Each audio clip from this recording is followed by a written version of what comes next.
Hey, hey, hey, everyone. How ya doing today?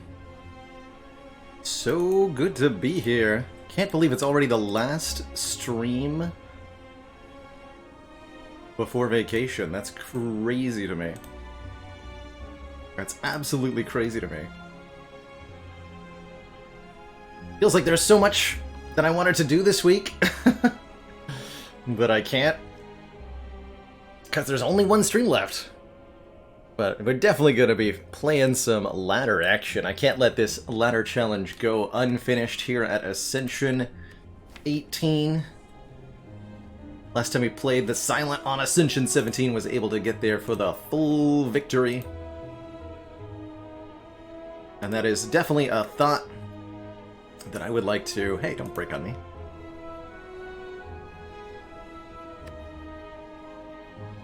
But I would like to close out one way or another. There's only 3 runs remaining, even if this is a successful ladder attempt, which I dearly say I am kind of hoping that it is.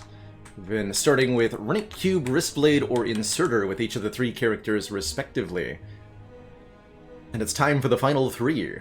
1 Defect 1 run, 1 Ironclad run on a 19, and then 1 Silent run on A20. Feeling quite good about Silent going into A20 with the Wristblade swap, actually. That feels comfy. Not too worried there. I think the Ironclad and Defect runs are going to be real challenging, though, especially this Ascension 18 Defect, who has to deal with an Inserter start going into the Act 2 Elites.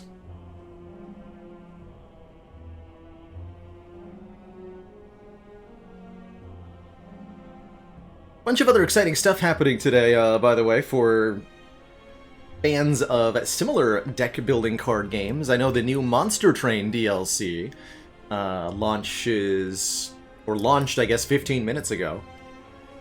And that's definitely something that I want to check out. Might be after vacation, although full disclosure here, if we start an Ascension 18 run and it dies, like, right away, I'll probably do that with the stream, because I'm really excited for the new content in that game. Not out of any, like, rage quit or dislike towards the Spire, but that's the other thing that I wanted to have been able to do today, and having to choose is so tough. But my hope is that we have a nice long Spire stream today, full of glorious victories for these final 3 rungs of the Ladder Streak Challenge.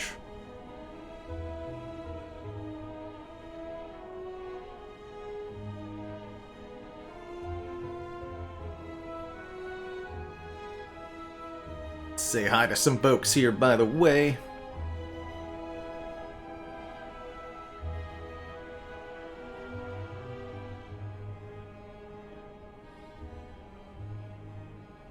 Hey, Balthamos, Phaley, Isla Cruz, Ivy Blade, Larp Freak, and Flarp Cat.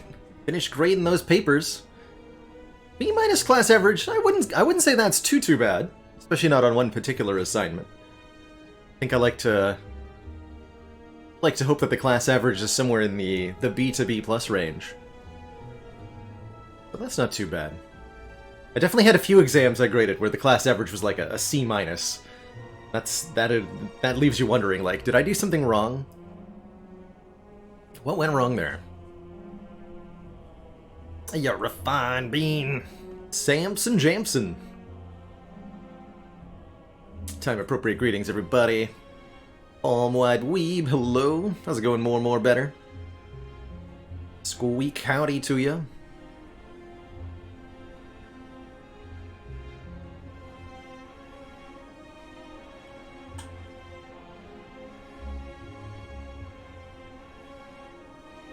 Welcome, Jedit. There's some room in the overhead compartment for you. Hey, Chicken Man Phil.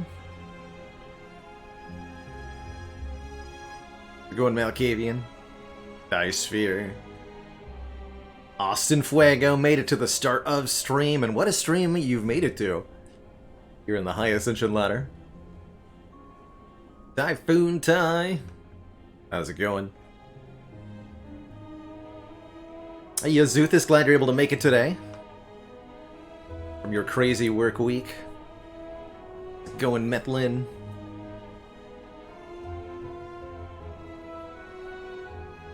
Enjoy the lurk kicking. Thanks for the good luck wishes, Unbuzzed Bee. Such a busy start to stream today. Excited to have you all here. That's right, Ben Prenti wrote that 2B Celeste music that I think we were listening to at the start of stream, and wrote the soundtrack for Subnautica Below Zero, which we played some of yesterday. I got really sucked into that game. We got to the end of stream and I was like, wait, where did 8 hours go? I was having such a good time.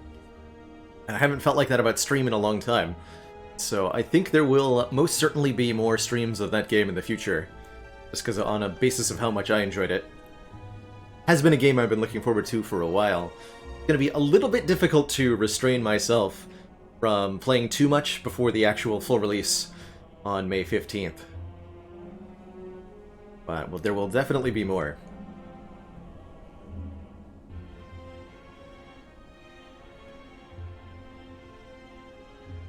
How's it going, haters NC?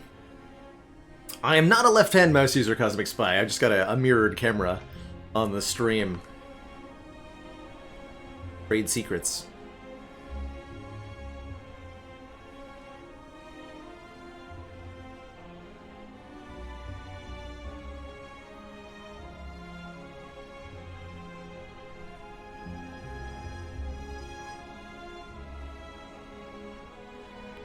Won't be holding fruit juice for 2 whole X. But I think I've even held on to fruit juice for 2 whole X. That fruit juice, it's better when you let it ripen a little bit. You gotta squeeze the extra hit point. You gotta pair it with the Ornithopter, or let it mature with a Sacred Bark. Get the double bonus. Greetings to Rainco. Flying Dutchman ladder. Swap into Cursed Bell with 3 boat thingies. I really like that idea. That would be a fun challenge. Slash easy? Would lead to some cool Ironclad decks, that's for sure, because you could just remove all your defense, let the relics block for you, and add damage and strength gain. That'd be fun.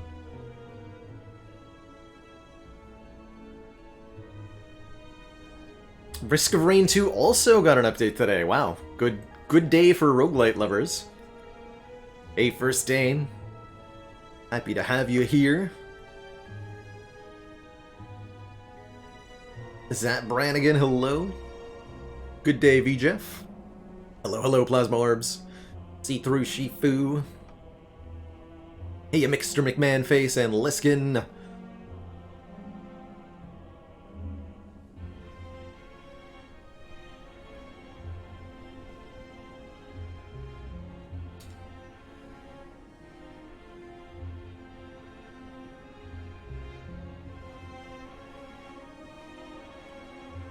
What do you call it?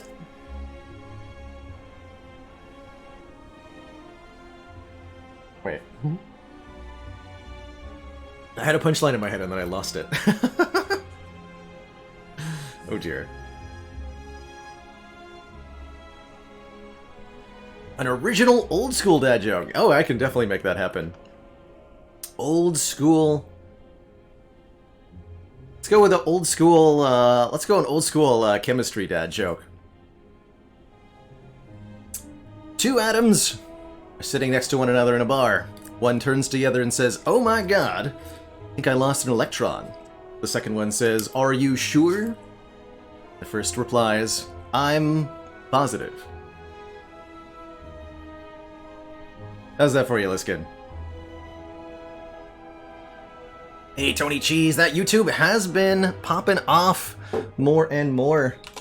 It's like a content tree, basically. If you haven't checked it out, do check out the edited YouTube, which will be continuing to upload new videos while I'm away, by the way. So if you're looking for some Spire highlights, and I think I'll be having a Watcher Common Card breakdown coming to that channel pretty soon, too, then there will be new content there for you while I'm away. Through the magic of streaming powers. By the way, thanks for the subs to Snagglesma. Thank you so much for 5 months. Just one more to that half year. You're so welcome for the work from home content. I can't imagine being able to get through these past, year and a half without Twitch myself. So, heck yeah.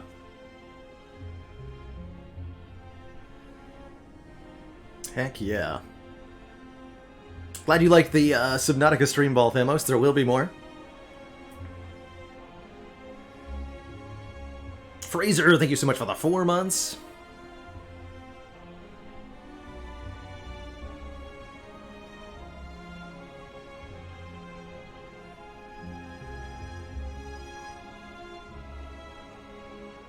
Good news. This is Phelan. Off to an errand.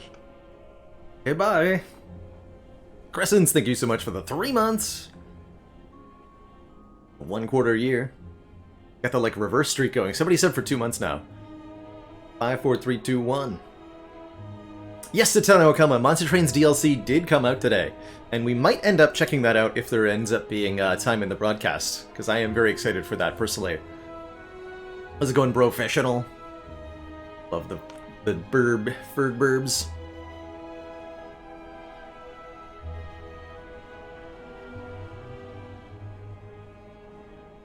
You ever find Bean?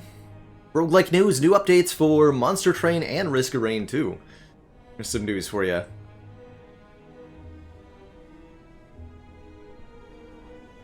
Oh man.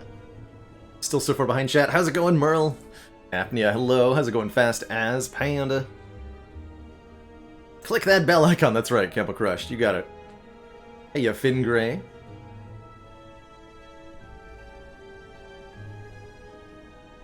Yeah, yeah, exactly. Extra time on the broadcast, potentially meaning we start to run, and it goes very badly very quickly. My hope is that that won't be the case, and I do plan on taking my time in these ladder runs here to ensure that they have a glorious chance of success. I'm not going to stretch it out to a 5-hour defect run or anything, but, a little bit of time-taking is a great choice. So we do have the mod, this filter the Spire relic mod, excuse me, filter the Spire mod. There we go. Set to give us our class-specific non-energy generating boss relic. That's the current ladder challenge, which has reached now all the way up from lowly Ascension 1 to Ascension 17, which makes it, I think, the second highest ladder of the boss swaps that we've done, not counting the, of course, Pandora's ladder, which did win. Would this potentially be the second such ladder challenge to get all the way? That's the question today.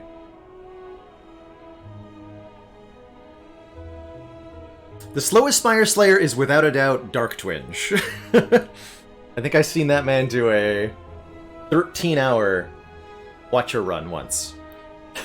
And there is no competition. There never will be a competition for the Twinge time. Yab Yabs, thank you so much for the 5 gifted subs, by the way. The incredible generosity. The unfortunate news, Darkache, is that I cannot stream live from vacation. It's kind of the point.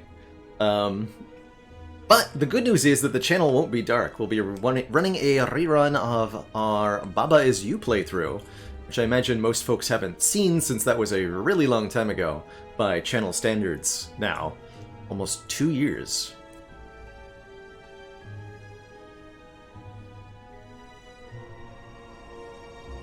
The 13-hour run did win, yes. That's part of the reason why it did win. Ball Famos, thank you so much for the Prime sub and the 5 months. Just one more to that half year. I'm going up for my vacation. I'm going up to Vermont. I'm gonna spend some time out doing some hiking and some, hopefully a little bit of stargazing. Although I haven't planned out that too well. Just some cozy getaway times. Partially a vacation from the internet and from social media. It's something I think it's definitely possible to get way too much of.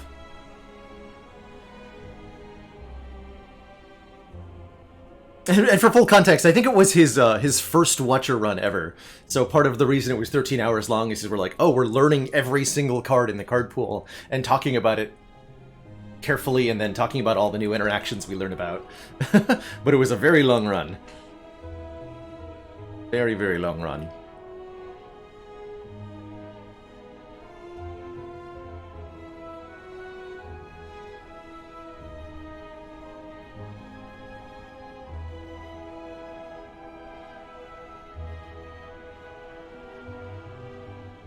And yeah, fortunately, I'm happy to be in an area that offers vacations that are nice and safe, given the current health crisis. Part of the appeal is going up for a week and coming into contact with literally no other humans. So it's definitely a safe vacation.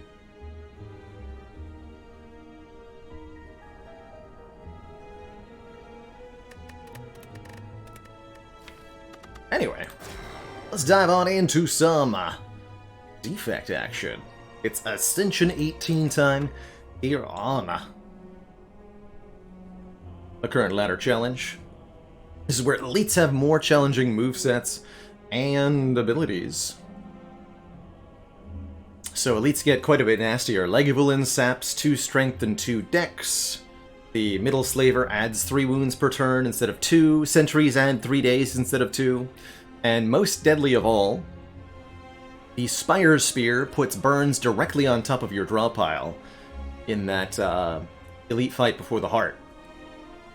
And that turn becomes one of the deadliest in Slay the Spire, with only a few things capable of getting you out of it completely unscathed, one of those being Incense Burner, a relic I'm hopefully going to find on this run. It's gonna request that one kindly. Incense Burner, please. Actually, let's get greedy with it. Incense Burner, and Pocket Watch, and Fossilized Helix, and Toxic Egg all in Act 1. Thanks. Easy game. Mikey Soundtrack, thank you so much for the 5 months. Almost to that half year. Thanks for kicking off that hype train. Giving folks a chance to earn some exclusive emotes. Na is consistently deadly, that's right, gaining 3 strength instead of 2 every time you play a skill, and having a fixed attack order of the vulnerable applying attack and then 2 big hits. Depending on if you can kill on turn 3, this actually makes the Gremlin Knob easy every time. Guaranteed. But if you can't, well, not easy every time. Alright, we've got a Guardian Act, which I'm already feeling relatively comfortable about. I think Slime Boss would probably be our hardest, but in general the Inserter gives us some prep against that first elite, no problem. I want to avoid pathing into an early elite. If we don't get offered good damage cards, particularly we're going to be looking for Cold Snap, Ball Lightning, Doom and Gloom, Sunder. Those are the big 4 that I would be really happy to see. But if we don't get offered any damaging attacks, and we have to fight a Gremlin Knob, this could be a very short stream of Slay the Spire. I think I'd rather take a more defensive and cautious approach. Let's go 4 combats, get some card rewards, and then I want to give myself many pathing options so that we can continually adjust to where our hit point resource is and where our potion resource is. So we can path into the shop if we feel like we need it, or we can go to an event if not. We can fight an elite or get an upgrade here. I really like this pathing option as well. And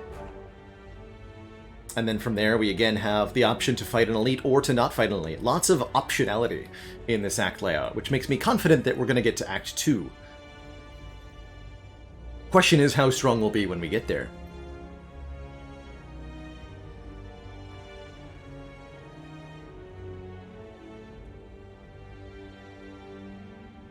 An argument for maybe going one event over one more combat, but I really have been lately favoring going into the hard pool combats of Act 1 pretty quickly, just to get those extra card rewards and to get that extra potion drop chance. You can end up taking a lot of damage to this 4th combat, if it's a particularly nasty one, but the benefits you get from it, that, you know, the potion that you're almost assured to get, 90% anybody, and the additional card reward mean that your future fights will cost less HP. So it's not as bad as it seems to take 20 damage here, because you'll take less damage later on. And we get an excellent opening draw against Cultist. Good. Normally the Inserter has a little bit of a problem in this fight. We could dual cast, but I think it's better to keep this Lightning Orb around, actually, compared to playing another strike here. But I will play both strikes and only single defend here. Yes, Orange Mango, this is tea, specifically peppermint tea, that I've got in my hands here. Blood Health in the Tenkwa Karoo. Only electricity is a solar panel running the fridge. Lights from lanterns, heats from fireplaces. Sounds like a great time as the cruise. Really like a sanctuary away from everything. Not the sort of thing I imagine myself enjoying much as a teenager or 20-year-old, but now that I'm 30, it's suddenly the most appealing thing in the world. Peace and quiet. Fist of Rage, thank you so much for the 21 months. Almost 2 years. So to clarify football absurdity, the choice there is dual cast or strike. So dual cast is 16 damage right away, and the strike is 6 damage immediately plus 3 damage per turn. The break-even point then becomes 4 turns, not 5. Additionally, if we dual cast that Lightning Orb, there's a chance that we redraw dual cast before we draw Zap again. For example, on this turn, I could have drawn dual cast instead of Zap, and with no Lightning Orb in play, that would end up being a bit of a disaster. So that's the reason to strike over dual cast. Now, simply opting not to dual cast without a strike being able to be played in its replacement is a different story. That is a much longer payoff and something that you should not do, generally speaking, in a short fight like this one. But when you get to use the energy for something else, you have to also factor the damage of that additional option in. And I also totally might have... I should have looked at the draw pile. Actually, I could have blocked 1 hit point there, right? Yeah, I could have. First floor algorithm is here. If we want it. I'm thinking more that I want a Go for the Eyes as a card that will serve us against a potential Gremlin Knob.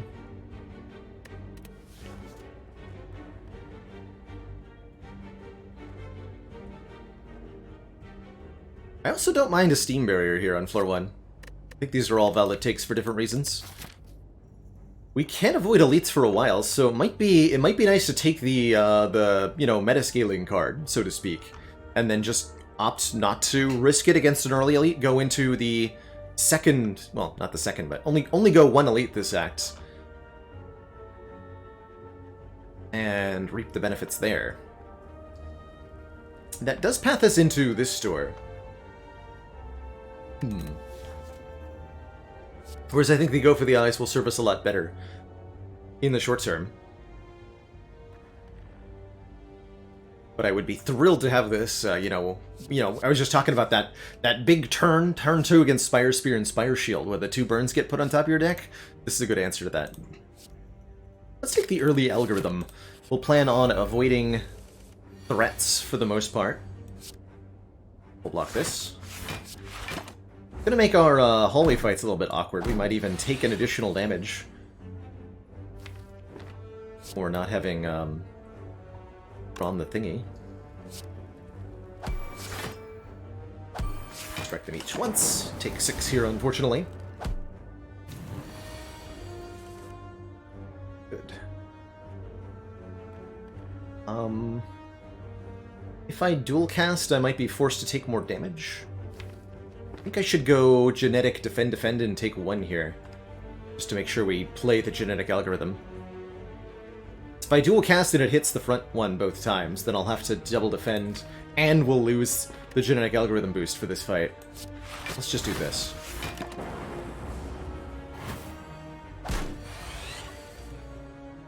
And then we hopefully have a kill here, right?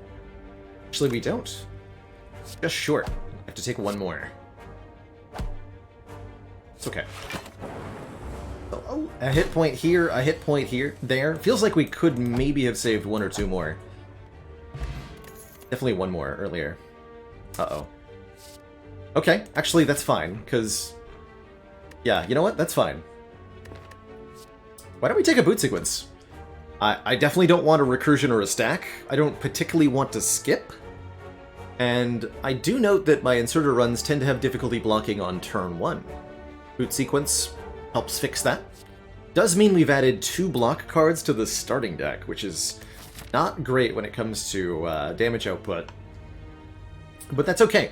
We're going to get 2 fires, and a relic, and a shop, and more combats before we even think about fighting an elite. So I'm okay going block heavy here. And we're fighting the Guardian as our act boss as well. So it's a little okay to be under par on damage. Immediate boot sequence value. Make up for the hit points lost in earlier fights by perfecting the Jawworm here.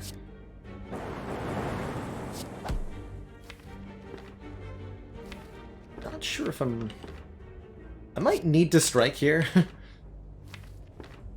Play algorithm.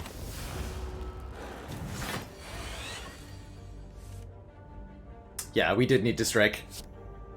Ouch. So the correct play was to not play algorithm in this fight. Dang. Agreed.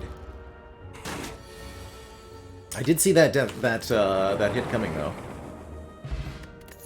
We had a useless potion and wow. Real talk, I don't know if I'm allowed to take this glacier.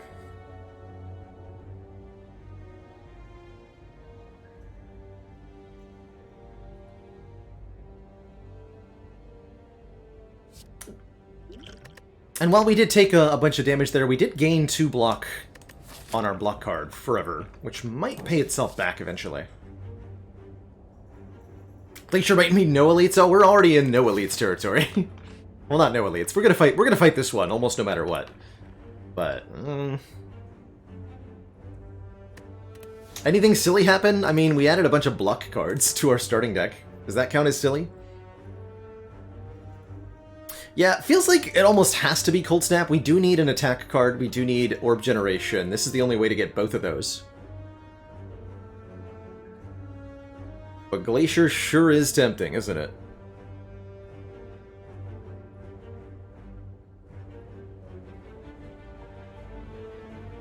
I kind of want all 3, quite frankly.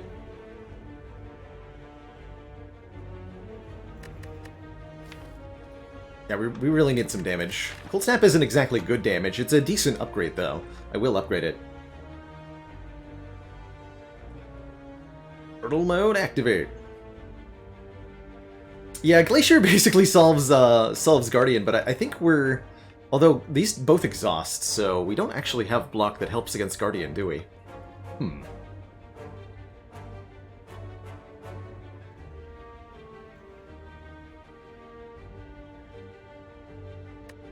No, I'm gonna take a Cold Snap.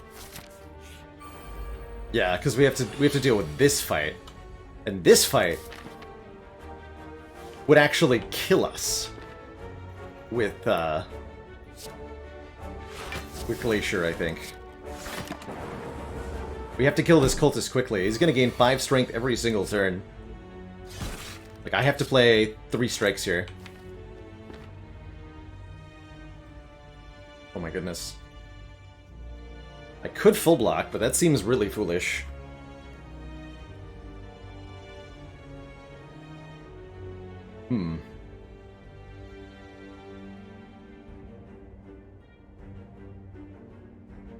This Louse will be debuffing me next turn.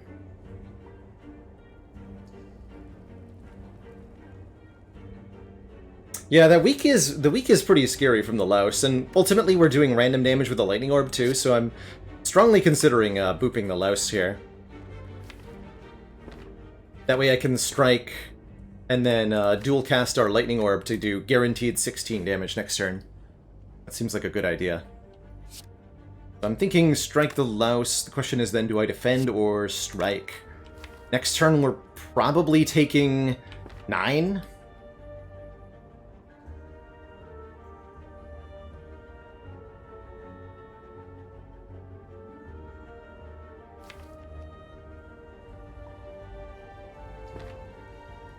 And that cult is going to get scary real fast. Yeah, I'm also thinking double strike.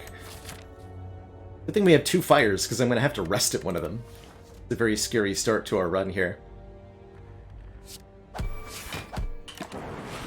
And we can do the post-analysis of whether it was correct. Hoping we draw the boot sequence. Definitely strike, definitely dual cast. Now I think I am allowed to defend, because we have 18 damage in the draw pile, and we have boot sequence. It's only 16 next turn, so if I don't draw lethal, I'm almost assuredly drawing enough block. Yeah, let's defend here. Take only 4 more. Still puts us at uncomfortably low health.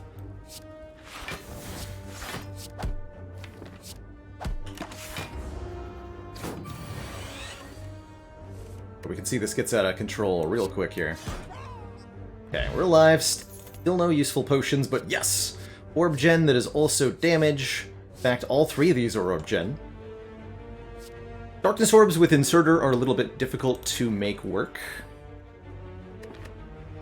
because it's really hard to get them to the front to evoke them when you keep adding additional orb slots. And I really wish we could go this way, huh? So unfortunate. But Ball Lightning is great. It does damage, channels a lightning orb for some more damage. Ain't nothing wrong with that. It's perfect for Act 1. It'll help us against Grumlinob should we have to encounter it. It's just good. And we're going to avoid this shop because I am going to go to this one. So let's take an event here. Hopefully a heal. I would love to see Cleric right now. It's a shop. It's an insulting shop. Damn it. Membership card just out of reach. The sad cruelty is we would have been offered the membership card here and been able to afford it if this had been a different event. Oh well. Oh well. Merchant Man does offer me things that I do think are acceptable, though. Notably, FTL on sale is great for just a little bit of front-loaded damage, which is precisely what this deck is lacking. Deal 5 and draw a card.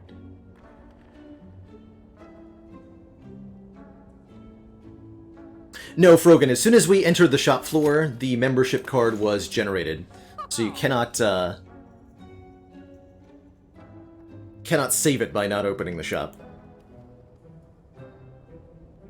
I think a potion here is pretty spicy. I would almost assuredly want to take an Explosive or Blessing of the Forge over this Duplication potion, both because they're significantly cheaper, and I think the front-load effect is actually quite a bit stronger.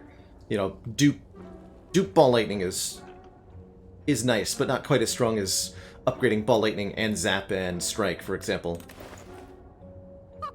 Definitely take FTL. The question is, do I hold on, since we are going to another shop, unfortunately, you know, unless I'm deciding to fight this elite, which I maybe could with a Forge Pot.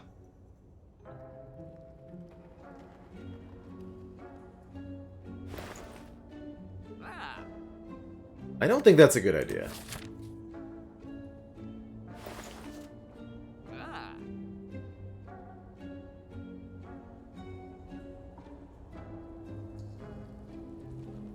I don't think that's a good idea. What am I going to upgrade? Ball Lightning.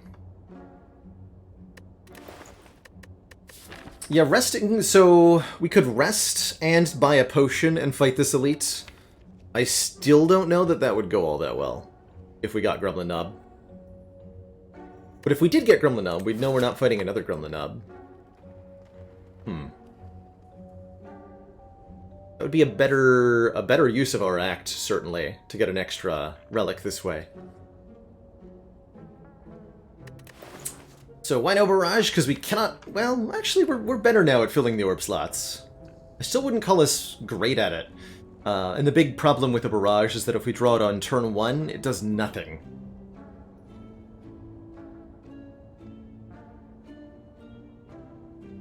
Miasma Plasma, thank you so much for the Prime sub and the 24 months.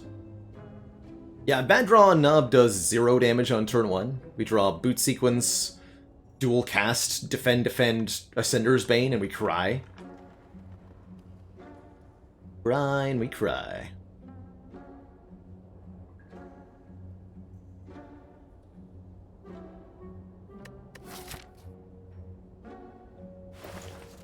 So I'm gonna not buy a potion?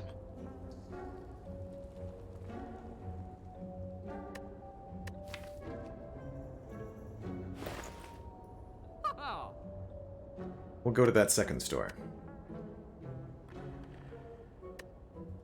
Okay. We'll plan on spending the money here, hopefully with some more cash from the chest. Yeah, no free orb does make the barrage a lot worse, it's true. It's true. I'm gonna upgrade Ball Lightning, because I think there's no way we lose 28 health to this fight with an upgraded Ball Lightning and a Boot Sequence. There's no way. And then we can just rest here. But we get to have this fight with an upgraded Ball Lightning. Hey, look at this. This is perfect. Spooky fight. How about Dead Slime fight? Lightning does 7 while weakened. Okay.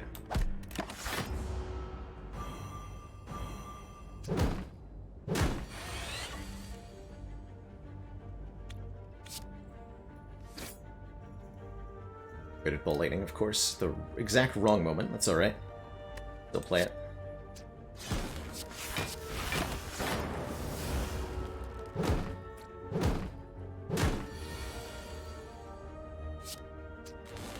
And this is what I'm talking about, where we take a bunch of damage here, and it makes the future fights not a problem. Not even a little bit. Doesn't really matter, Frogan, to upgrade Cold Snap or upgrade Ball Lightning. They're very, very similar upgrades, functionally. In this case, I choose the Ball Lightning upgrade with, I guess the main reasoning would be that if we find some way to duplicate it or recur it, for example, a Liquid Memories, now this does change the meaning of which one's upgraded, right? Because now the extra 3 damage is also attached to the decision of do I want a Lightning Orb or do I want a Frost Orb? In Act 1, I want a Lightning Orb.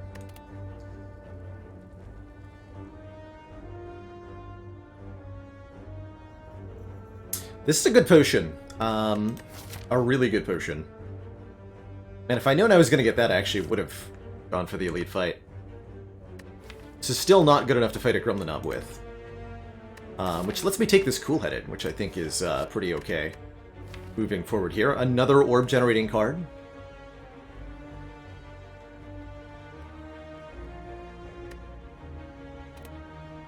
But yeah, I am going to click on this Cool-Headed. And we're still not going to fight an Elite. Instead, we're going to sleep. Yes.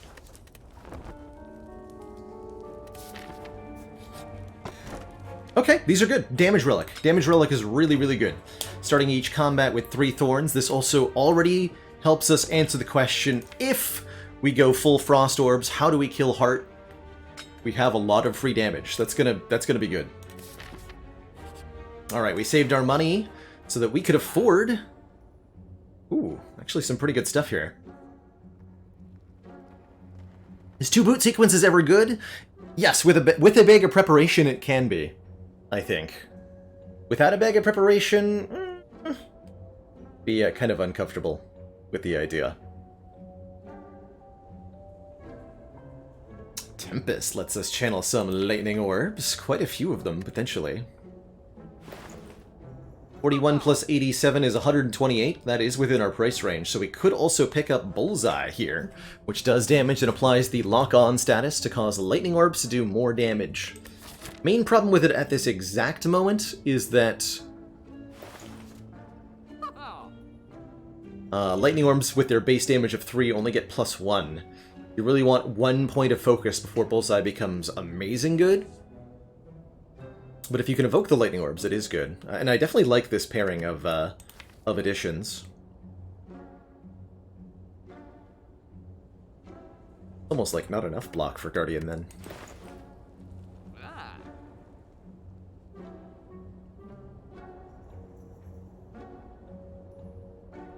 Concerned about the Shell Parasite? Well, what if we get a fission from our boss? And this Tempest is going to be amazing, right? I think we're going to find that Boot Sequence will help a lot against Act 2 as well. But yes. The good news is we get 4 more card rewards. I'm not going to take this event. We're going to go combat, combat, combat, combat.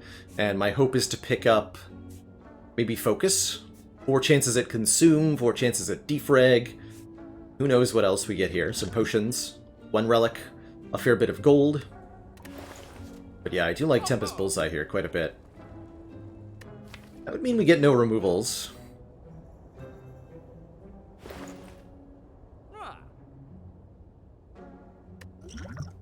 Creative Hand multicast a rainbow? I'd happily take a rainbow here. Yeah, I'm happily gonna take a rainbow.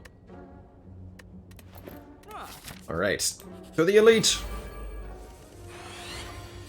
Heck yeah, attack me on turn 1. Boot Sequence has me covered.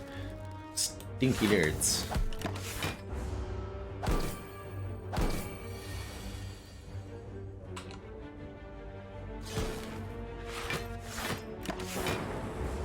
Oh, wait. Oh! Right. That could happen. Huh. That's a thing. Yeah, weak potion's definitely better than the thingamajiggy, and with this much orb gen, I do like a compelled river.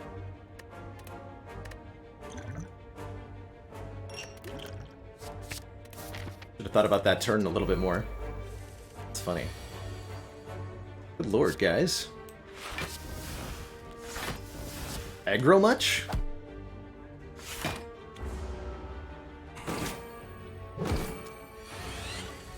My highest genetic algorithm was definitely over 100, Ignis Lupus.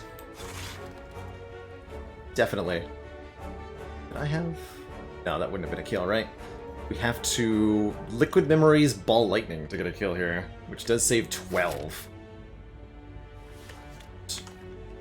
Got some rude hard pull encounters.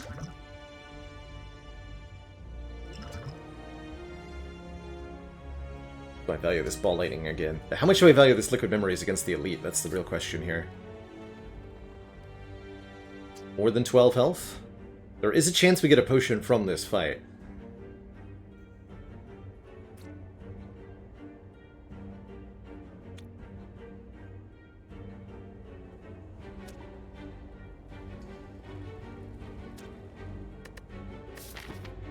I'm gonna do it. Don't want to deal. Your stuff today, Mr. Slime. No, thank you. This will be enough block.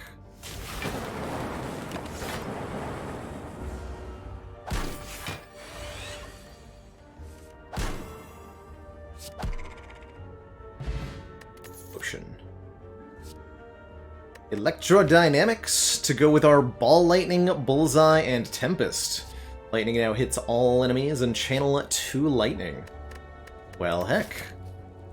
I don't mind that at all. That'll be great against sentries. It'll be good against Lego, too. Gives us some AoE.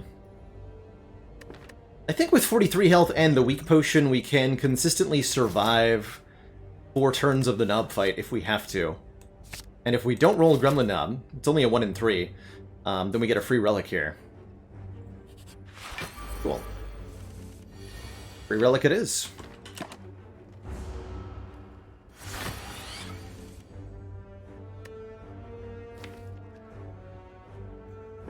You can sleep for 1 more turn.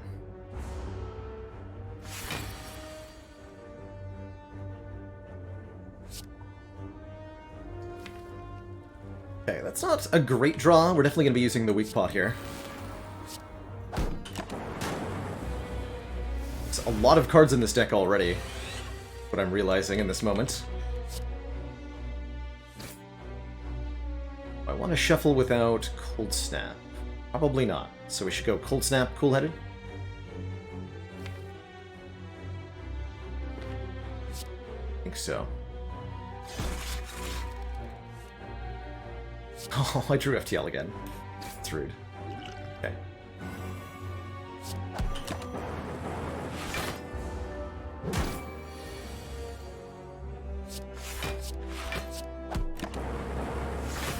One.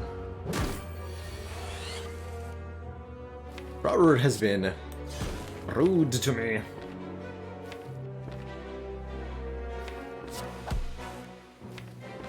I'm gonna play this.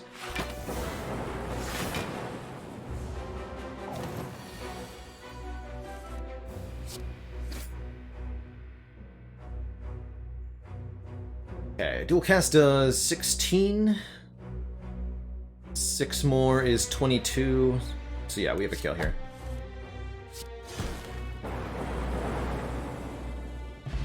Okay, not too bad. We get a pen nib. Every 10th attack we play is doubled in damage, and we're offered another cold snap or a charged battery here. This feels vaguely familiar. We had a recent defect run that I think took maybe 1 too many front-loaded attacks.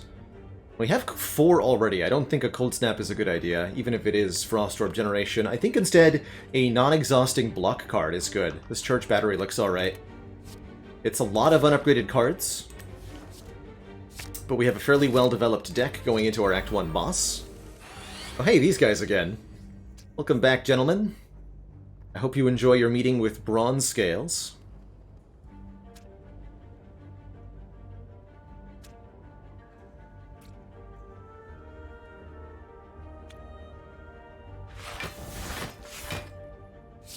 Target you. Not the big greatest turn 1 here, but I don't anticipate too much of a problem next turn. So many good cards here. This is what, 20 damage?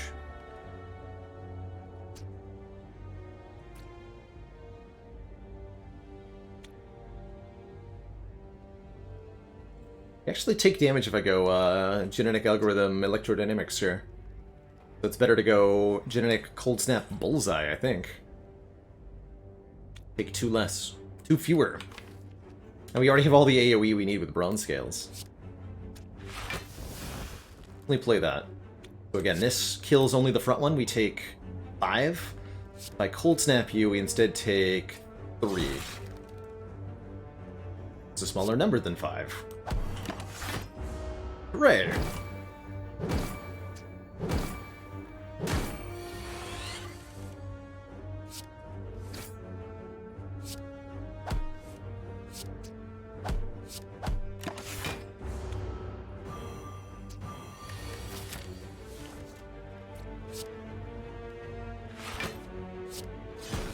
We get to leave with Pen Nib on 9 even, which is pretty sweet.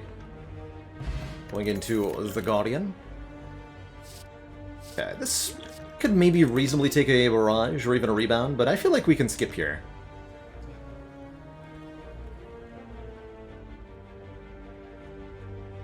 I would like to upgrade before the Guardian fight. I think we'll be fine as long as we can transform by turn 2, and I think with the Pen Nib charge we should be able to do that.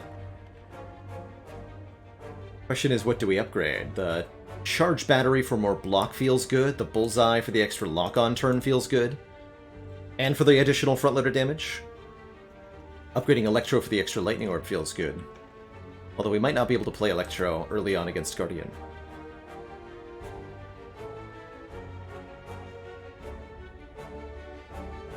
I think I want any of these, though. A little sketchy without a potion. And with 1 guaranteed block on turn 1.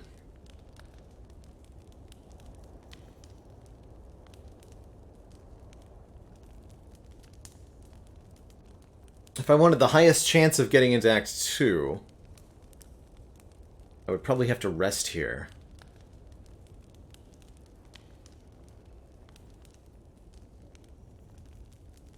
I don't think this fight ends up being a problem, though.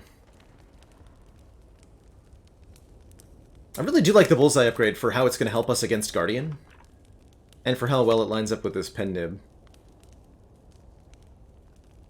So this is my gut instinct for what to upgrade at this particular moment. 28 health is like just barely enough that I think we can do this without a rest, but I do think we take probably 20-ish damage on average to Guardian here.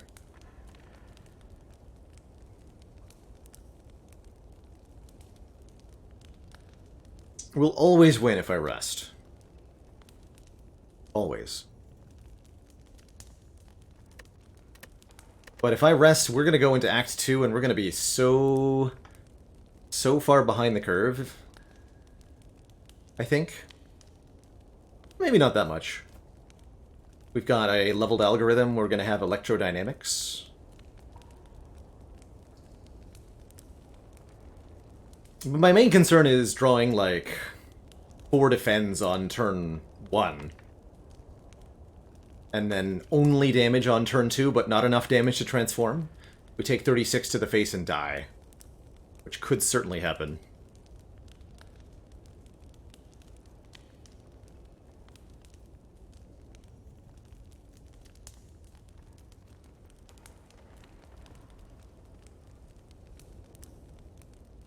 Tough call here. My A20 mindset tells me to upgrade. I think the ladder streak demands a rest.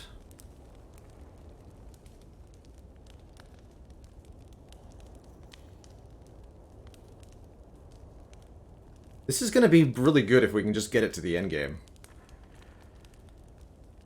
A rest here. Trust. Okay, this is a pretty good turn 1 draw, actually. Oh yeah, we're also playing with the reduced damage threshold. So on Ascension 19, you have to do 40 damage to Guardian for the transform. It's only 35 here. Is this compiled over Tempest or just Tempest? It's just Tempest. Gives us 18 damage. We're gonna need to do. I mean, we always just go full Tempest here. Okay, yeah, then we draw the Ball Lightning. Loose! And that's just barely enough. So, on Ascension 19, we'd be taking the 36 here. But because we're only on Ascension 18, we get the Transform. Huh. Interesting.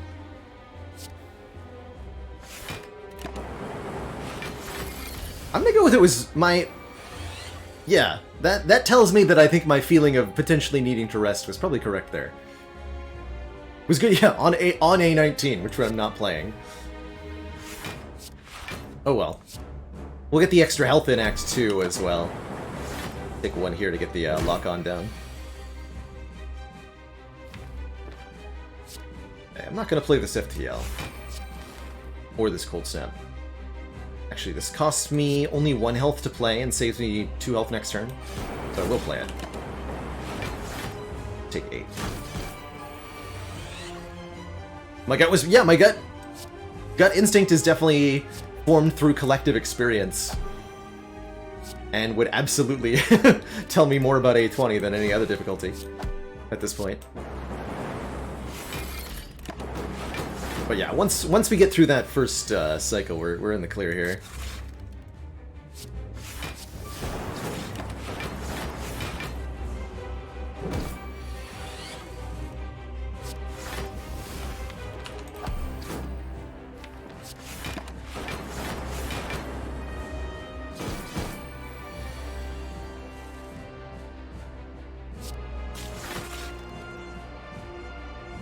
So 8 plus 7 is a full block.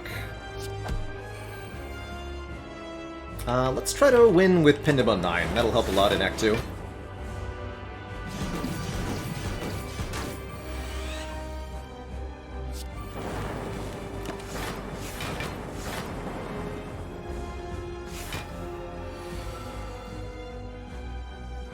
Two, three, 4, yes.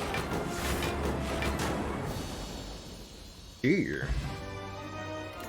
Okay, we could have gotten away with the upgrade, but we will have a little bit more health in Act 2 because of the choice that we made. There's the rainbow and a reboot.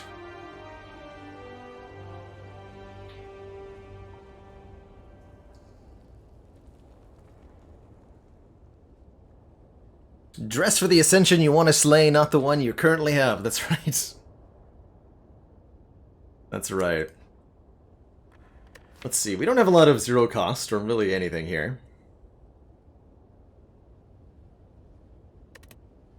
I take a rainbow. It channels 3 orbs. Goes really well with Compile Driver. Totally down for a rainbow, quite frankly. Give me a good reason to take a Snecko Eye, too. I think this could also be an acceptable reboot, letting us shuffle the cards into the draw pile and draw 4 more. Given that the deck's already relatively large, this is a way to try to draw a little bit more. And it's not like we have any setup stuff yet. We're not trying to get an Echo form in play that this would just put deeper into the draw pile. We're just, you know, draw the orb cards, play the orb cards, or head. But I think I like the rainbow a bit more. It works better with the boss relics I want to take. I really want to put this deck either on 4 energy, or I want to give it a Snecko Eye, or I want to give it a Rake Pyramid. But what I don't want to do is take Empty Cage, for example, in this deck.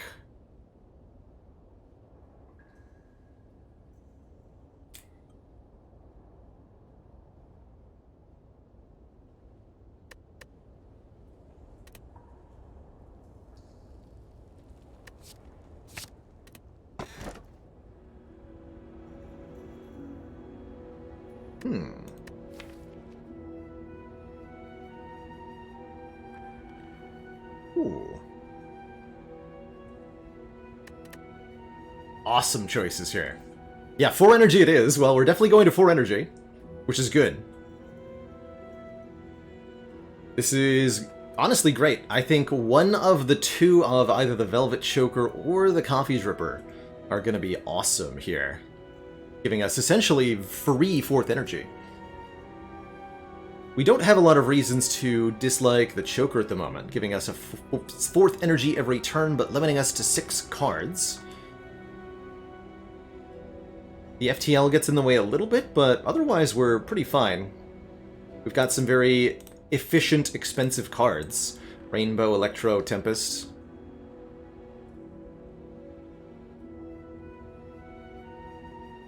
Not Sozu. No. You could never convince me to take this Sozu here over Coffee Dripper. I'd much rather have a Coffee Dripper, which gives us an energy every turn, but prevents us from resting again, making the same mistake we made earlier. Just win. It's easy. Although we do have a good potion for the heart. I tend to think that potions are a vital resource, especially in Act 2, for managing elites.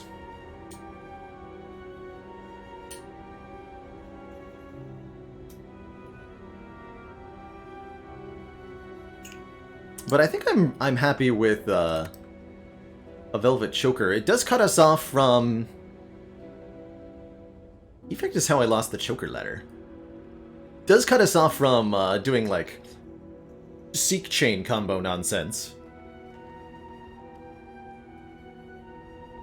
Maybe the answer is just take the Coffee Dripper.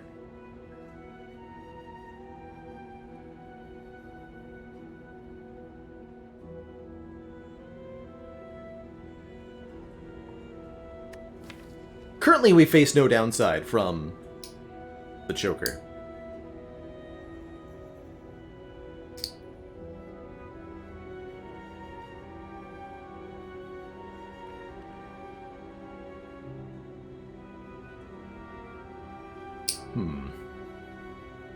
Yeah, Defect has the most easily accessible combo nonsense, right? Like, we would want to maybe add some holograms. This deck could definitely end up in a place where it wants to play a lot of cards. I'm gonna take the Coffee Dripper here, preventing us from resting. We're gonna see how that goes for us.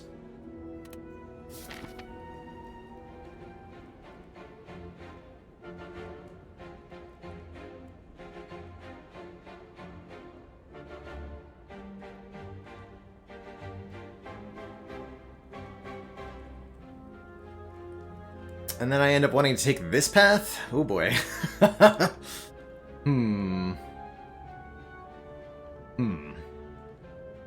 Definitely could get me killed from the Dripper.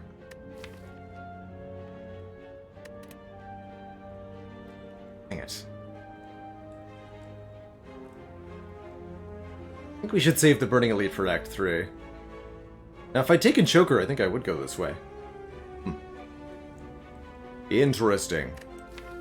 Very interesting.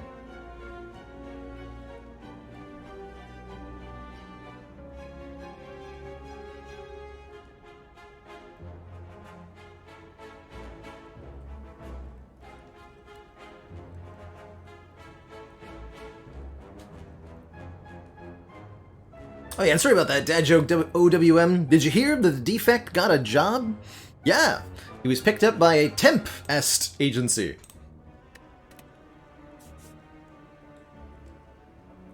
So I think the path that I want to take goes to this store. Ultimately, we're fighting elites, pretty much no matter what. I mean, we have to fight an early one.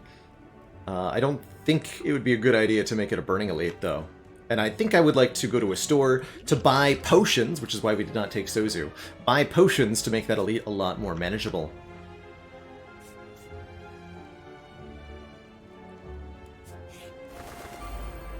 The birds. Greetings, bird nerds. Prepare yourselves for destruction.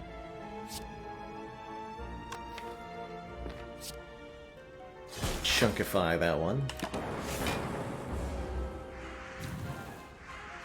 Caw. Caw.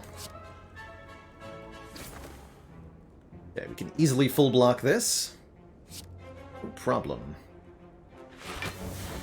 This is 21, incoming 27. Zippity zappity.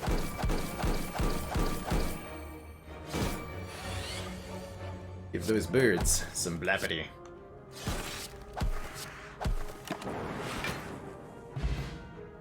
Yake87, thank you so much for the 21 months. And that Prime sub.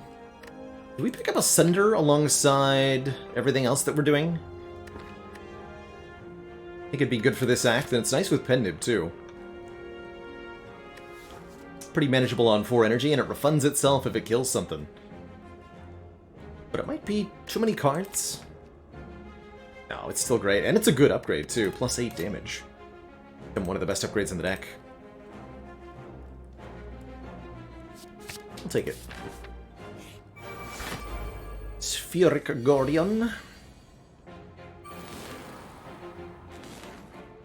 Yeah, I don't know that we get to play Algorithm here. This is not a gentle fight for us.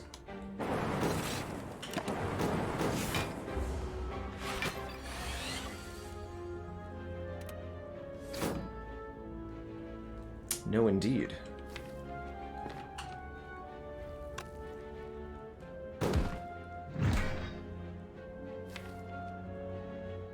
Let's see, 32 health, we're doing 9 automatically, 32 block, excuse me, so 52 health. We're doing 9 at the end of the turn, guaranteed. Bringing it to 43. I do 43 damage.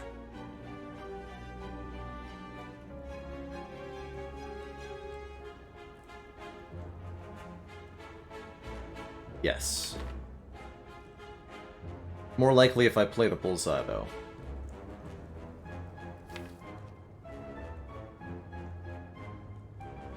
The question is, take 5? We're being attacked for 11 times 2 next turn, and we'll have Frail. So our ability to block will be extremely limited.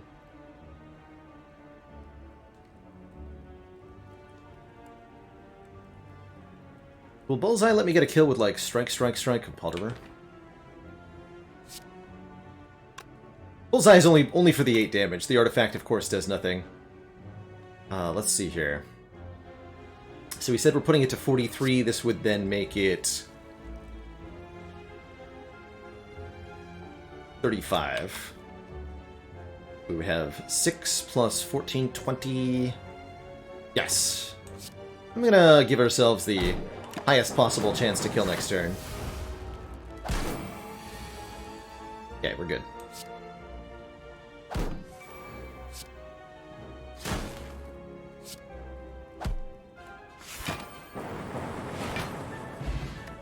Get a focus potion, which is very good.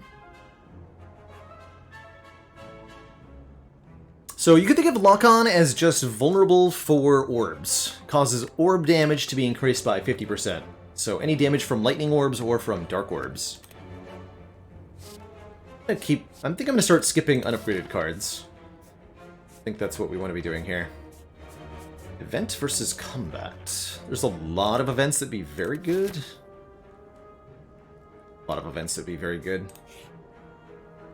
And this is actually one of the ones I was thinking of. Navigating an unlit street, you come across several hooded figures in the midst of some dark ritual. As you approach, they turn to you in eerie unison. The tallest amongst them bears fanged teeth and extends a long, pale hand towards you. Join us, Broken One, and feel the warmth of the Spire. In exchange for 22 of our max health and almost none of our current health, we can replace our strikes with bites, which deal 7 damage and heal us for 2 HP. That's very much needed sustain with our Coffee Dripper, allowing us to heal up in fights, and particularly with the Inserter, although Bronze Scales kind of limit our ability to stall fights, we can definitely stick around for a long time and bite back a lot of our health. We've also not removed any of our strike cards, so we're rewarded for taking this option.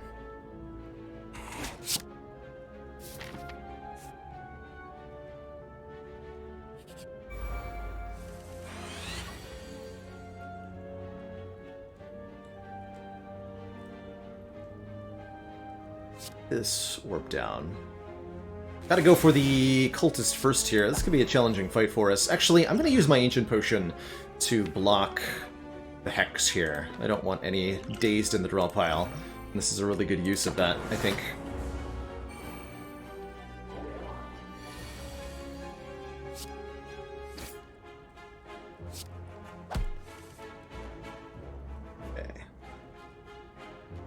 Be vulnerable next turn, which means we have to kill the cultist by next turn, pretty much.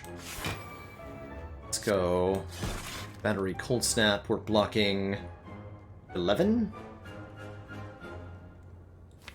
It's okay to take a little bit of damage here and there, since we can get it back with the bites. I think we need to make sure this cultist dies. And I don't think I want to draw this again. Not in this fight. You did do the 31, you jerk! Well, thankfully I drew Algorithm here. Play everything.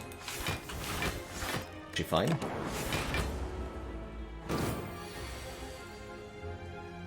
Oh, stop making me vulnerable!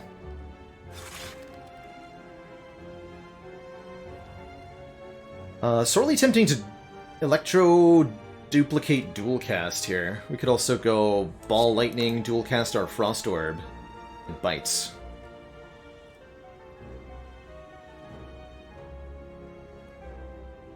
That would be Bite, and then Ball Lightning, actually, because of Pen Nib.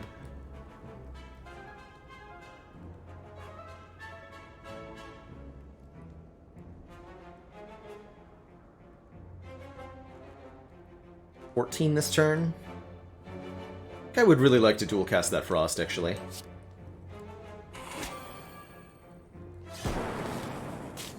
And then we instantly have lethal if we see dual cast this turn. And you stinky. Hey, we got it. Good. But first, let's compile driver, try to find some more bites. Just one. Okay. Good. Really good. Wait. Pen Nib. That was an awesome fight. There's the aggregate. This is one... Wait, no! Consume. Hold on. What am I doing? Yeah. I'm like, aggregate? This is why we didn't take Velvet Choker. No, shut up, Baylor. Consume is here. That's much more relevant. Consume gives us focus in exchange for orb slots. It's really good. It is our ultimately win condition. And I think definitely makes me want to head in this direction. Because if we can get, if we can get out of the act with these pieces in play, we're going to be fine. Just insert or consume alone will kill the champ.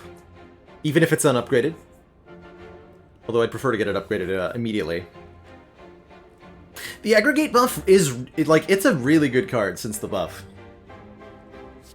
Really good card since the buff.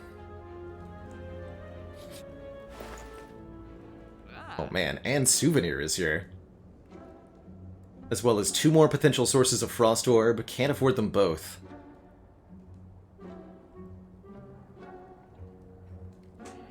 So the buff to aggregate, it currently says 1 energy for every 4 cards or 3 cards upgraded. Used to be 1 energy for every 6 cards or 5 cards upgraded. So the current version of unupgraded aggregate is better than the old upgraded aggregate. It was just so little energy before.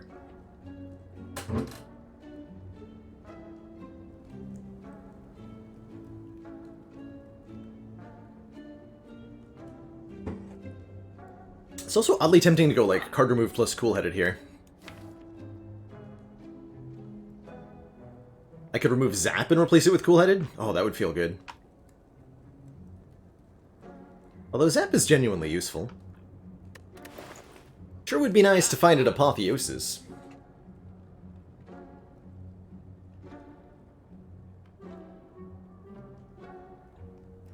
And Souvenir sure is nice. I really don't feel great about not getting cards removed. We could also remove 1 bite. That's a reasonable choice, but I do like them, I think, more than I like Defends at the moment.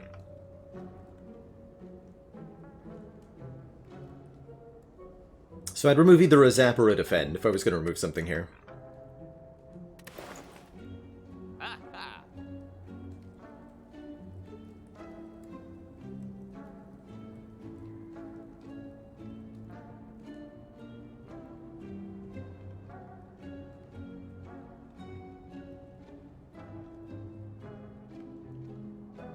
Yeah, I'm gonna shrink this deck down.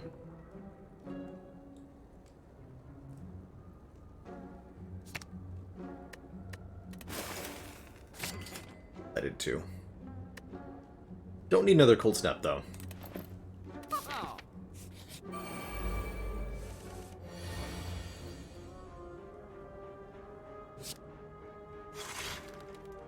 Gremlin Leader's not a bad first elite, especially not with this attacking us on turn 1 thing that he's doing currently.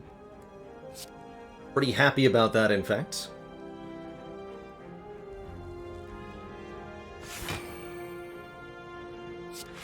Get 19 block. We'll take a little bit here, actually. Do I Focus Potion or not? That's the big question.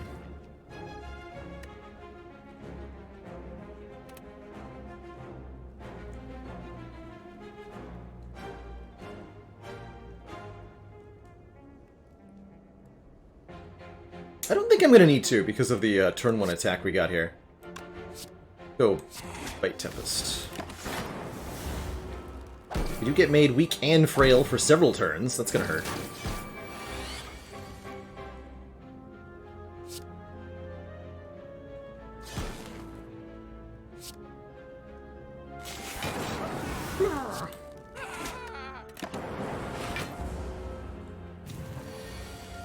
Attack on this turn. Good. We can go Bullseye, Dual Cast, Consume. Some focus going, and then we'll draw Electro for the new minions here. We do get attacked, but I drew an Algorithm on the perfect turn. You'll love to see it. So I can go Algo, Electro, FTL, Bite, and maybe Double Bite. Electro is already going to kill the Fat Gremlins, so let's just go FTL, Electro, Block.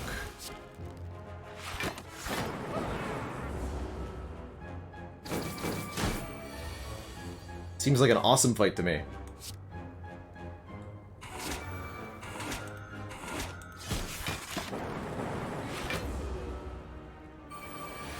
Oh, look at that. Maintaining our health total.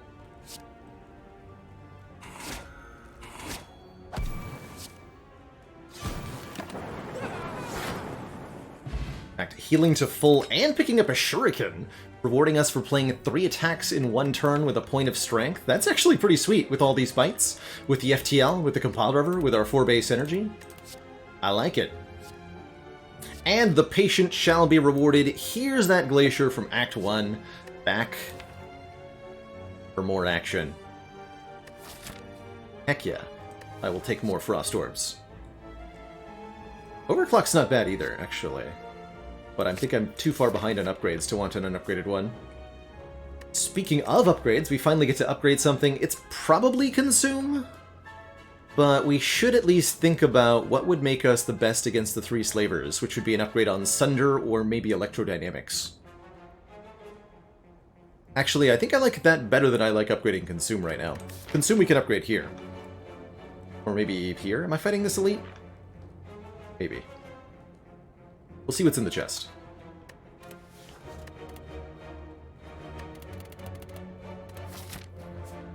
I think Flex Potion better than Thorn's Potion, although Thorn's Pot would be nice against Book of Stabbing.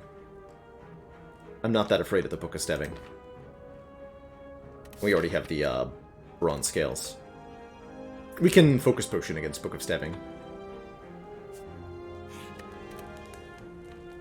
So, Sunder or Electro? I think Sunder. Great with the Pen Nib in particular.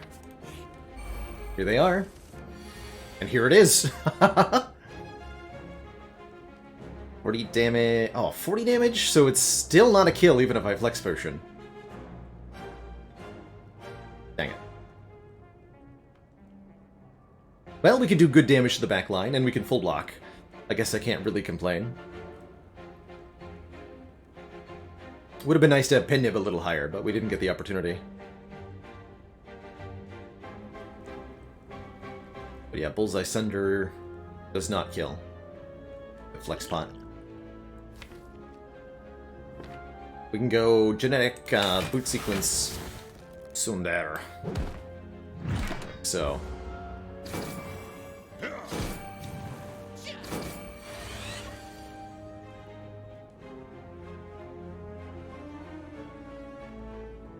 Uh-oh. Flex Pot doesn't kill, right? These are 7 base. This would take them to 12, so they'd be 9 each. Oh, that would kill. Okay, yes. Yes. Please die. Thank you. Obviously play Glacier here.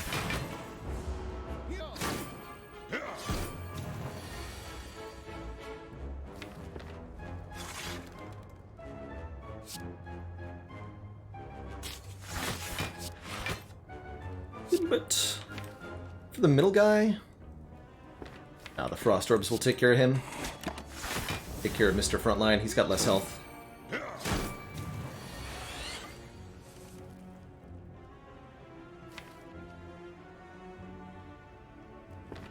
All Lightning Compile? 17 plus 4... 17 plus 15, actually. Is 32. We have to draw the FTL. Did not.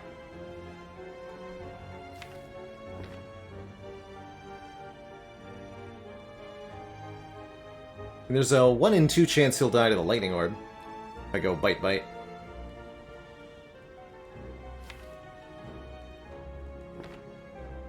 Looks like we're going to lose a few hit points on the way out here. It's okay, because the bites can all just get them back. Other option is like defend cool-headed. We only take a little bit that way. Like cool-headed, I could draw Electro at the wrong time. Ultimately, I think double bite, since it also heals us, will be the right choice here. Come on, lightning! Yeah! Just get lucky every time. Easy. Easy.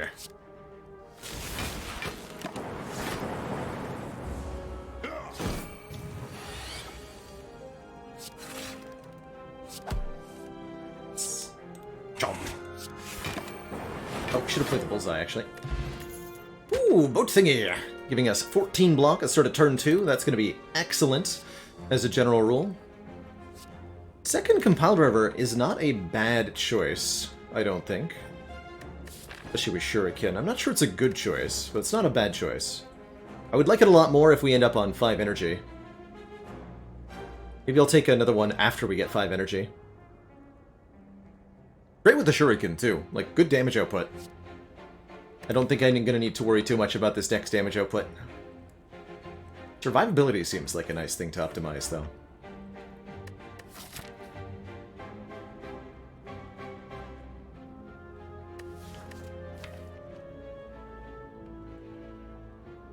It's only drawing 2, generally. Well, I'm not really a fan of it. Meso Emrys, thank you so much for that 7 months. That tier 1 sub, almost to that half, or just past that half year. I'm gonna skip here. And we're gonna take the Bag of Preparation. Yes! 2 more cards on turn 1. Our turn 1 and our turn 2 just got better, which means we are strong. The question now before us, do we take another relic? Or do we take an additional upgrade? Consume and what? Cool-headed? Consume and... yeah, probably cool-headeds. More draw does sound nice. One more relic also sounds nice, though.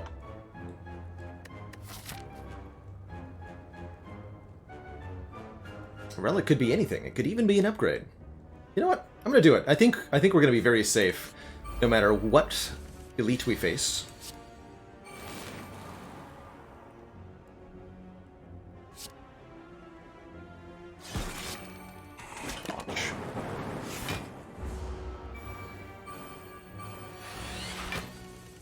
So much safer on turn 1 and turn 2 now. Better get that algorithm leveled up.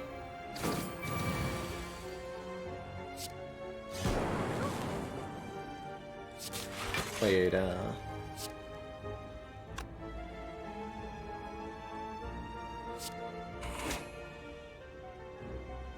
7 plus 9 is more than 15.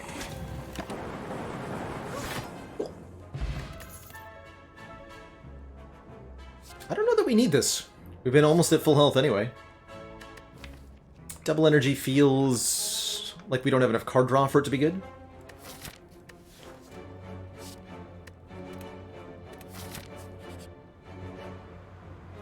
Relic for a curse? I don't think so. I think this deck already has too many cards.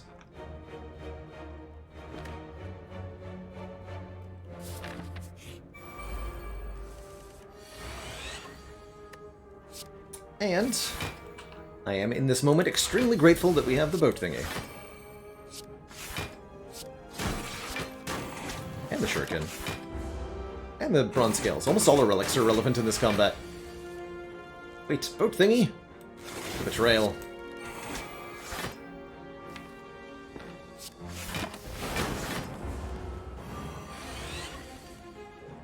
Traitor! Okay, what can I draw into that will save my ass here? Dual cast?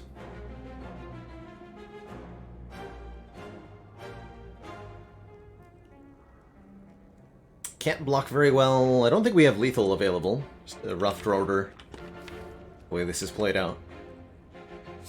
And I want to use the Pendant on the Ball Lightning, so I'm going to do Lightning Compile. Okay, we get dual cast and cool-headed. That'll block for at least a little bit. Again, no way to kill here.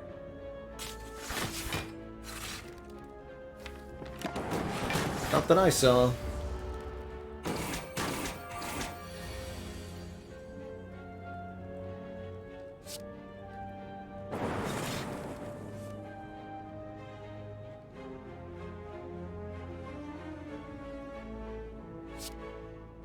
You go to 9 and die.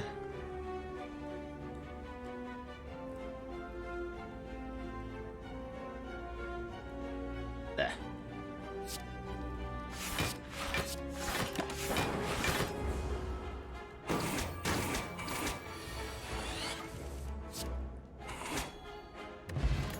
A little bit annoying.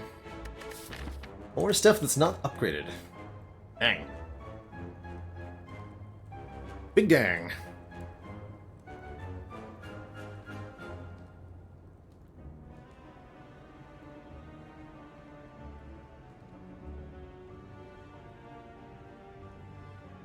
The big dang.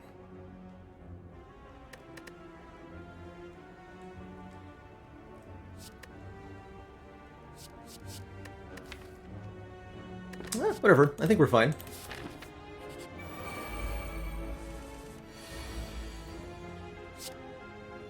I'm booping. Happy with Rainbow here. Happy to have drawn turn Sunder. Turn Sunder? Sunder turn 1. There we go. Let's avoid that frail. Entirely, thanks. boot sequencer rounds. Okay, thank you for attacking me. That's actually, like, super helpful. We can dual cast Frost, still not a full block, though. Let's see what the FTL draws. Right, okay. And also Electro dual cast Dark. Might be better. By Bullseye Electro. You'll take 8 plus 12, 20. That's not enough to kill.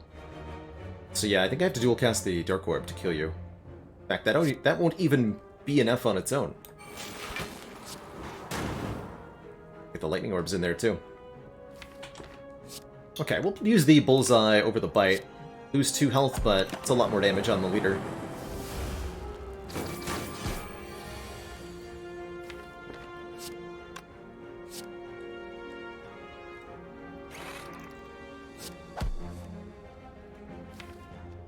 Way too much damage to pass up on.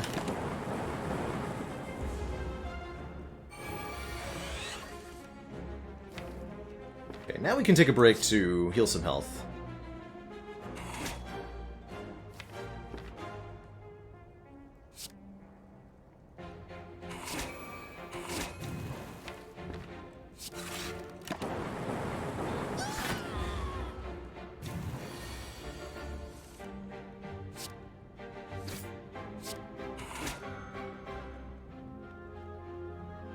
Okay, if I play any of these cards, we'll kill.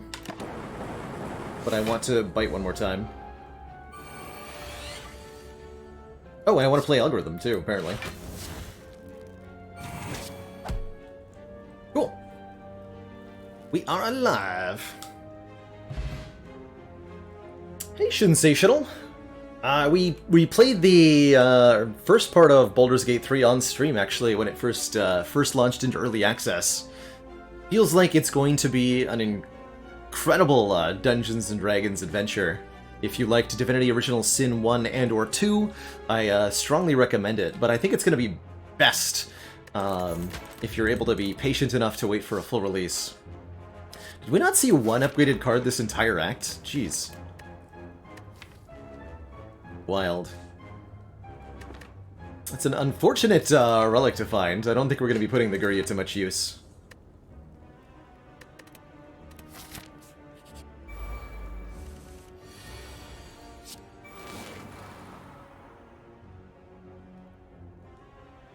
Yeah, that's an unfortunate relic to find. I'm just out of it for now. Okay, we don't get made vuln, thank you.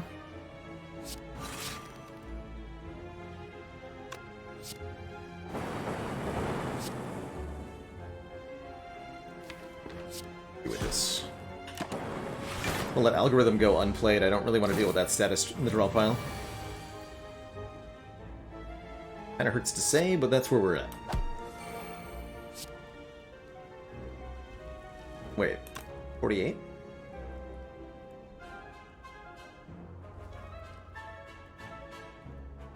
.48 does not kill. Puts you to 8. You die to the first hit. Take 5. That should be fine.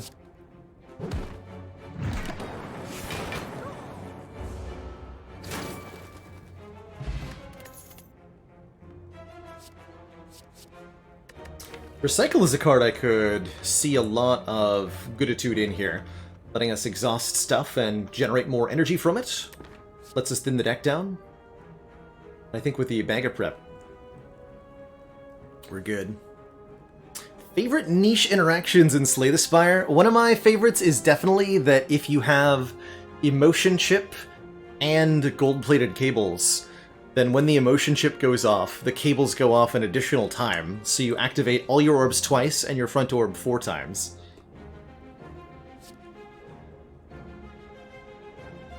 I think that's a pretty cool one.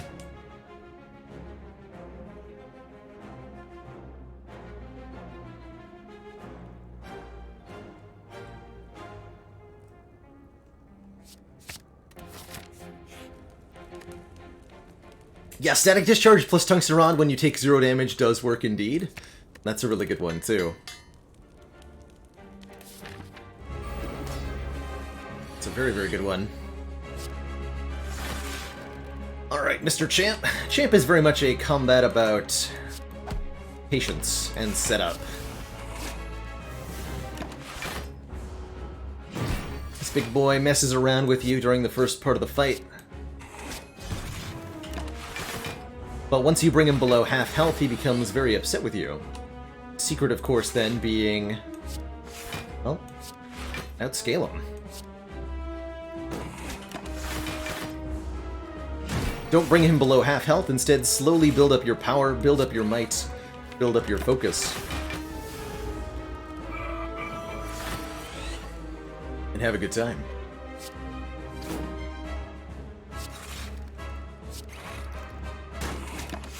And we can definitely leave this fight at full health. Easy peasy.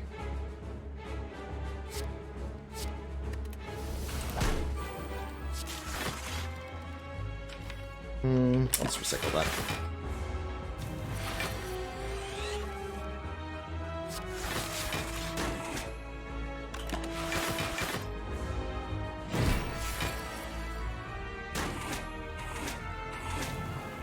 Think I need this either?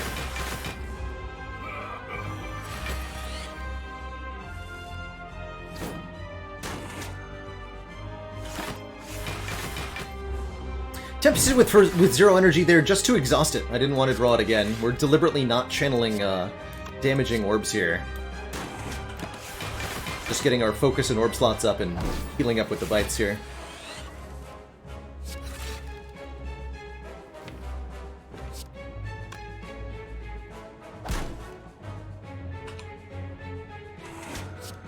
Get rid of Bullseye.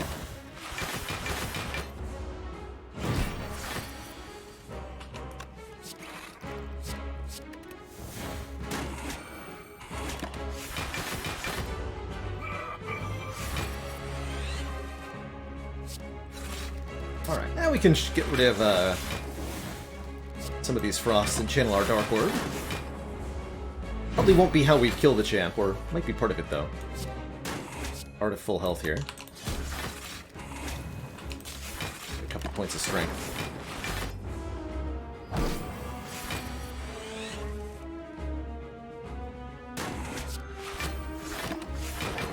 Loosely playing now.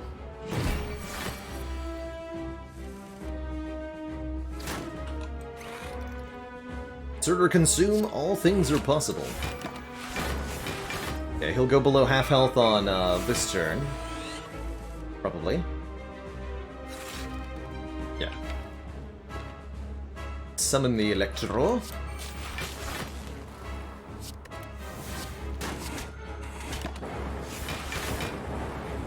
Which means that he'll buff himself on this turn.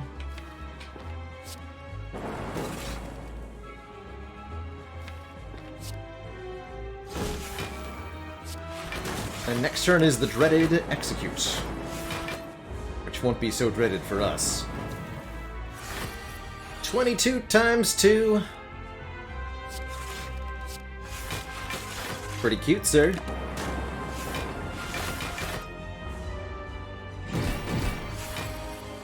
Pretty cute. GG. Alright, and a totally effortlessly clean champ fight. We actually just healed to full, farming him for a boss relic and a rare card. No bias cognition, unfortunately, but I'm not upset with a buffer as a way to survive one big hit here.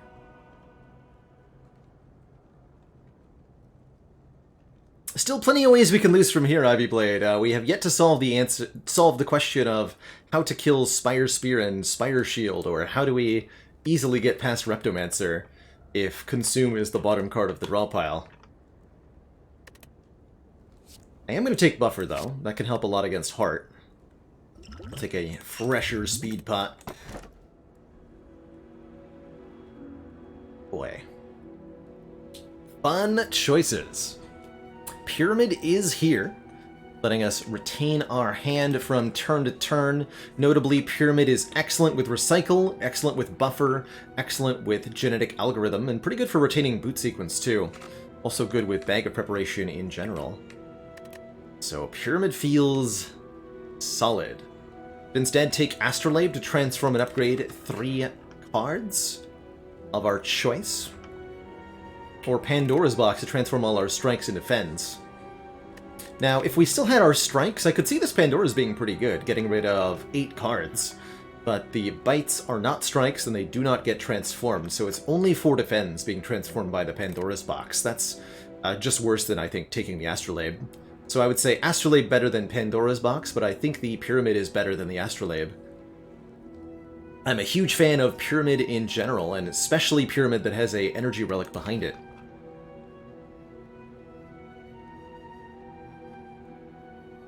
Yeah. Handclog won't be too much of a problem. We'll want to get 1 or 2 energy generating cards. I would take a turbo if we saw it, and I'd like to upgrade the recycle, as well as potentially add a hologram. But that's the direction I'd like to head in. Overall. We'd also like to remove 1 or 2 of the starter cards. Okay, we're going to Elite's Town. Apparently. Which makes me extremely glad that we have bites in this deck. I don't have to fight 4 elites. I could only fight 1 if I wanted to, but I think the intended path here is 4 elites. Let's go through a store then. Gives us a chance to remove one of our cards. Remember, our card removals are still only 75 gold, because we kept being offered slightly better things at stores.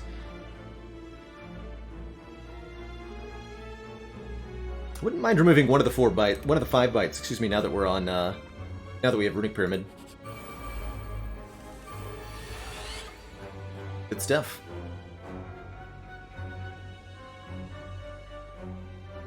Let's see.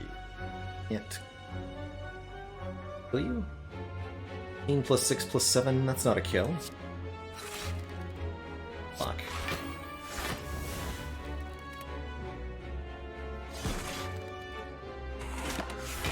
Very lucky. No. Good passive damage that we have.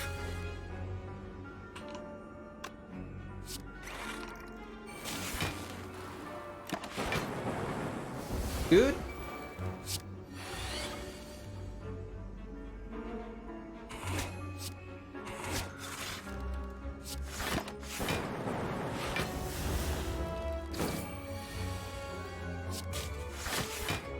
Gotta make sure we play the algorithm and try to set up pen nib where possible.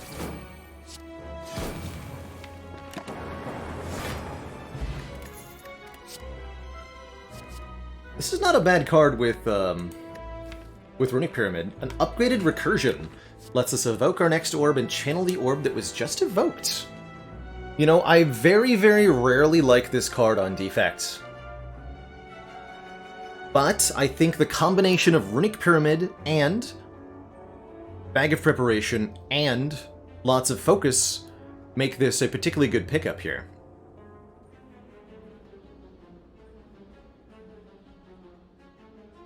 If you find that Electro is a must-have Fob Manx, then I think you may be undervaluing taking front-loaded damage cards and upgrading them. Get yourself an upgraded Doom and Gloom. Get yourself an upgraded Sunder, and in a pinch, get yourself an upgraded Streamline. And you may find that you have the front-loaded damage without needing to be offered Electrodynamics. Yeah, it's a great card. I do think Electro is nice, and it solves multi-enemy fights very effectively. But I invariably curse myself for having this card when I reach the heart, because it really doesn't help that much against heart. Keep the speed pot here. Unlimited focus. Hear me? Unlimited. Do these look like the actions of a man who has all the focus he can eat? I think so.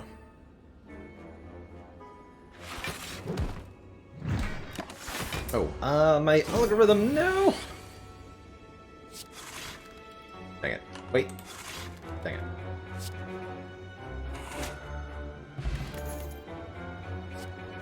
Yes! The ultimate answer against Heart to any defect deck that has too much Frost and not enough anything else. Static Discharge lets us channel 2 lightning whenever we receive unblocked attack damage, and it says plus on it. Amazing.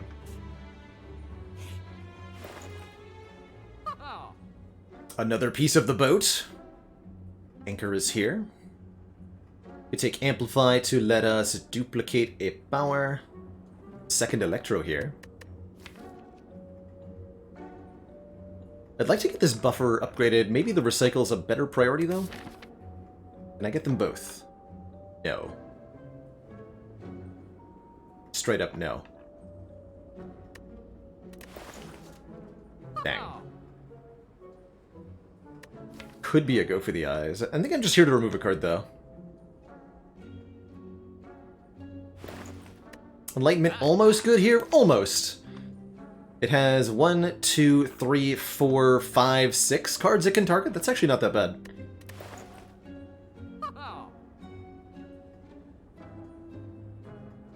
I think with the boot sequence, I don't feel the need for a boat thingy.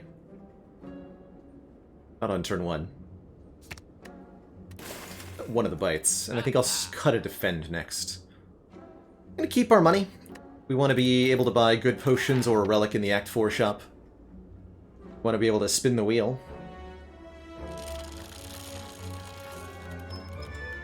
Ow. Uh-oh, you lose! You spot him readying a shiv. You slash at the crazy gremlin, but he's simply too quick. Hits you a few times the crude shiv. The price has been paid. One of these days I'm gonna get that car. One of these days. Yeah, Sunukid, this event is based on your max health. I think it's like 15% of your max HP in damage that the shiv does. Greetings, Mr. Merchant Man number 2. Boy, am I glad I saved money. For you.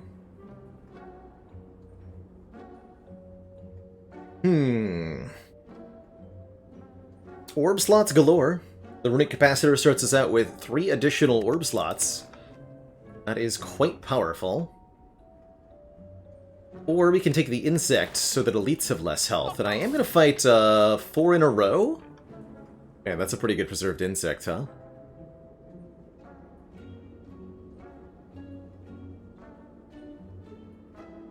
I think both of these are great in different situations. We're only fighting Ascension... Oh, we're on Ascension 8. Here's the clicker, though. We're on Ascension 18. The bosses are weaker than the elites are, so we need more help against the elites. The heart only has Beat of Death 1. And we can do 300 damage per turn with our Static Discharge. So we can have one big turn really easily with this. Whereas we're going to need lots of help against Spire, Spear, and Shield. We're going to need lots of help against the Burning Elite. Let's take the Preserved Insect. Because specifically of Ascension 18. Now on Ascension 19, I think it would be a much more difficult choice between the Capacitor, which will help a lot against our bosses, and the Insect for the Elites. But because the Elites have the extra buff, and I'm about to fight 4 of them, I'm going to take the Insect here. For example, Giant Head still gives us... Or no, we have the shorter countdown, excuse me. Giant Head does not give us the full countdown. We have to be swift about this.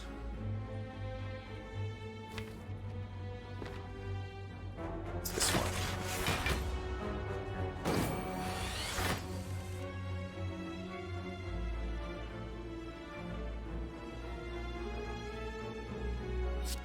I'm gonna try to continue to get Shuriken procs here.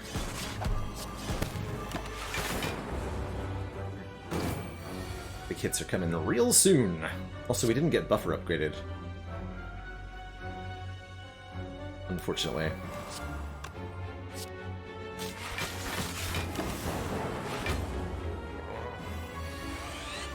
So it comes in swinging for 40 to start, and it goes up from here.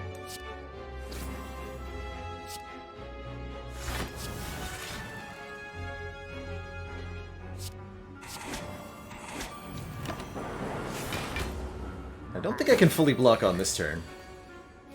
Especially not with Consume so deep into the draw pile here. So I guess let's get some powers in play. Here's Consume. Put that back in the draw pile, thanks.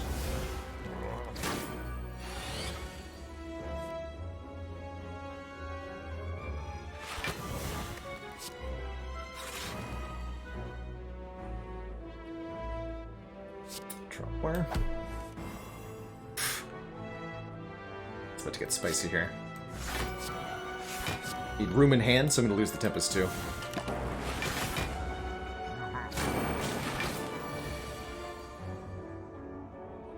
Oh, I'm not scaling fast enough.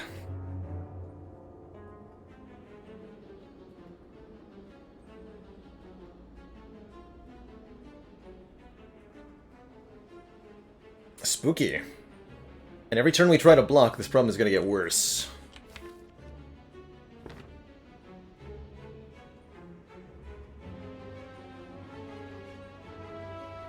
So I think this will be my speed potion. We can go defend, defend, glacier, and I can probably even dual cast this Dark Orb.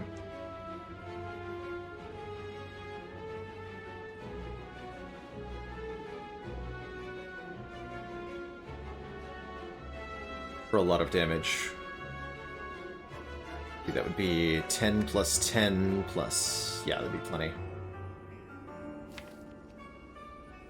And will be its own problem.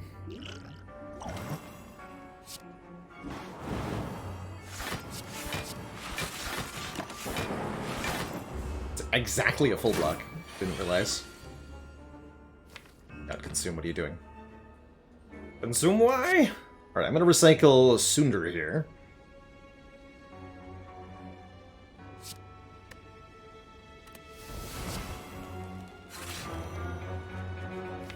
Okay.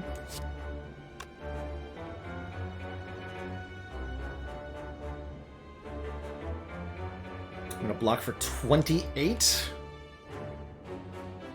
I think there's a way to kill this turn.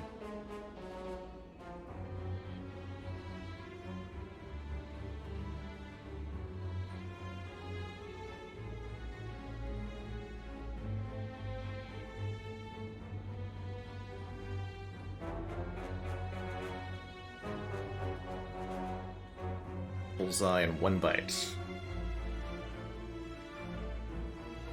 So these are going to be 9 or 16 when evoked.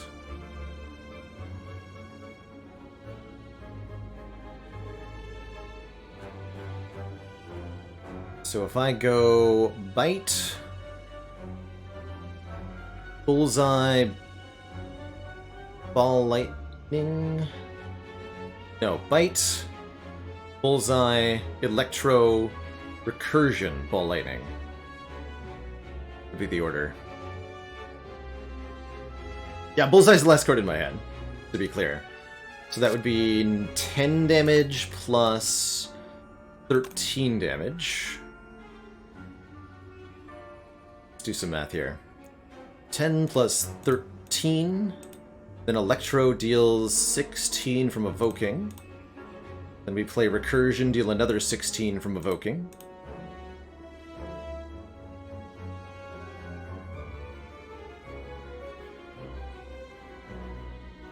Then we ball lightning for like... so you have 2 points of strength. Gonna be 12 times, so maybe about 18, I think. It's 18, and then 3 times 9, because we'll have 3 lightning orbs? Yeah, 3 lightning orbs. It's 27. That's only 100. So no, we're not particularly close to a kill here, even with our most damaging line. Even with the focus potion, I don't think we get there.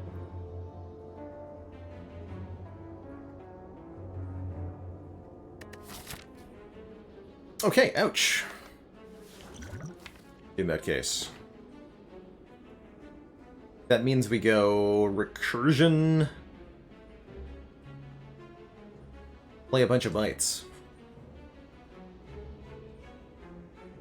See, if we block for 28, we'll only take 32. Okay. Yeah, we do like 120-ish, but we can't get a kill. I don't think.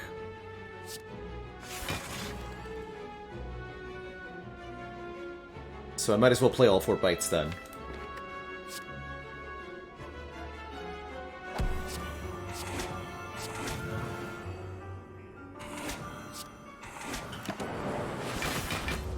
Ouch.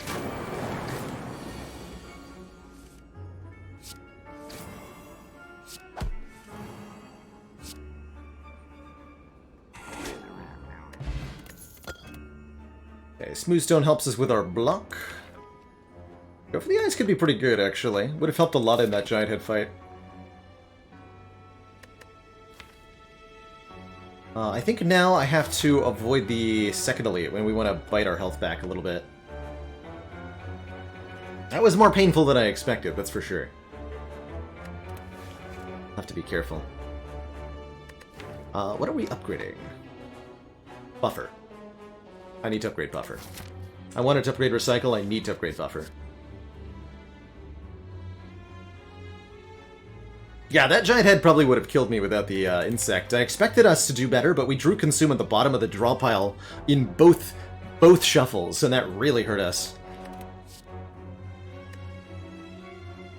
The second elite can be either Reptomancer or Nemesis. Nemesis we have no problem against, but Reptomancer can kill me pretty quickly on 14 health.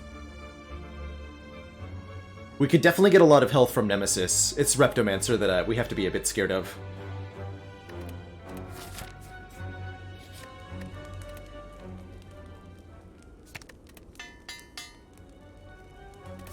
And I don't think one Focus Potion is enough to guarantee that Repto goes okay. Well...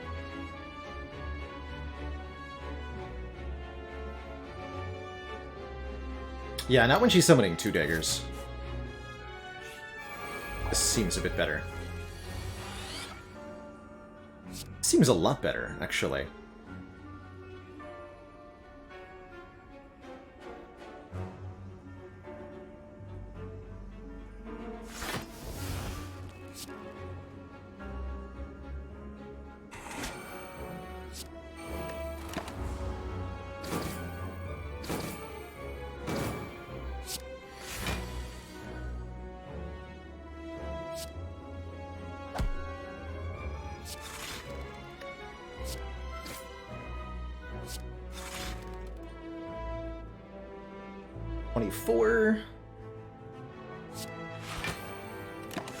So I'm trying not to summon any lightning orbs because I want to play as many bites as possible here.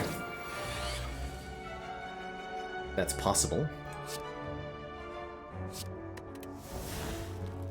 Seems like it is.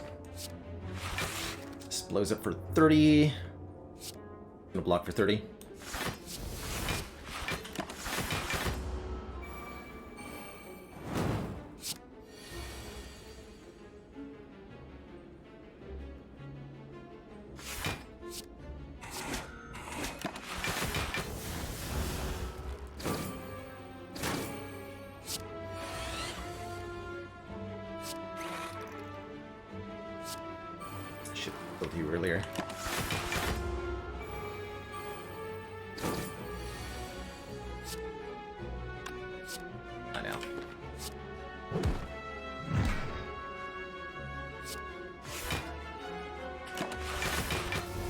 Try to figure out how to play non-damaging cards. It's gonna be a bit of a puzzle. Ultimately, I don't think we get too much hit points out of these guys. Let's see what we can do.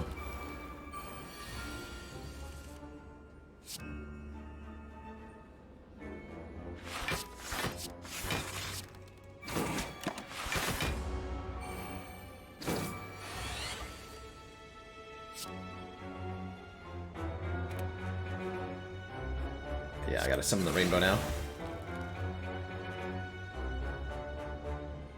And I've got one more buffer charge, I'm gonna use it.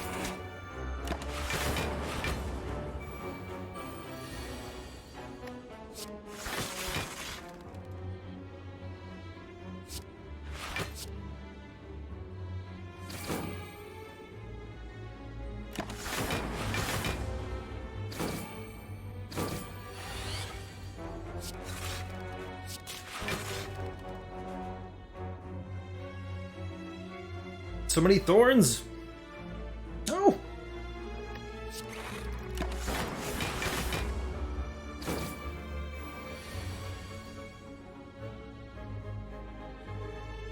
Okay, kind of stuck.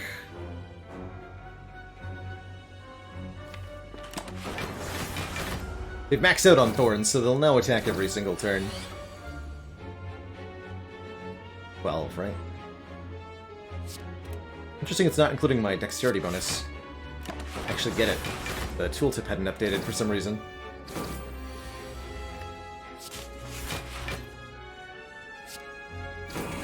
Okay, that's a more reasonable health total to go into a Reptomancer with. And I'm, yeah, pretty happy with a second Glacier here. Second Cinder might have been okay, too. Gotta take the Sapphire Key over the White Beast statue. It's not Reptomancer, what great news. And we drew Consumerly. Even better.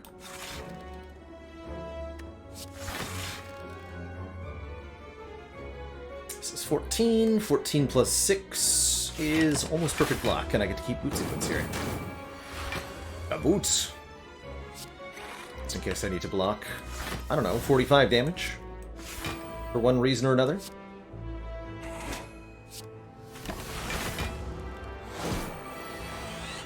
We could maybe try to get to full health here. A little bit sketchy with the amount of burns that Nemesis, excuse me, is going to try to add to our deck, but definitely get some of our health back. So let's start with that. Start with some of our health back.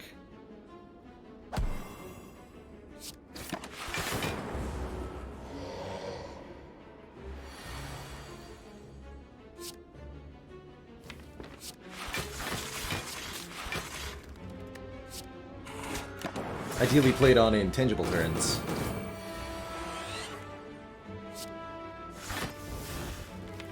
Cycle the burn? Well, unfortunately there's a lot more than one of them. Way more than one of them. Far too many to possibly recycle. Let's recycle the Sunder. Got it in my hand for the moment.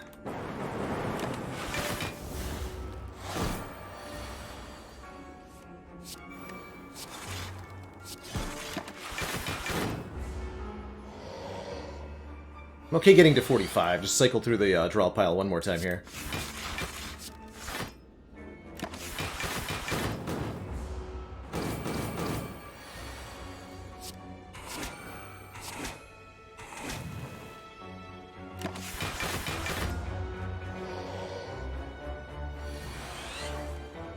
We're fighting and clawing our way back into this one. Zah.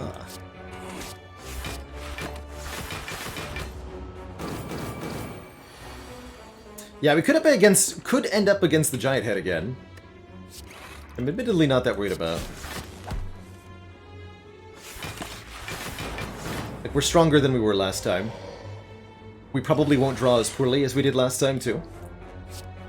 Although it will be a Burning Elite, right? Maybe I should be afraid. Ginger makes us immune to weak. Multicast is kinda cool. Feels like it's not that useful without an upgrade, though. And I cannot give it an upgrade.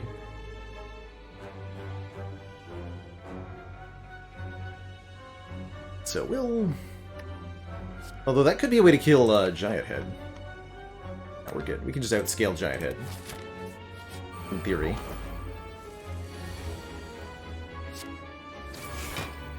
Oh, no you don't.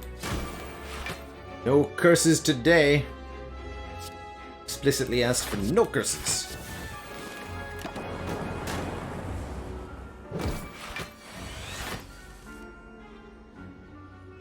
Stinky.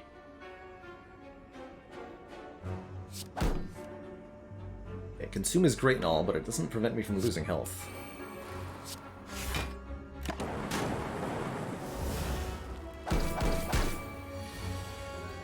No. Bad Writhing Mass. Bad. Not give you permission to do this.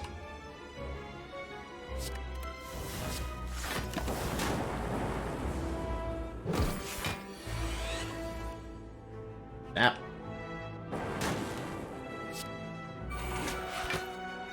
Well, that's easy enough to block at least. Let's go Rainbow Cool-Headed. Actually, that won't full block. No.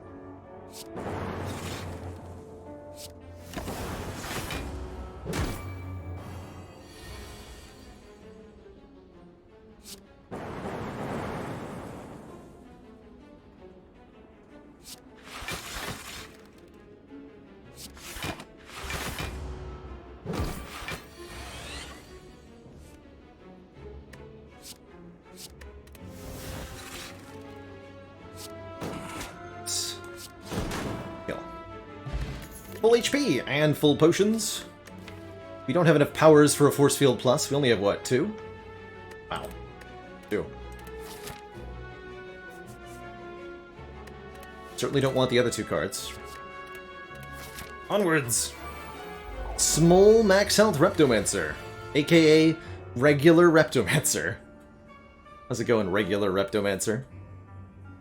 We drew Electro on turn 1, I feel great here. So we'll do lightning damage to everybody. I could even maybe take advantage of Static Discharge a little bit here. Oh! Yes, I absolutely can, so check this out.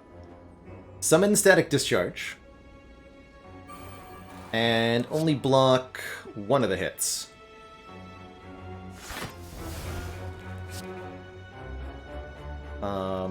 This is what, 18, so we block for 17, take 1 damage. So we take 9, fully block it, then Repto summons, and then new Lightning Orbs happen. So the new summons are going to get zapped immediately here. Boop. Look at that. And now they're dead. Easy peasy every time.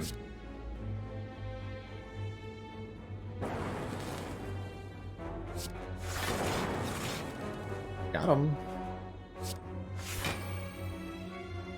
Guess I should have bullseyed the Reptile. We'll just bite. That's why Static Discharge is an awesome card. Pretty much.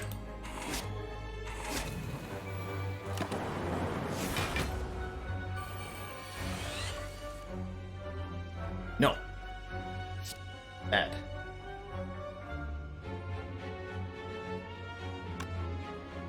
Kill her, can I? No.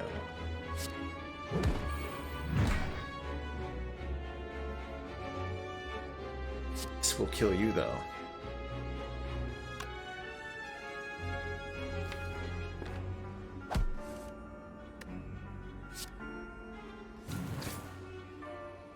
We have 2 stacks of buffer. Should only block the 116 here. I don't think we can get a full luck. We'll do this. You buffer.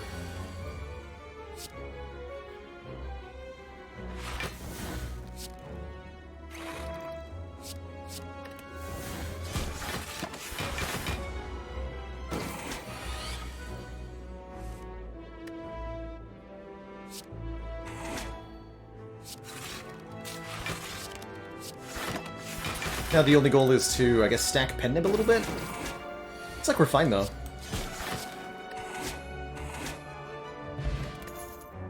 Shoots. 5 more max HP, that'll help. As will the Hourglass, doing 3 damage every turn, as will a Defragment to gain 1 more focus. I do think we want this, and I do think we want to upgrade it in Act 4 here. Can't upgrade it at the next fire, because we have to recall. No more relics happening, right? We'll just drink this right now.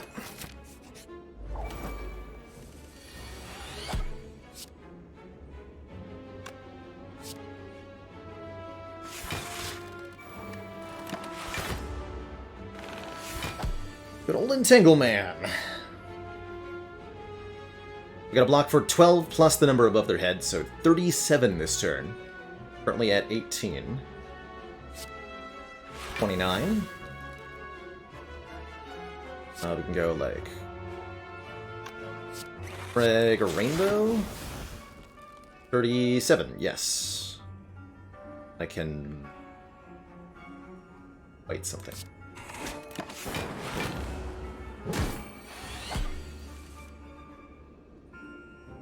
Okay, this turn I don't think... Well, can I block for 30? I think I can block for 30, so I'm just going to block for 12. It's just defend. And go, like, bite. Ball Lightning. Missed out on a little damage there from the Pen Nib. Let our buffer put in some work.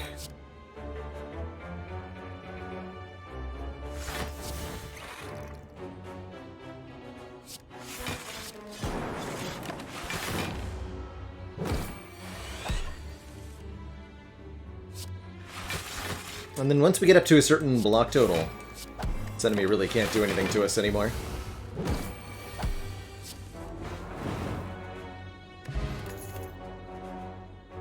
There's hologram. Yeah, hologram because we need to get back consume. Absolutely, yes. Was thinking I might have to take a rebound. Oh my god. Thank you for being here, Genetic Algorithm, on turn 1 of the deadliest fight in the world, apparently. Word, guys. Fun little fact, this particular arrangement right here of the 3 Jawworms is the highest single damage output on turn 1 that Spire can generate. No other combat, none of the bosses, none of the elites can do 51 damage on turn 1.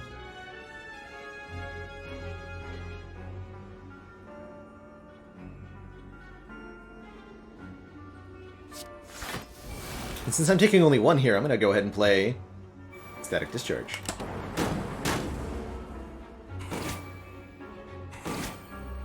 The genetic could have been a go for the eyes.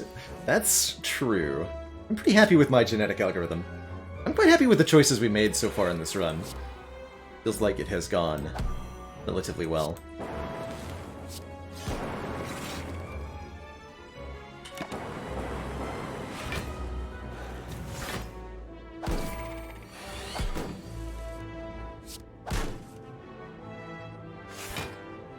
Oh. My bites! There's one.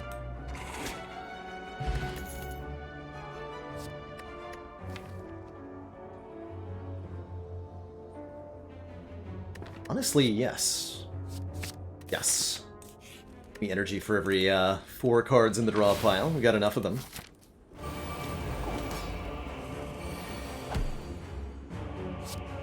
Greetings, Awokened Blokend. Alertbert here gains strength every time we play a power card. Could definitely get in our way, but ultimately the Inserter and Consume is going to outscale this bird, and we'll be able to leave this fight at full health so long as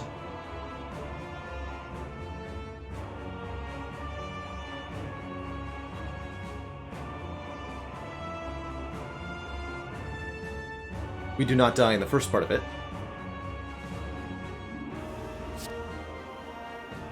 We are going to be facing the dreaded bird multi-attack next turn. I'm going to try to center this one.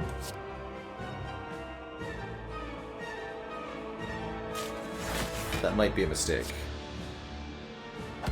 Let's see.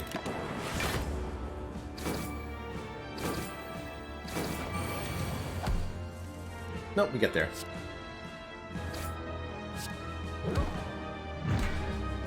Then Cold Snap kills you. If I can go Consume Cold Snap. I could even recycle Buffer or something.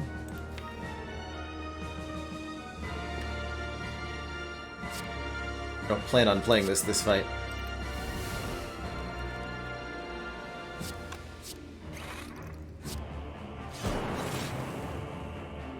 Got Hologram for Cold Snap's fine. Hologram for Cool-Headed.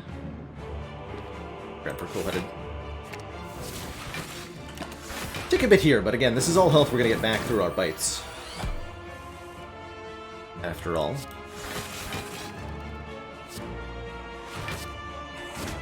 Just kind of like the champ fight, we're gonna deliberately not channel non-frost orbs here. At least not to start.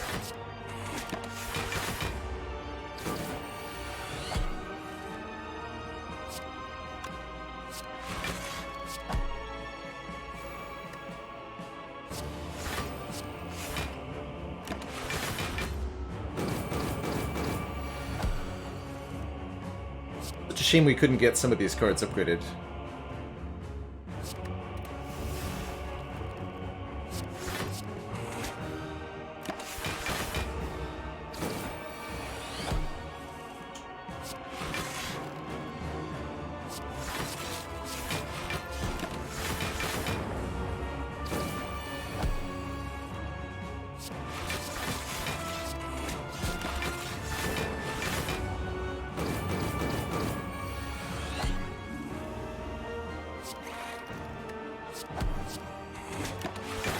We'll probably play the powers soon here. They will give the Awakened One strength. Oh wait, this is only Curiosity 1. That's right, we're on Ascension 18. So this is already paying itself off. Alright, I will play these then. You heard me. Again, we got the A20 brain on.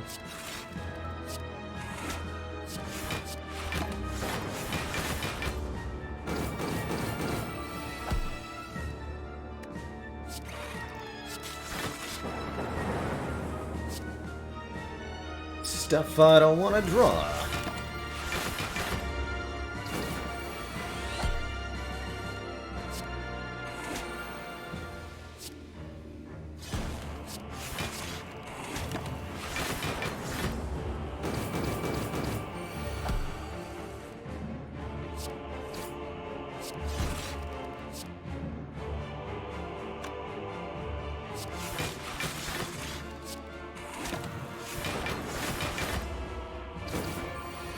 Incense burner to set up. We don't have a second boss, so we're going straight to the elites from here. So it's quite important to me that Pennib is on 9 as we exit this fight.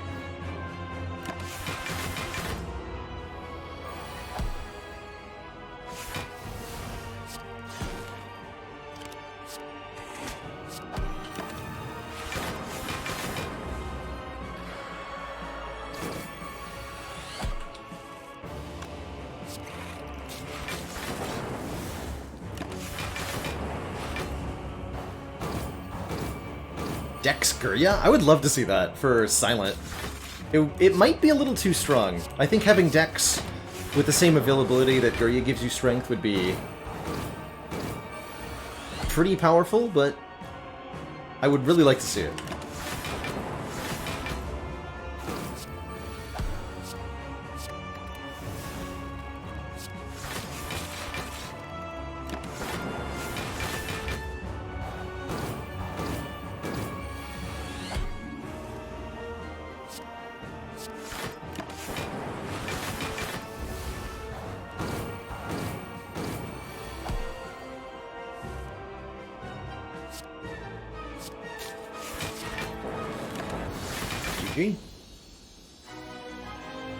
Okay, we're on to Act 4 with 54 out of 54 HP. 2 thump, 2 thump, 3 thump.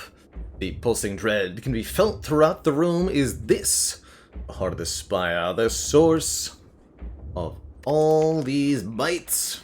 Chomp chomp. Feeling 1555.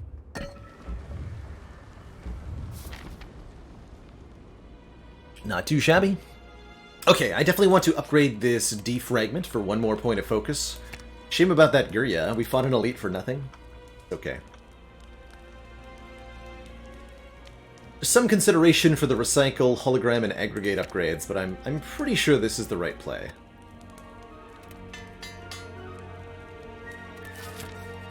We have enough money to buy ourselves a potion. There's another defrag here. Interesting. Hard removal looking pretty good.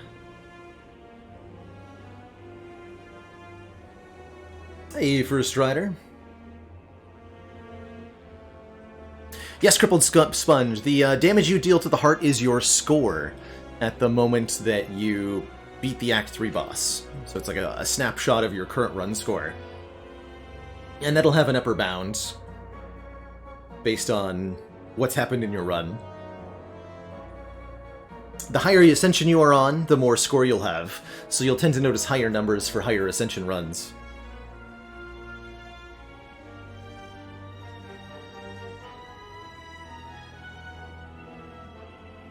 So a couple things that are decent options here. The medical kit lets us play unplayable status cards so that we don't draw them again. Gets rid of the burns on turn 2 of Spire Spear, Spire Shield, saving us at least 4 health then. We could take extra card draw from the Centennial puzzle, particularly useful against Heart.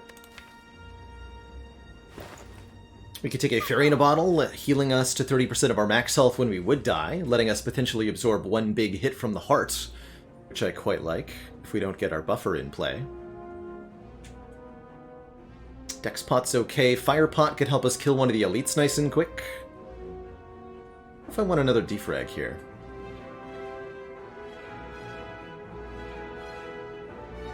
Fairy or Dexpot card remove.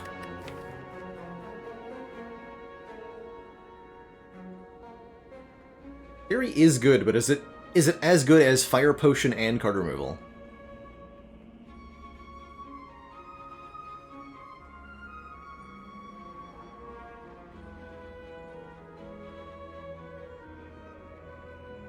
Fire Pot will definitely help us kill one of the elites nice and quick.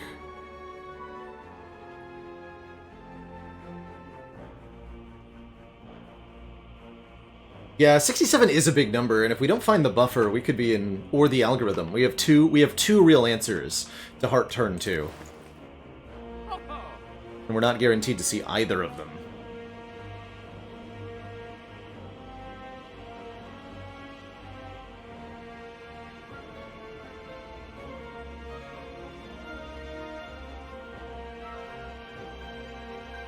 Aki, look! What relic does the merchant sell for only 10 gold? The 10 Cential puzzle! Alright. I think I ultimately agree that this Fairy in a Bottle is a really nice insurance layer. I'm gonna pick that up. One unupgraded hologram. I want an unupgraded defrag. Okay. Onwards then.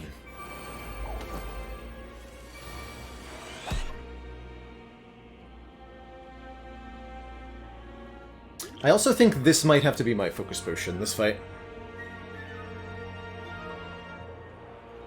Certainly not a great turn 1 here. Let's see what Cool-Headed draws and go from there. Oof. Hologram Cool-Headed, draw one more. Now we gotta get Consumed down, right? Consume, defend, boot sequence, keep the hologram. It's okay to take a little damage, we have healing after all. That would be 5 block. Take like 10? Get 14, quite a bit of free block next turn. We won't die, that's for sure. Okay. I think... maybe I get to keep this potion?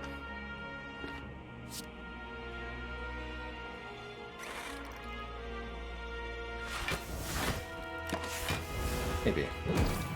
Yeah, lost strength instead of focus, that's also helpful.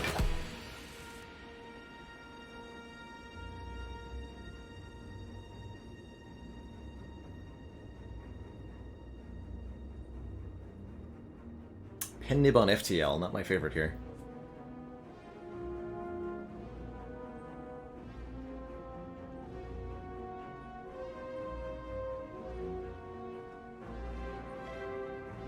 Where's Pen Nibbed Sunder?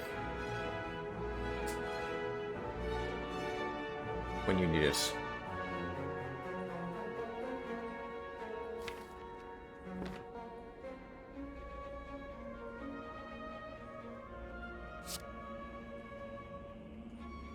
I don't want to turn around, so... there it is. Of course. Okay. That's, fine. Everything is fine.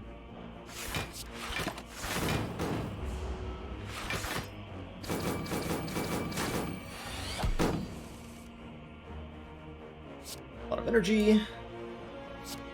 Let's go. There's genetic. Okay, cool. So now we can start doing damage. With Genetic Electro Tempest. That'll do a ton of damage. That'll do a ton of damage.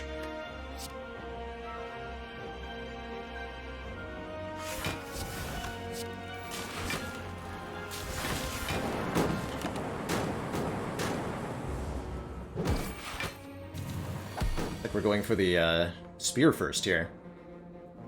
Fine by me. Can we kill you this turn? That's my question. Answer is probably a disappointing no. Let's see.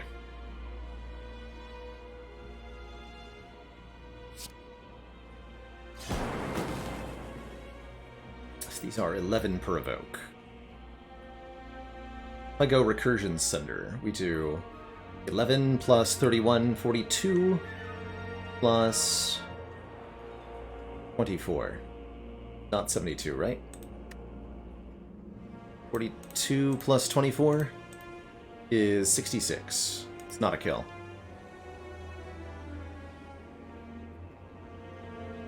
So I should Recursion and Glacier. Fight one time.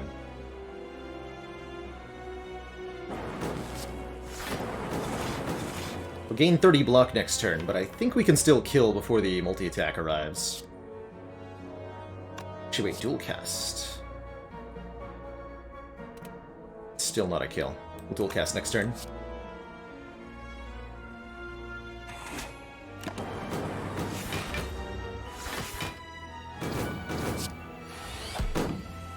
Bonk. I can go dual cast. Sunder. That's a kill.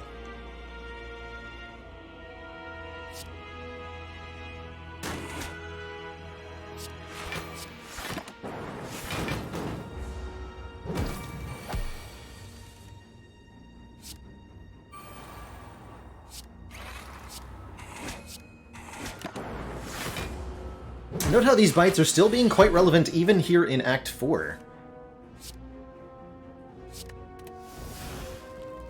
Good stuff.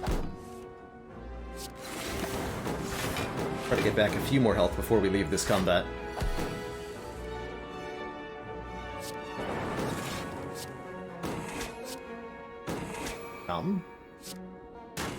Oh.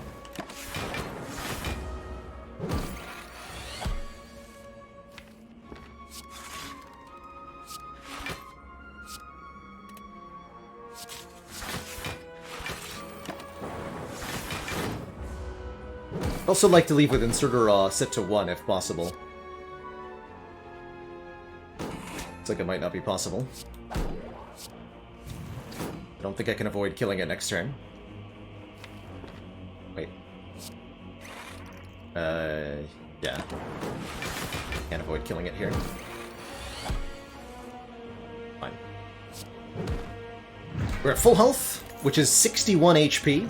We have a Fairy in a Bottle and a Focus Potion. We're offered a Chaos Plus to channel 2 random orbs with lots of focus? Probably, right? No. Maybe not. How we take the barrage?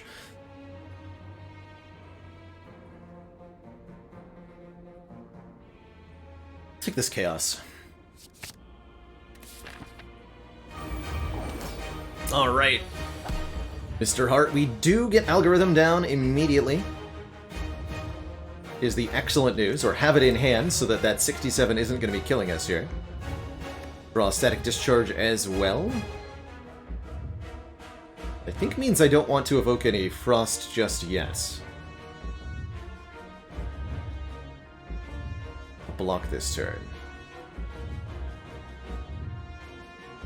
I think I just played the Static Discharge. Take 1, and leave everything else in my hand here. That way, if it's the multi-attack, I can get some damage done.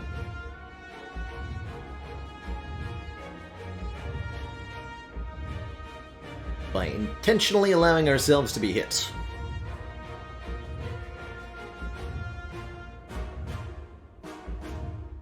Yeah.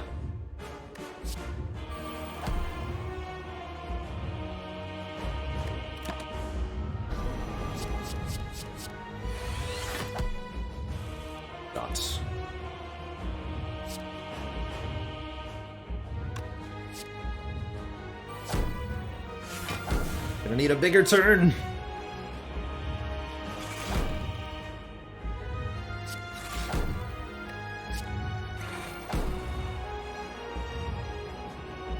But I think having 1 Frost Orb next turn is gonna be correct, so let's dual cast.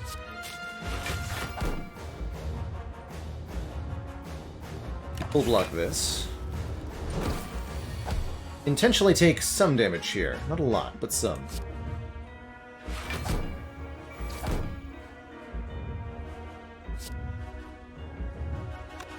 This will block for 9, so we essentially get 15, take 30.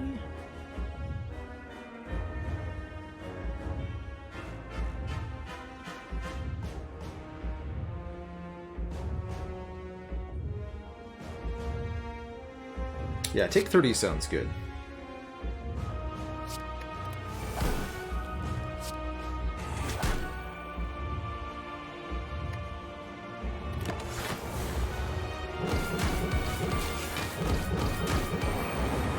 Commence the zappening.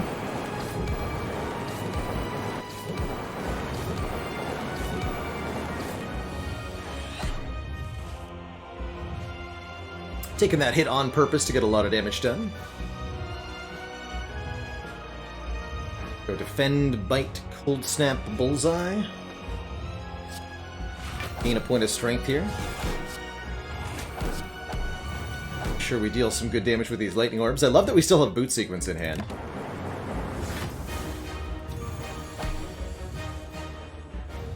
Here's Consume on turn 5. Thanks for playing, Consume.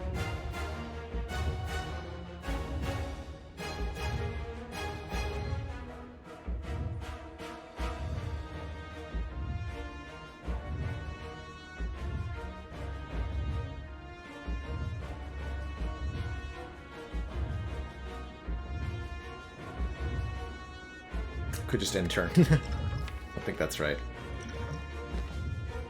We're looking at 4 times 15 next turn, which is pretty spooky. Having a bunch of frost orbs down will help a lot. Let's see, this would be 7 plus 7 plus 30. Yeah, we can full block this if I want to. That's a good idea.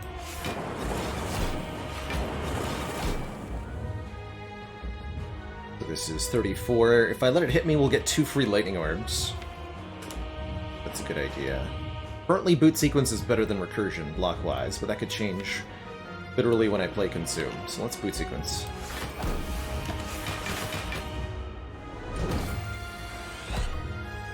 So now we can Consume and recursion. We got all the block in the world, basically.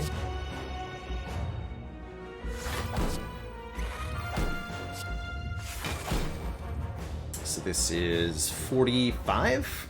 9 times 5? 45? Plus 15 is exactly 60. I sure would love to take 1 damage, actually. That sounds great. Please do 1 damage to me. Not playing the ball lightning because it would have evoked the Frost Orb and then we wouldn't have taken the 1 damage.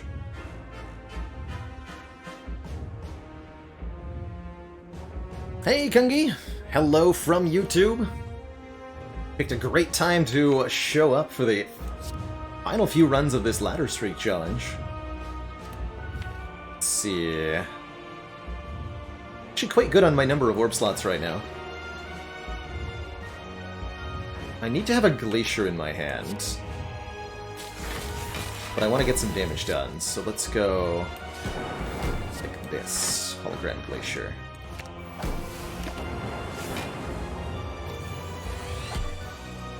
This.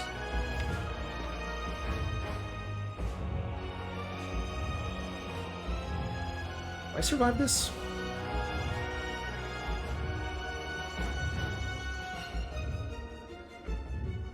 The heart survive this?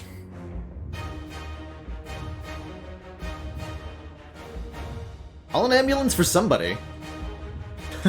I'm not sure. I have to do some math to figure out who. That's right, the Ladder Challenge is going from 0 Ascension to 20, trying to win against the heart on every single run. We're on number 18 at the moment.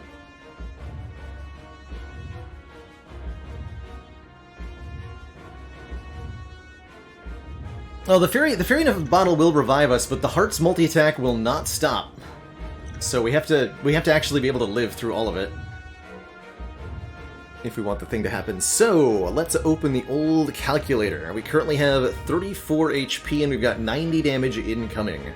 Frost orbs essentially count for double, because they'll evoke during the middle of the turn, so each Frost orb is 21 block. Oh, yeah, we're actually completely fine. Let me reiterate that. Because of Static Discharge, evoking these Frost Orbs during the middle of the enemy turn, each Frost Orb is 21 block. 9 plus 12. That's huge. That's absolutely enormous. So we don't even need to use the fairy here. It's gonna bite you.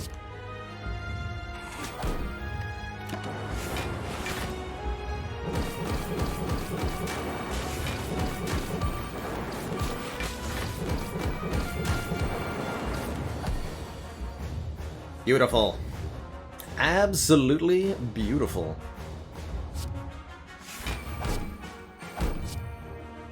GG, Mr. Hart. GG.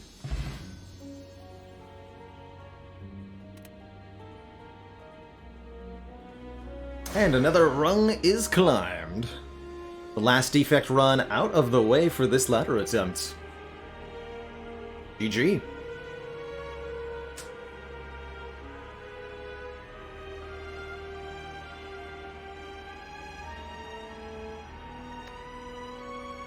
Be free, my fairy friend. Be free.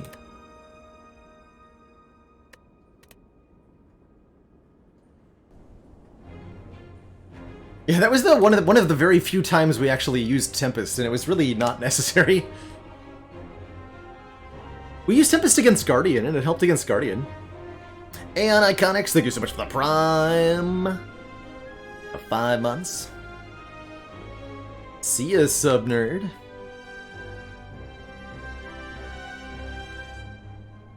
Personally, PBNE, I think...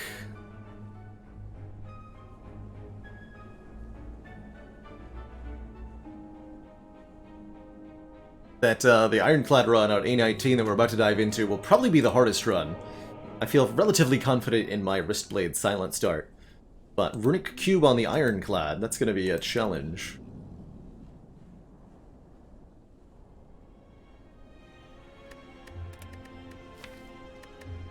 Amazing.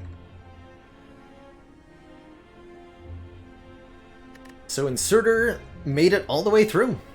It definitely consistently had some tough Act 1s, but it also very consistently is great scaling in the late game, so as long as you're able to keep an Inserter run alive, it can go pretty well. Much credit to Bites on this one. Bites allowed us to take 3 elites in Act 2, which we wouldn't have otherwise done, and enabled the Coffee Dripper to be an excellent energy relic for us. Given the deck that we ended up with, I don't think the Velvet Choker would have been too different than the Dripper here. I don't know if I would have I probably still would have taken Bites with Velvet Choker. I think. Could have been a 10 barrage deck, it could have been. Could have been.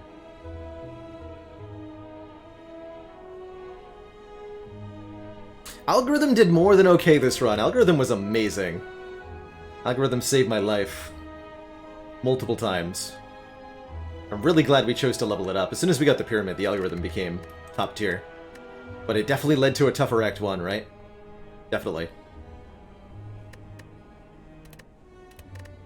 Anyway, before I dive on into our Ascension 19 Ironclad run, I am going to take a quick break, refill my water, stretch my legs. When I return,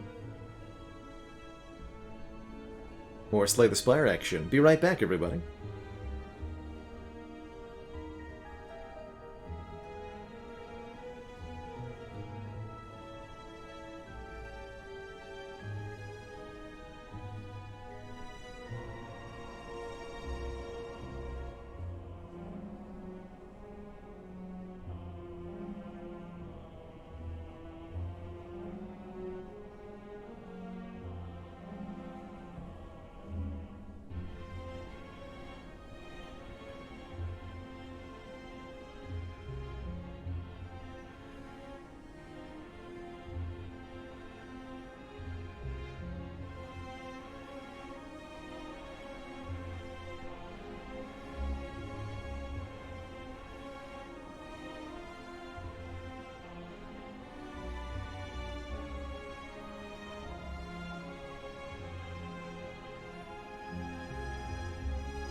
Alright, you cozy cuties. We are back. And ready to slay the Spire. Let us begin. Built the Spire there, finding us a seed that starts us with Runic Cube, causing us to draw a card whenever we would lose HP. Ooh, boy. Hold on. Oh yeah, wait. This is a tough-looking act layout. It's a really tough-looking act layout. Huh.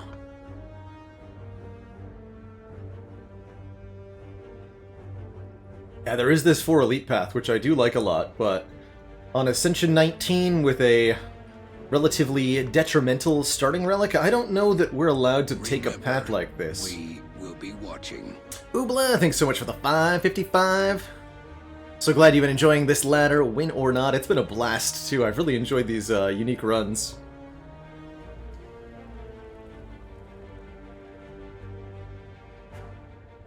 I'm headed up to Vermont for my vacation, Kanji. Gonna hang out with the sun and the woods and the quiet up there. A cozy cabin vacation for me. Really looking forward to it.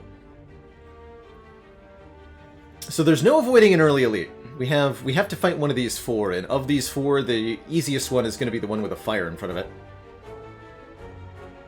From there, we can also... I do like taking out the Burning Elite in this act. It'll be pretty easy at the end of the act. And that'll free up future acts. So I think going for 2 elites, which is relatively conservative here, going for 2 elites and getting our Burning Elite done is a solid choice. So do we take a floor, like a really early shop, becomes the question. Let me buy a potion so that we can ensure we don't die to that first elite. There's also, like, go this way. Wish I knew what my first event was going to be. That would help a lot. I'm leaning towards, yeah, buying a potion here, and then fighting this elite. We'll only have a couple of cards. This is not the ideal Act 1. Okay.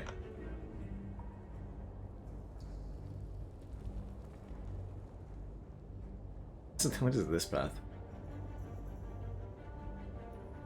Just gonna name an elite on floor 1, easy peasy. I'm sure there'll be one on sale in the shop. Greetings, Mr. Jawworm. Give me the old 12 damage hello. Not even giving me the dignity of a triple strike draw. Fortunate. We could end up taking a bunch more damage next turn. Otherwise, I'd take a bunch of damage this turn. Dang it. Okay. Triple block then. Okay, no, that went fine. Jawworm was polite. That could have been much worse. Alright, card rewards is... good. Acceptable damage. Twin Strike deals 5 damage twice. Definitely a ironclad common damage card that I'm not upset by. I have a hard time with some of the common pool of this guy. The wild strikes, the clashes, stuff like that. But Twin Strike's great. It's just 10 damage. You get to choose where it goes. And it upgrades for +4. Totally fine.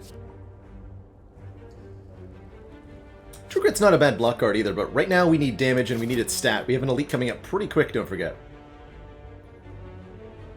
Is this ever good enough to just, like, let me go this way now? I don't think Twin Strike is good enough for that. Had I found a really good potion, I could maybe think about going the 4 elite route. But no. Faces here. Shame about that Apotheosis. I'd really like to be able to buy that. What I don't mind is Shrug It Off. Decent Bolonka card, and we can pair it with a Fire Potion for insurance against the first elite. Definitely think that Fire Potion is premium here to ensure that we get to survive our first encounter here. And the Shrug It Off will serve us well throughout the whole game, as well as against the Guardian. Otherwise, it's like Heavy Blade? Not taking a Dark Embrace, not this early. Golio, thank you so much for that gifted sub to Nerf Nitro. Minus strength affects Heavy Blade in the bad way, and a wub. So if you have -1 strength, this card does 11 damage. If you have -2 strength, it does 8 damage, so on and so forth. And it gets worse with upgrade if you have negative strength. One of the very few situations where an upgraded card can be worse than the regular card. Upgraded Heavy Blade, if you have negative strength, is worse than regular Heavy Blade. Kind of funny. Would have loved to take Sling of Courage here. Could have had a very different run. Imagine if we get the Serpent Curse here, then take Sling of Courage and suddenly 4 elites, not so bad. But that is not this run. This is the run where I take Fire Potion, Shrug It Off. Swear to God, if this is the Serpent. Oh, Gremlin, Match and Keep, 12 cards. Evolve is a card I don't think I've been taking often enough. We don't want a pain. Do we just add Double Tap to this deck? Causing our next turn attack to be played twice.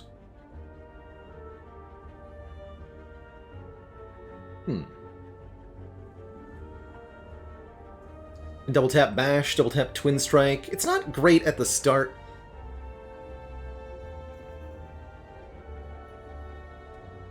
There's not a lot of good targets with it. It's a good upgrade though, letting us duplicate 2 attacks.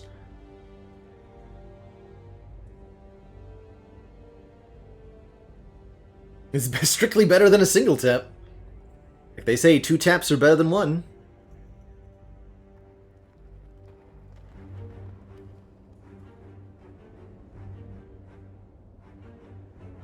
Yeah, and it's a skill. We could start looking at the other cards, see what else is there. Double tap was the first card, right? It's good that we don't let that happen to ourselves, Goyo.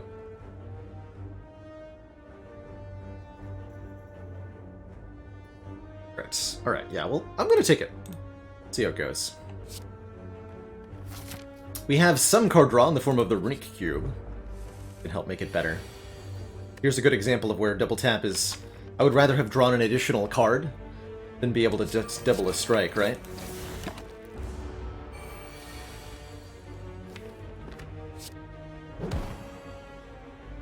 We'll have a guaranteed kill, just take 1. Oh, not a guaranteed kill, excuse me.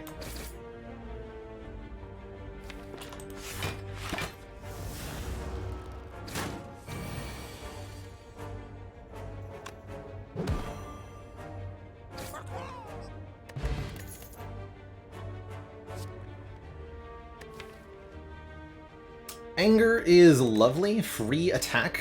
Gotta love free attacks, especially with the source of card draw.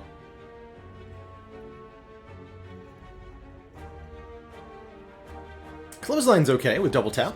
12 damage, 2 weak. Costs the whole turn, though. I think Anger just is really nice, added into an Act 1 deck.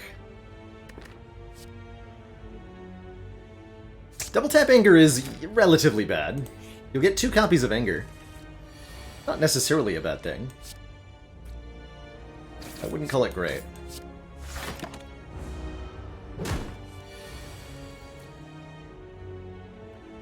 Ow. Really?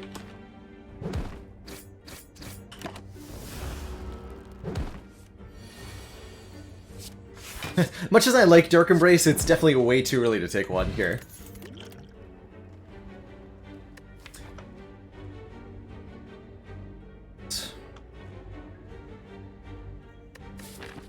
Not worried about sentries. We have a power potion for sentries. A second twin strike is okay. Second shrug is questionable.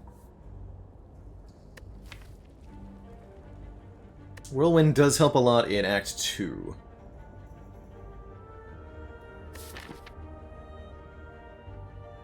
It's definitely a good upgrade target. I'd rather upgrade this bash going into this elite fight.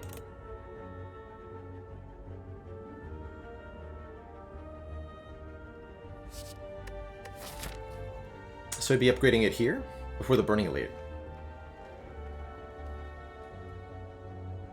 Yeah, I'm sure that I have taken a floor 1 Dark Embrace Frogan, but I have not done so with a Runic Cube start. I don't think.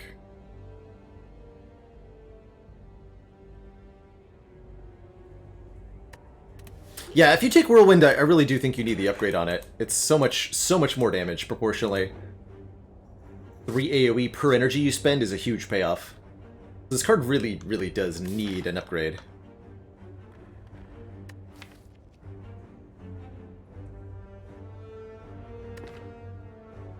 Really tempted by this Shrug, actually. Helps us a lot against our Guardian. I'm gonna do it. I'm gonna take second Shrug here. Go a little bit block heavier. And we're gonna upgrade Bash. It's gonna make our block game in Act 2 nice and easy. We do get sentries, so I'll use the Power Potion here. Getting a Dark Embrace in play for these guys.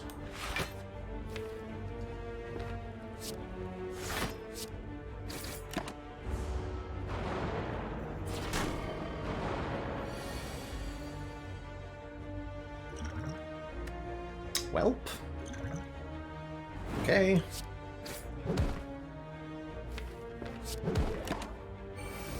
Thanks for that draw.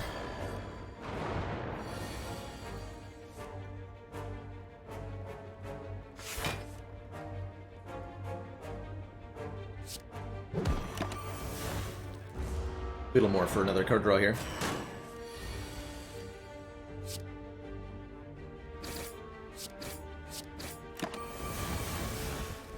Really don't like that I had to use 2 potions. And still took this much damage.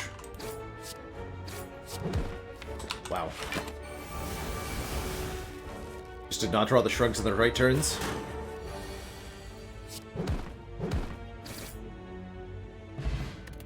Not get a good relic either.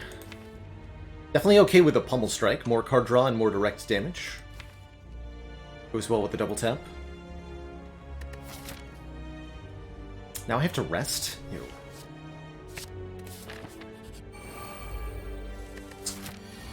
Okay. Oh god. Why? I did 2 shrugs for a reason, damn it. Come on. Don't be like that.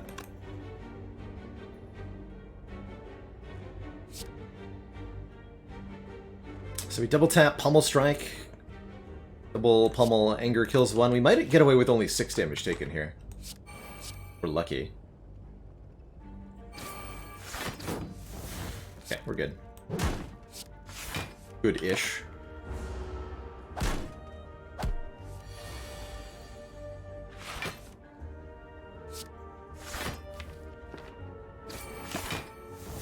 Major yikes, though.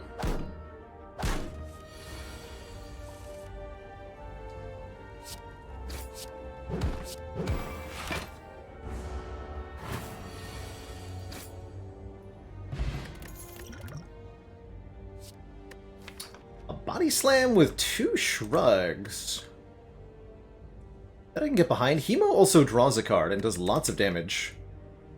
Worth thinking about, too.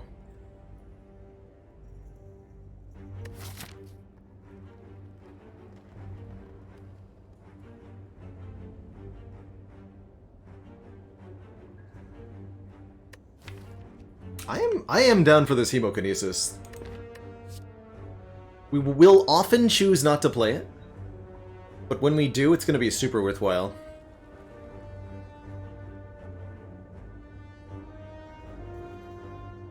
I haven't had a lot of opportunities to lean into the self-damage with the Cube Sly Flesh. We've had a couple runs where there's like double offering going on, but it's not really leaning into the cube that much, just taking 2 offerings.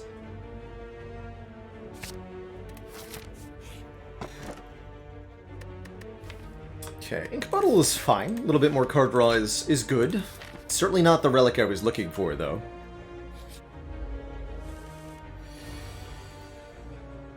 Well, now I'm happy we have Hemokinesis. Hemokinesis draws a card and outright kills Sneaky Gremlin. Look at this horrifying Gremlin's roll, by the way. This act is definitely trying to kill me. Not a bad draw, though.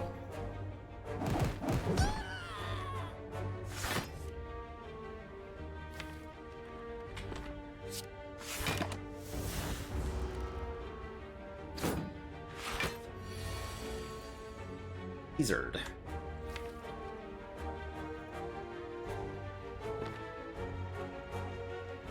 Next turn, Wizard attacks for many numbers. Many numbers. Drawing very little damage next turn.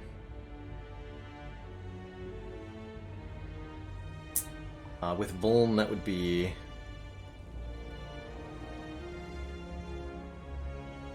15 plus 9 plus 9, 32, we would need 33. So no, I can't go Pummel Strike, Anger, Bash. But I think I have to Skill Potion.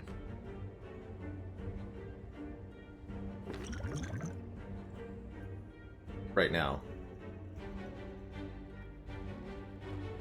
Or I have to take 10, is the other option. Where we go, Bash, Pummel Strike, Anger on the Wizard here. Skill Potion saving 10 feels like a good choice, though. Yeah.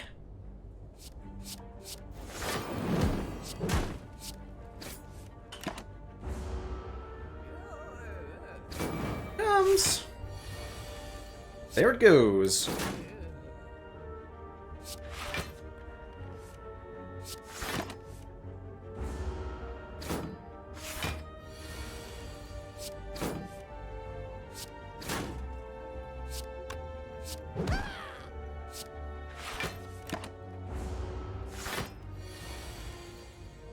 Now we get attacked by the shield gremlin. Not often you get to see them attacking. Sure, this goes to 9. Okay, a strength potion to replace our skill pot. That's good. That's actually quite good. And potentially a... well, we have no use for a Feel No Pain now. Fortunately. Really want it, though.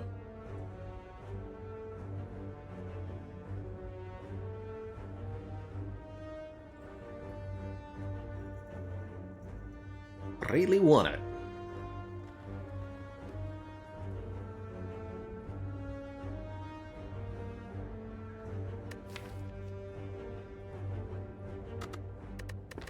This doesn't do anything. Wouldn't call Trugood a safer pick either. We're 50% chance to fight a Gremlin Knob. Might be a skip here. If this was a chance to be sentries, I'd be a lot more excited about a Feel No Pain.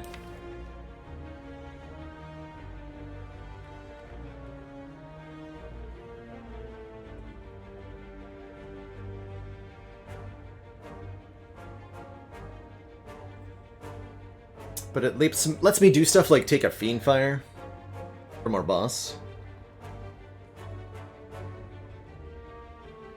We are going to get a rest shortly. We're going to go, is there any event that can kill me? I'm going to go event first and then fire.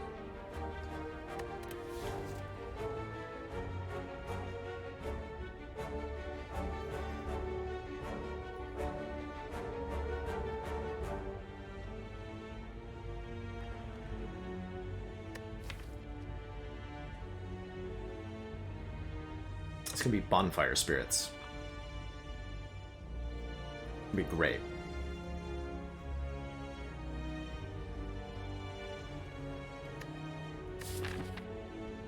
I probably gonna regret not taking that. I'm gonna skip. Transform upgrades. Sweet. I'm gonna go ahead and take the opportunity for an upgrade here. It's what, +5 on Hemo, right? That's really good. Also upgrade the double tap or a shrug. Get that Hemo upgraded. Should be plenty of damage now.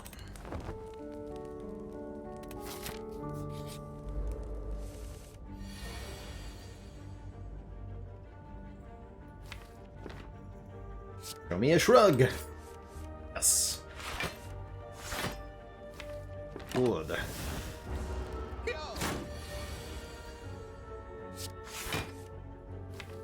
Okay, this fight feels like a fight where playing Hemo will save me a lot of health, ultimately. We can just kill this turn.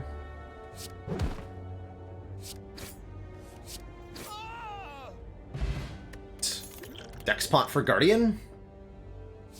Bloodletting. Same. 3 HP, gain 2 energy, draw a card.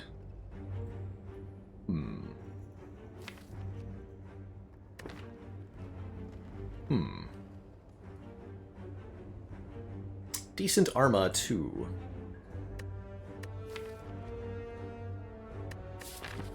It's not a bad bloodletting. I wouldn't call it a great bloodletting. Like, we don't have the health to be spending 5 in every fight. But it would be really good, so I'm going to take it. Let's see how it is. Double tap bash. What a great open. Heck yeah.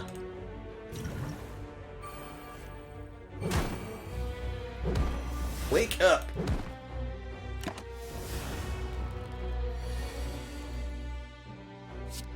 You fool.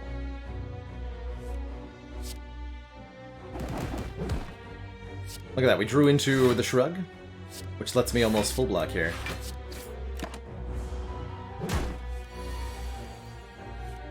And likewise.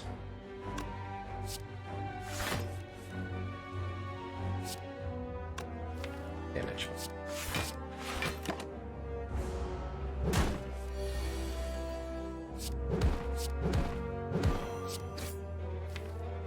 Gorgeous. Bottle. Hey, here we go. Pocket Watch. Whenever we play 3 or fewer cards during our turn, gain 3 additional cards at the start of our next turn. Now I will take and upgrade an armaments. Heck yeah. And we can easily beat Guardian with a Dex Potion, maybe even without.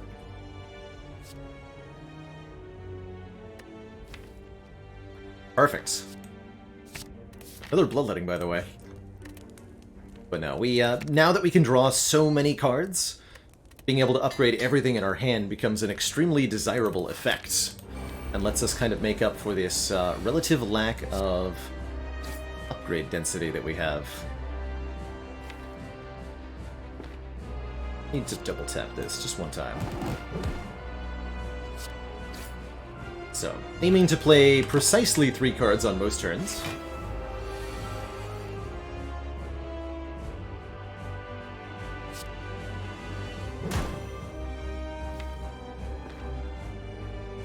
Almost want a Bloodletting here. Going to.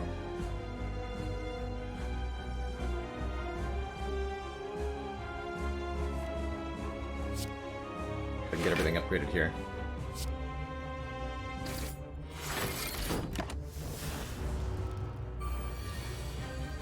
I think I get to keep this Dex Potion.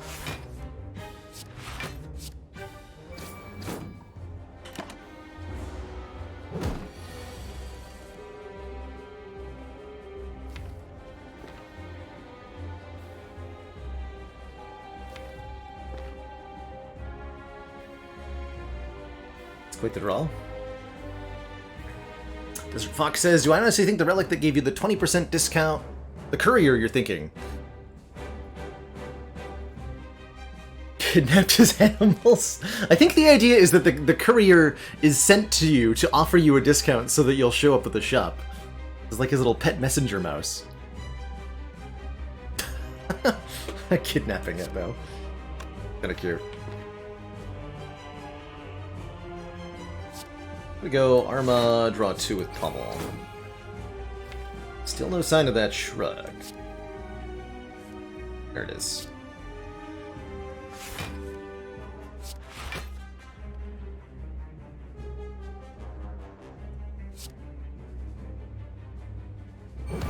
Keep that one up.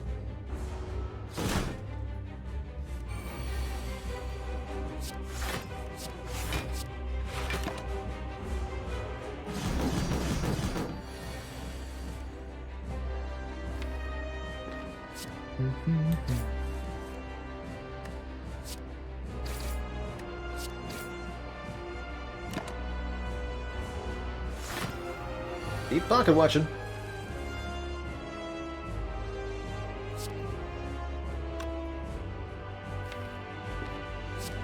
do think we need to be playing Hemo, though.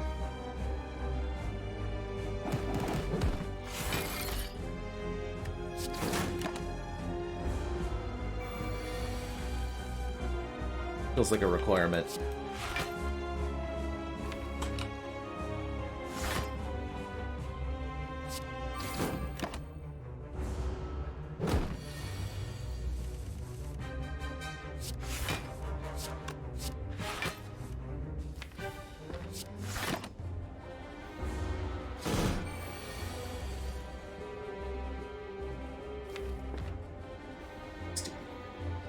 There's probably some bloodletting double tap turn I could do that we can actually get the transform, or I can just full block and not lose any further health here.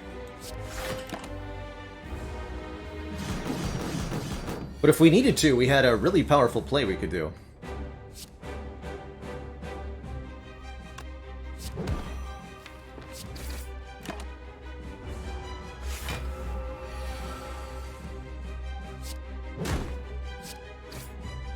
Yeah, we do have to play it this time.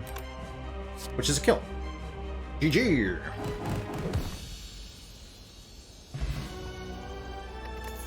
Okay, we have successfully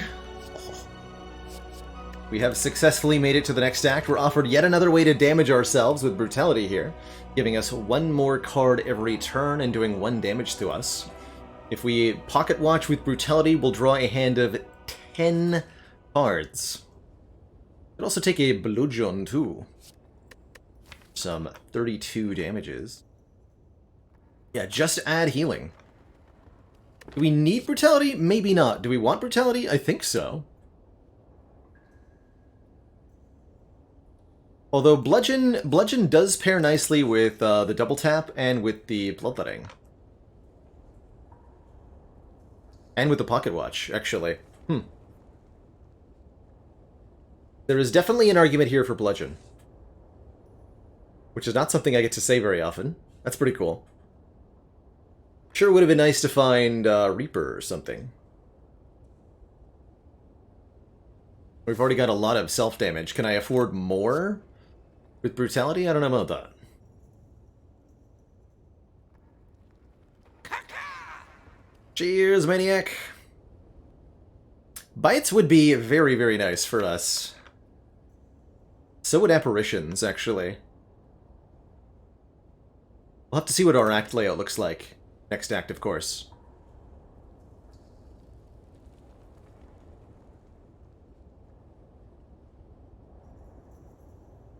How often do I go for Berserk? Not too often. It can be correct. I like it especially with the Orange Pellets Relic or with Odd Mushroom to mitigate the downside of it.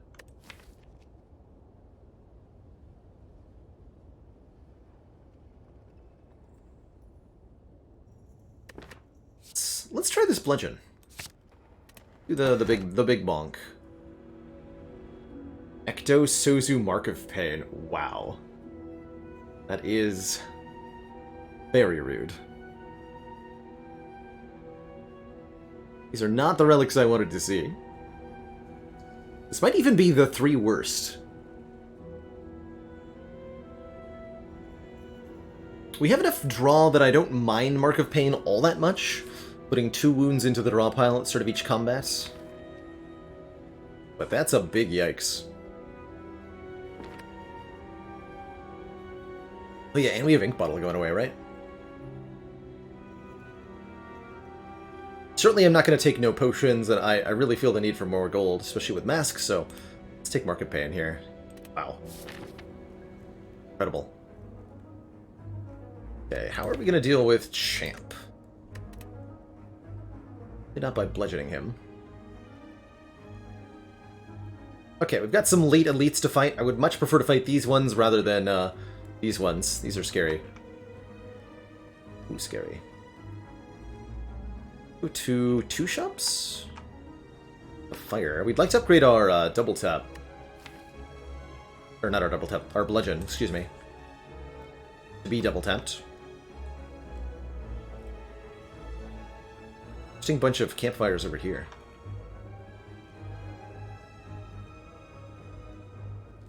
I do want to fight these 2 elites. We need some relics. So, starting here? Yeah, we're starting here. Hey, here's a good fight.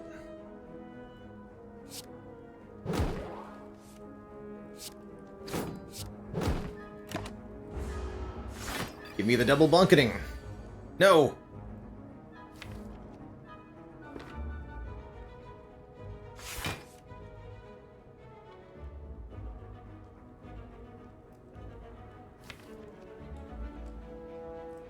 $52.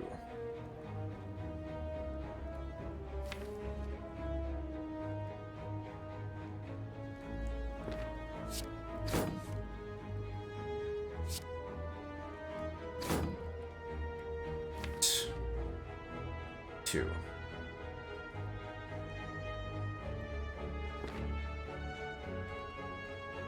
I have to play Strike if I want the chance to kill, so we'd have to draw the Hemo then. It's a 5 out of 6 chance to get lethal if I play a Strike here. We whiff the Pocket Watch. Taking Busted Crown over Mark of Pain? I would have been pretty upset by the by that one, admittedly. I think so.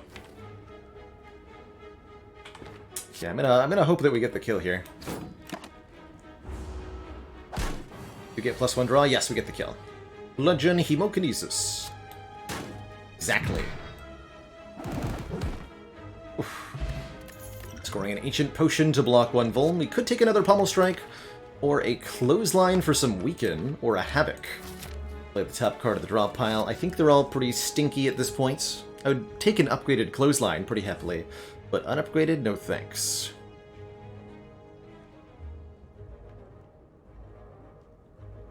Yeah, that's fair, Balthamos. Being momentarily confused by the limited number of cards I choose to play is pretty reasonable. The bunketing. Get him!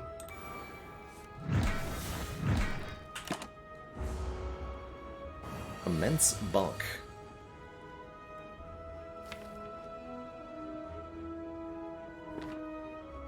Okay, we're being made vuln.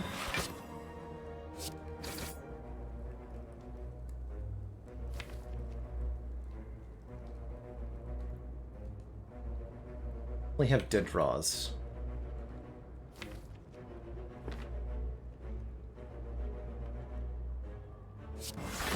Questioning whether I play... I mean, I only need 1 hit to kill? Yeah, we'll be fine.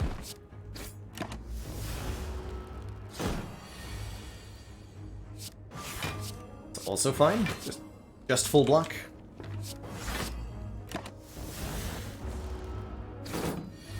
Don't take any damage.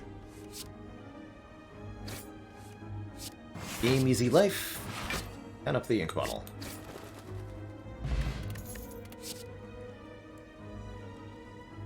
Carnage hits nice and hard. Another good target for a double tap.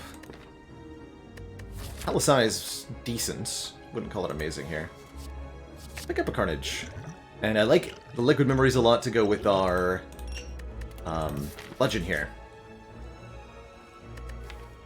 And someone was saying, wouldn't it be nice if this deck was offered Bites?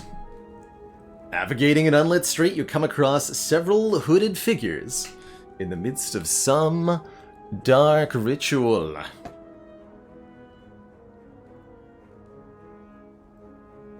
Bites will allow us to restore our health by 2 per chomp. They get upgraded by armaments to heal for 3. Awesome. Awesome, awesome. We go down to 52 max HP, but, you know. Does that mean we go more aggressive routing now, then?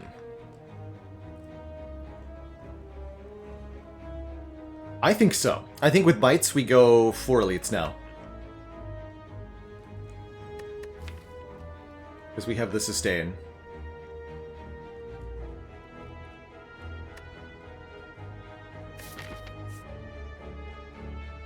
Yeah, I think we go hard now. I think we go like this.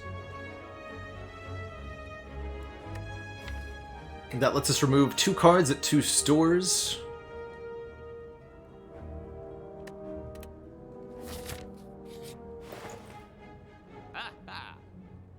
Still Pain and Second Wind feel pretty good together. Not a bad Nunchaku. Energy every time we play 10 attacks. Is a Hando Greed.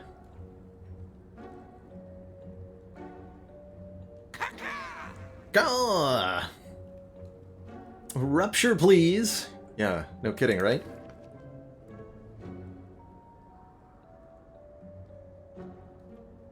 It's weird to remove defense. Feels correct, though.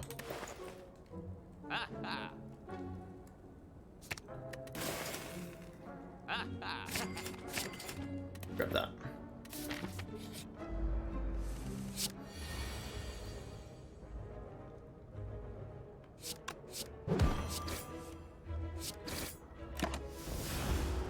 Turian and Mystic, not a difficult fight here.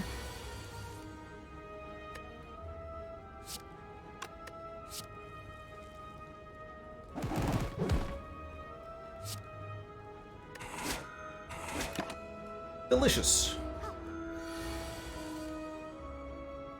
And I can, like, go bloodletting... Bite, bite. Oh, man. Wow. Oh, we needed these bites so bad. Yo.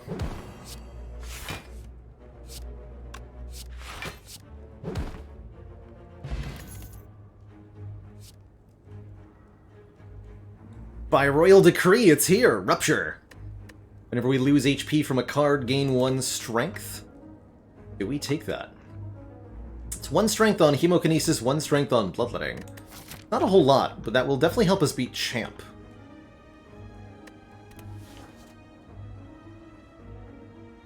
Really good if we find a Rupture, or a Reaper. The Hemo Plus is not bad either, for the record. I'll take a Rupture. The second wind is good for dealing with our Market Pain wounds. Okay, here's our Liquid Memories. Probably. Yeah.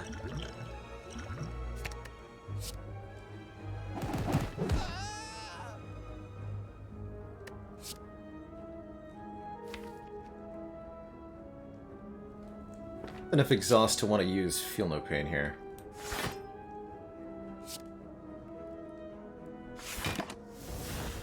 Try not to lose too much health.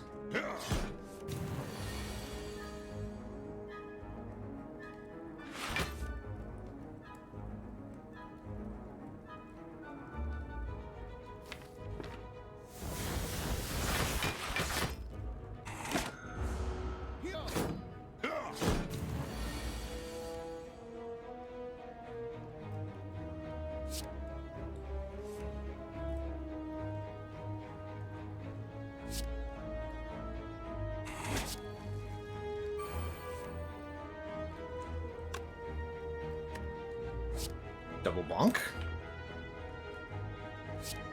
Yeah.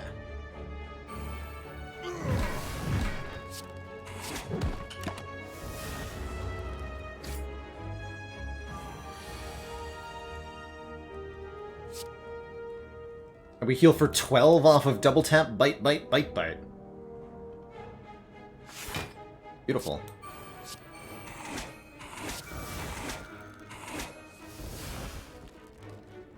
This is a chance to give me a kill.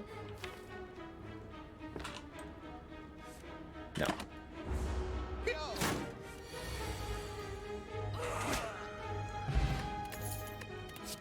Bottled Tornado lets us start our combat with either Feel No Pain or Rupture in the opening hand. Bottling Rupture, pretty interesting. Although it'll lead to worse turn ones. A little bit concerning. Another combat coming up. Hopefully we can heal a bit. Yeah, too bad we have no Bottled Evolve. I'm gonna Bottle Rupture. We're gonna see how this goes for us. It might be wrong, especially in a fight like this one, where we get attacked right away. Unfortunately, gonna have to be the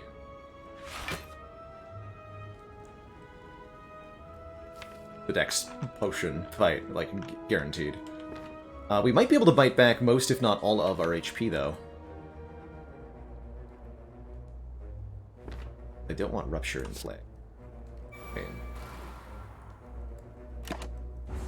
draw me 10 cards.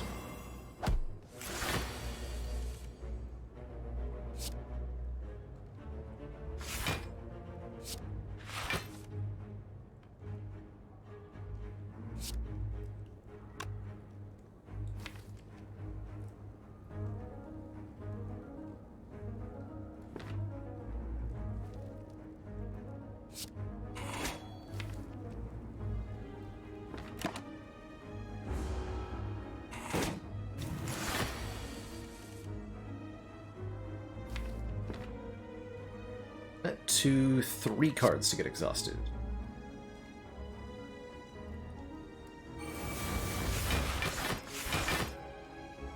So we should kill you on this turn.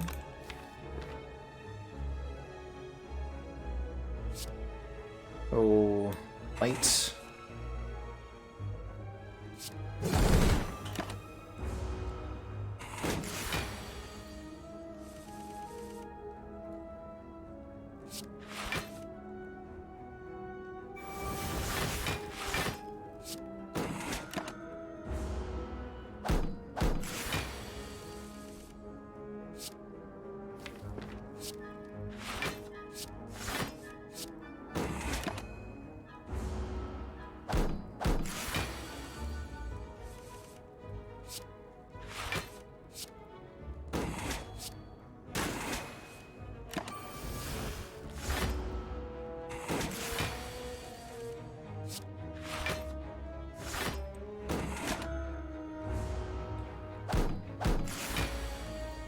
Easy peasy.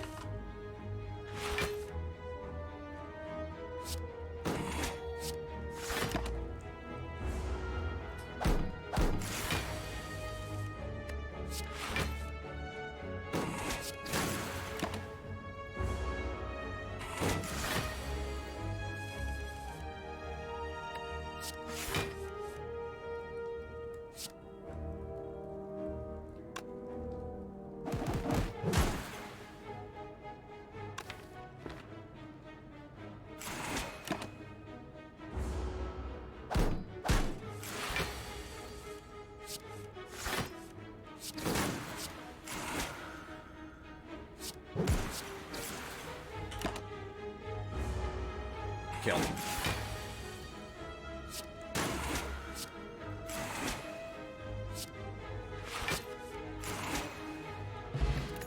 Cool. Back to full health, we're offered a Dark Embrace plus. Whenever a card is exhausted, draw 1 card. Burning Pact to let us draw through the deck more quickly, or Dual Wield to make more copies of a particular card. Some interesting choices here. Really would have preferred to have it modeled a Dark Embrace. Okay. I like Dark Embrace here. Embrace Plus, I say use. I like the Burning Pact too, but I'm gonna go with the free upgraded Dark Embrace. We're 1 corruption away from greatness now. Binoche, thank you so much for the Prime sub and the 7 months, and likewise, Jotunborn, thank you so much for the 15 months and the Tier 1. Much appreciation to both of you. And this is just better. I want Pocket Watch draw. Get 2 wounds, but that's not necessarily a bad thing.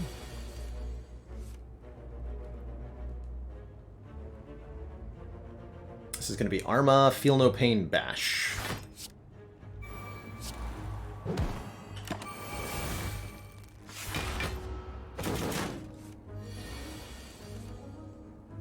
This is going to be Second Wind, Bludgeon, then Second Wind. Actually, Bloodletting first. Then Bludgeon. Now draw. Every card of the deck.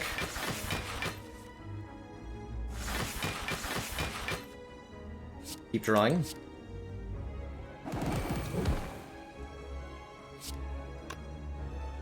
Keep drawing. Keep playing cards. Wow. Play Bloodletting twice in 1 turn, anyone?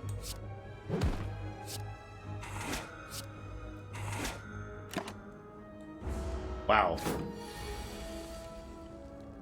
Wow, wowie wow. Turnip makes us immune to being frailed. Is there anything to exhume? I really wish we'd found a disarm. I'd be really happy with exhume and disarm. That was not infinite, no.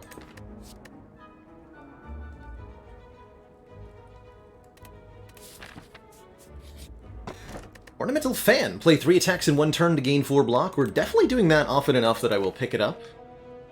And we're going to upgrade this Bottled Rupture now. Yeah, feeling happy with the Bludgeon pick, right? It's been okay. A little bit worried about this fight. Cool, not Slavers again. That's a bit of relief for me. We'll go Rupture over Dark Embrace. No, I'm going to take Dark Embrace over Rupture here.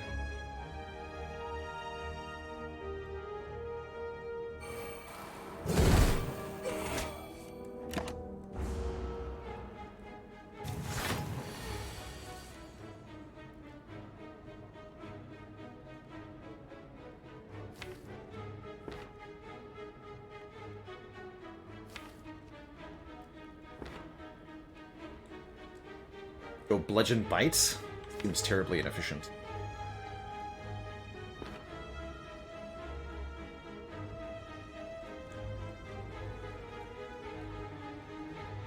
Oh no, Phaley! Uh-oh. Yeah, you gotta deal with the clone vat still. You haven't yet encountered that thing. It's real nasty.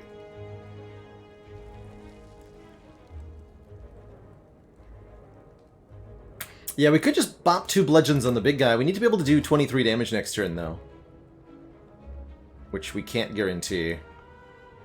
No, I need you dead.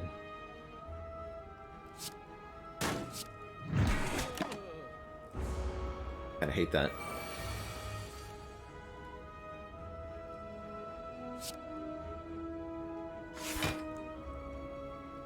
$16.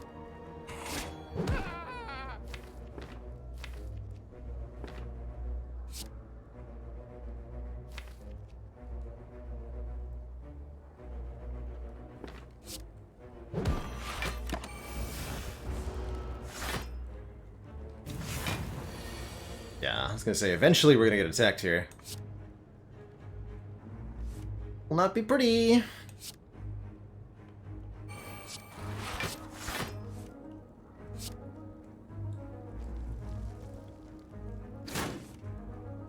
Oh.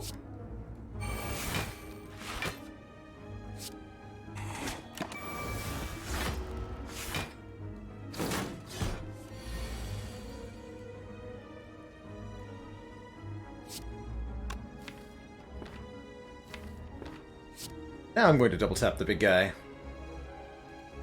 While this Vuln is still up. And then we just need to do 38 damage.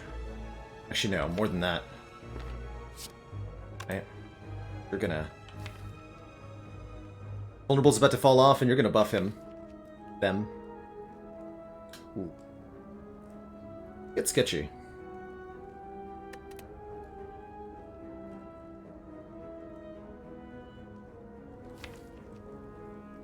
Our best damage draw is...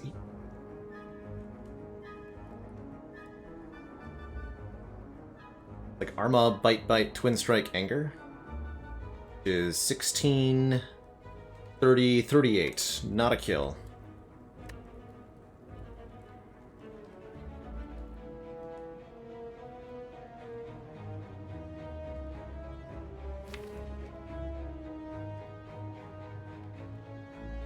We'll survive if they attack, though. Get the full draw. Oh, no! Dang it.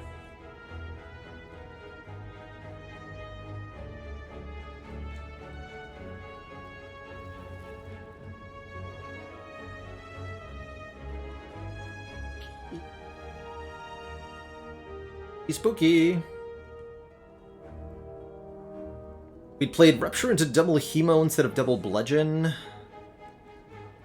I would have drawn 2 cards immediately from the Runic Cube, so there's no way to know. There's no way to know. Okay, so we can do Arma, Defend, Shrug, Bite, Anger. Actually, Bite, Anger is going to be better than... So it's actually Shrug, Defend, Bite, Anger, right? 3 is 48. Okay.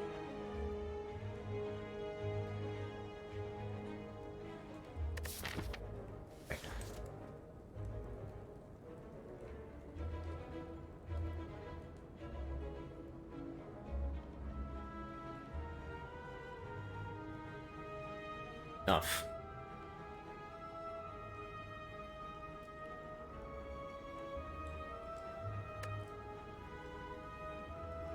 So we need to shrug into either Second Wind or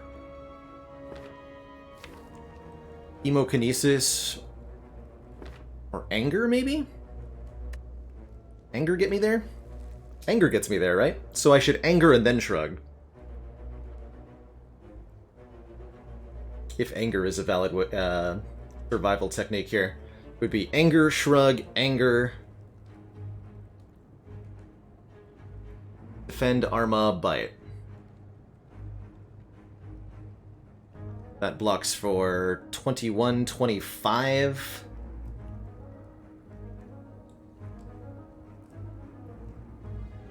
Yeah, we live on 1. If I draw Anger again. Okay.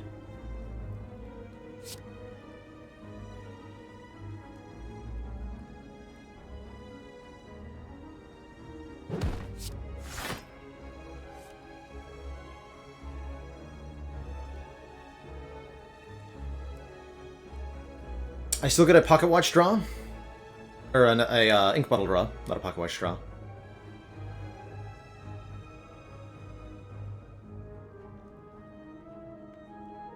Why not Arma first? Because drawing the armaments again kills me. And I don't want to put the armaments into the draw pile.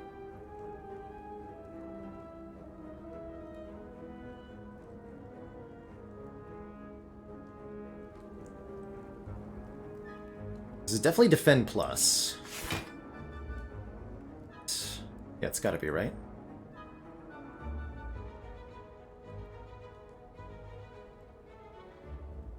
What about Arma Defend here? It's plus 13, we go to 29? Right?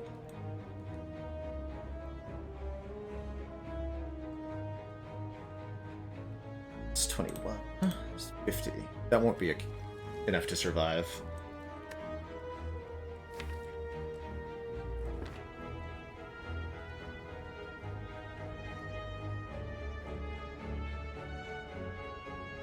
So we have to draw... Again, either a Second Wind means we don't play the armaments. Okay, let's do this.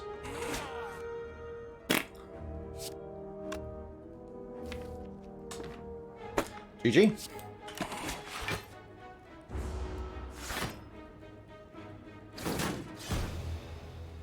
GG.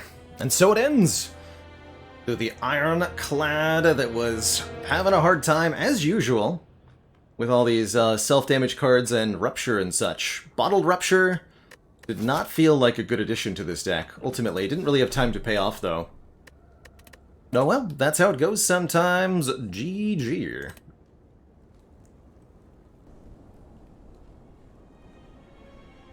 So yeah, thank you so much for the 21 months and the Tier 1 sub.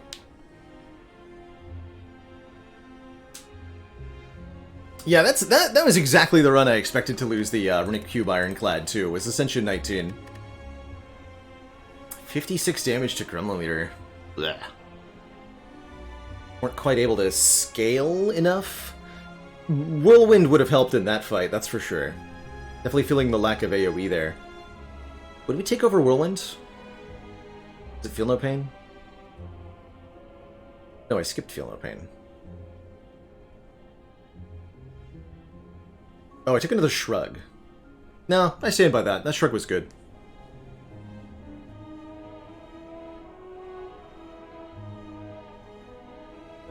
Any chance of a Spire with Friends runs today? No, we're going to be playing Monster Train now. Because the new update's out. And I want to try it.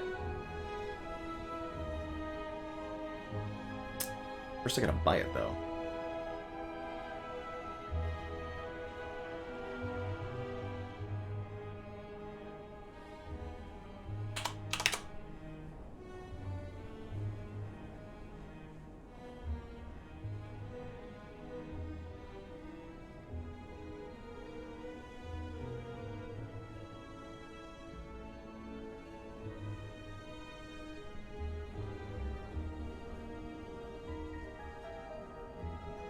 Remember, we will be watching.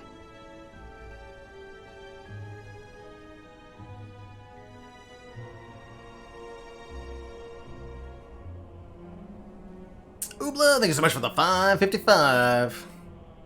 Finish out that ladder. It was a really good ladder streak challenge.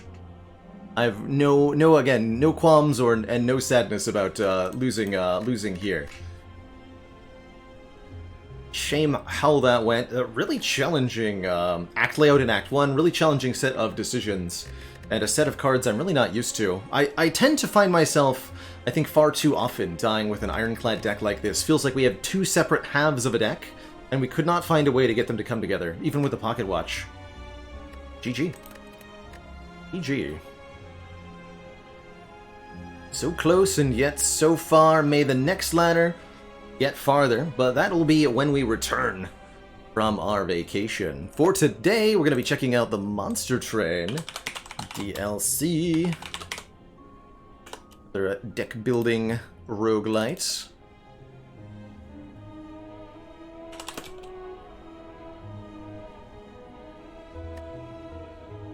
That just got some brand new content. The Last Divinity is what it's called.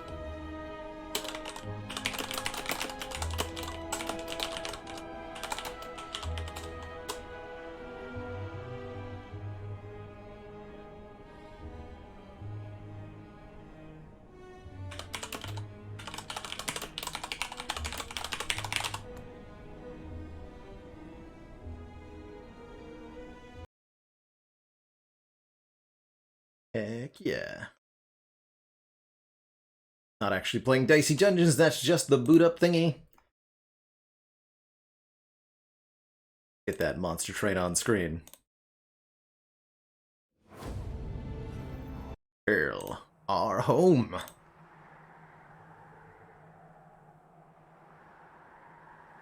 Some Monster Train. This incredible deck-building roguelite title just today got updated with The Last Divinity, which, as I understand it, adds an entire new clan to the game, as well as, I think, some kind of final opponent, too.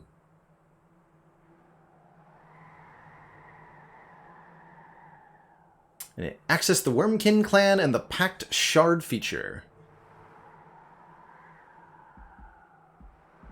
Let's see, anything... New clan, the Wormkin with a full set of cards and artifact. New boss, the Last Divinity, the biggest threat you've faced yet. Pact Shards, a new currency with new types of upgrades, including the ability to merge 2 units into 1. Some new Concealed Cavern events, new artifacts, some new relics, new rare cards in each of the 5 clans. New expert challenges to test our mettle at Covenant 25.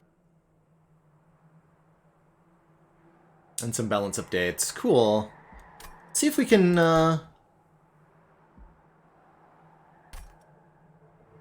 fight this Last Divinity boss. And of course we'll be using the new clan, because why wouldn't we? Wormkin. Resurrect the reclusive Wormkin. These keepers of Titan lore and history bring the power they've stored over millennia of dedicated study and isolation. Hell yeah. So I know I'm in the wrong spot here. Let's try here. So, Wormkin's got a very crazy looking hero. There are 2 champions, just like the other ones. The Spine Chief adds the starting card Fracture with a new keyword Reap. Take 1 damage per stack of Reap after combat ends. Does not decrease, so poison that does not go down.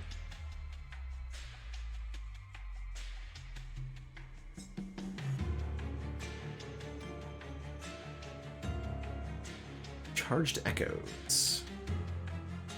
Add Charged Echoes by playing infused cards. The Wormkin use Charged Echoes to power spells and abilities. Got new symbols I don't recognize. Let's go away a random allied clan, and I'm going to play a little bit lower Covenant-wise. We'll do... Divinity has 1500 health. Second Deadweight, because that's the one I really hate.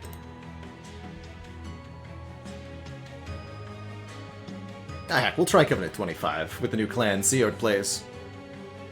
Echo is what that icon is called. Okay. Okay. So, Monster Train has 25 Covenant ranks, very similar to the Ascension levels of Slay the Spire. 25 unique stacking penalties that apply to your run.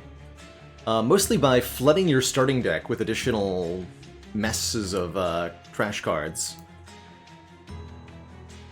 Let's just start a run on C25 with this clan and see what we get here. So one of the cool things about Monster Train is that you get a semi-random starting deck. Your starting deck is made of your hero, and then you get 10 starter cards, 10 starter spells rather. 5 from your primary clan, that's these Fractures, 5 from your secondary clan, the Torches, and the 4 Train Stewards, little base creatures that help defend the Bone Shaker.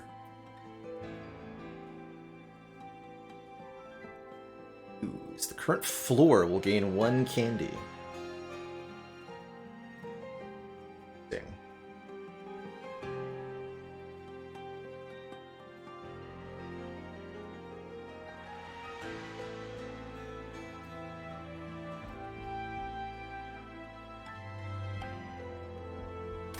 Interesting. Into that we get 2 Bogfly creatures. Cost 0 energy. They do more damage per echo that we have.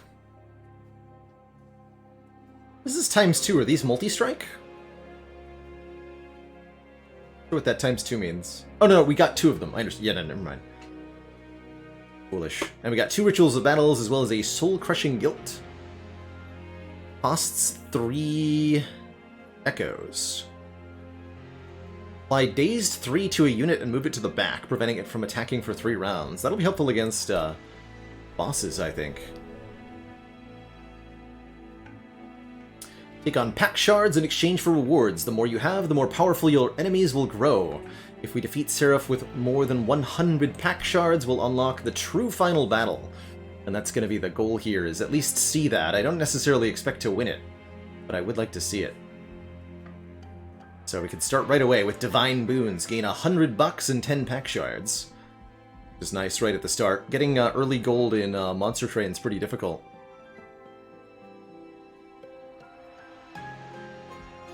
Ritual of Battle got buffed. Oh yeah, a lot of cards in this game have been buffed. There's been a pretty consistent theme of power creep in Monster Train since the original release, and I expect that this DLC is no different. We're going to see much bigger numbers than anything previously, I'm betting. Let's see, what relics do we have? Oh man, Sketches of Salvation immediately offered to us, letting us summon 4 random units from the deck onto the middle floor. It'd be fun. Or we can make units cost -2, which is also pretty good, the Forever Flame. Currently our units are not expensive.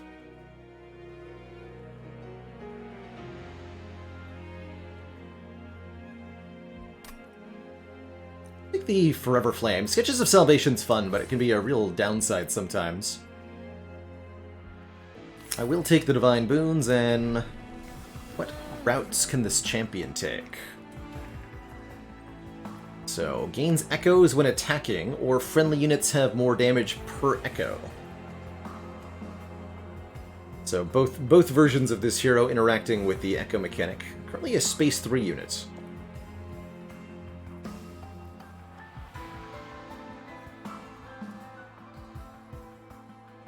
Let's try the Infector line.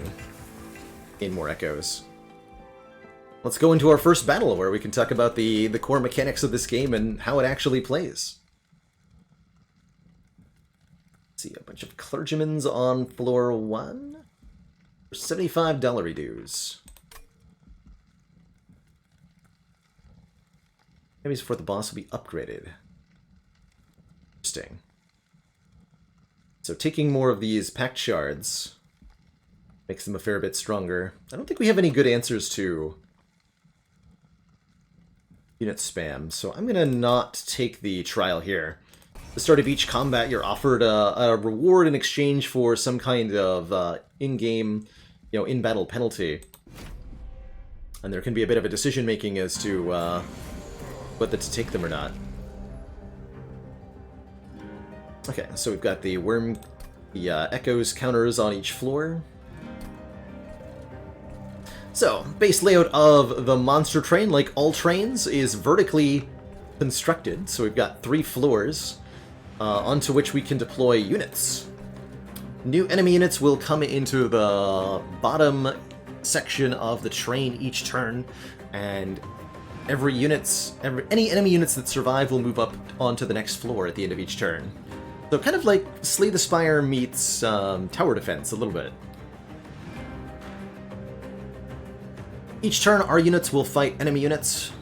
Every unit has a damage value and a health value. And the order of attacking is that our units will attack the enemy in the front line. Generally.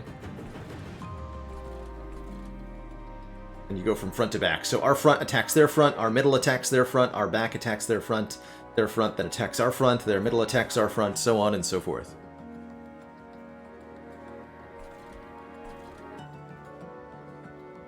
Apply dazed 3, so we can prevent you from doing anything. That costs 3. Okay, let's put the Spine Chief, I think, on the top floor. Bogflies are pretty small. Pick off those little guys. Little damage cards are quite useful for... Okay, so Reap is 1 damage per echo per stack. That's interesting. Very unusual.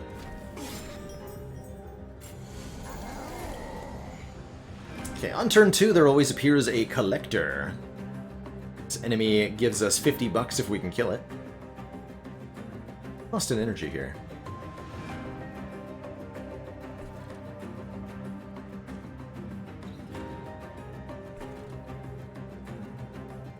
Huh?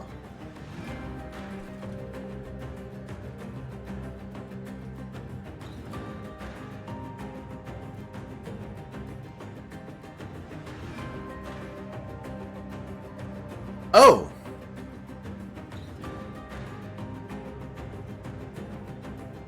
They changed how Covenant 10 works. So that used to be apply dazed to the first unit played on the top... to any unit played on the top floor. But now it's Ember Drain 1. Interesting. Huh. Okay. So it costs additional energy to play stuff on top, kind of. Interesting. I'll have 2 Bogflies in here. Some damage. Let's go on fast speed so that folks who are new to the game can kind of keep track with what's going on here. On each turn, we're given a little bit of a damage preview. You'll see just in this little circle over the health of each unit a number or an X, and that indicates how much damage that unit is going to take from the combat resolving. So an X means our train steward is expected to die, and we're going to do 5 damage to the front line here. If we blap this nerd with a torch, then things change. Now they're no longer killing the train steward, and instead we're doing 20 to this fellow. Actually keep making that amazing here. By buffing these units up with some charged echoes.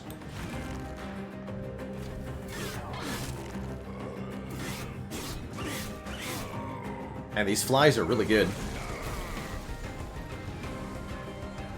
Like I said, power creep though. So we can actually just be incredibly strong by applying 10 rage to the back one here. Rage is plus 2 damage per stack, but it decays at a rate of 1 per turn. At the end of each level, there's a boss fight who comes into the bottom of the train. Bosses, unlike regular enemies, don't engage in only a single round of combat. Instead, combat will continue on their floor until someone loses. Whoever that someone might be.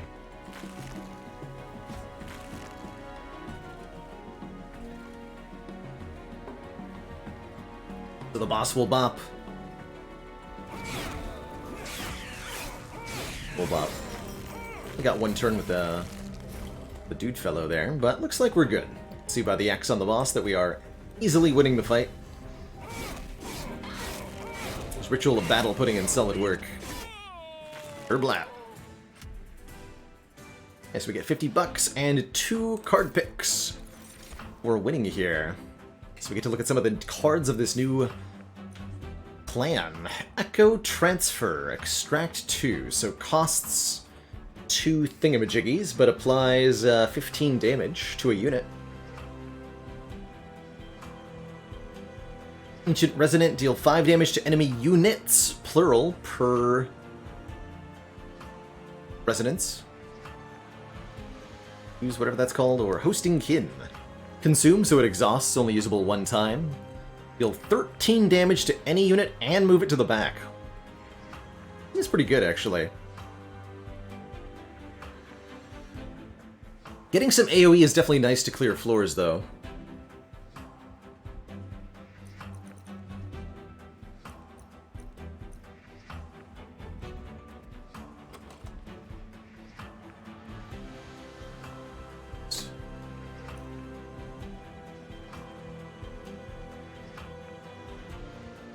Interesting this has Infuse and Extract. Both.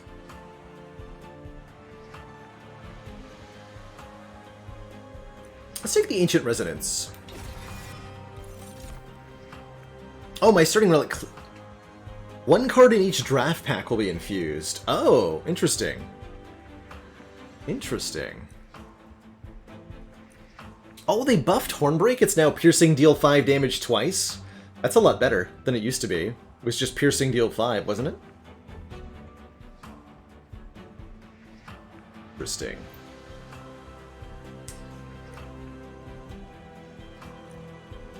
Fledgling Imp applies... Was it Rage 3 before? I feel like this unit got buffed too.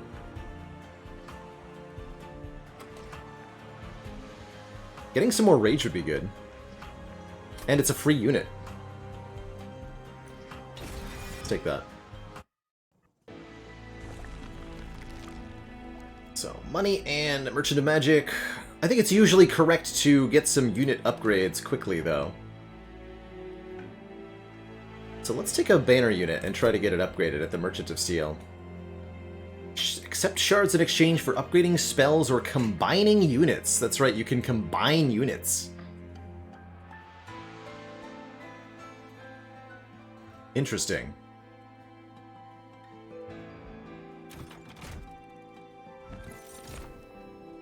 Ooh. Apex Imp.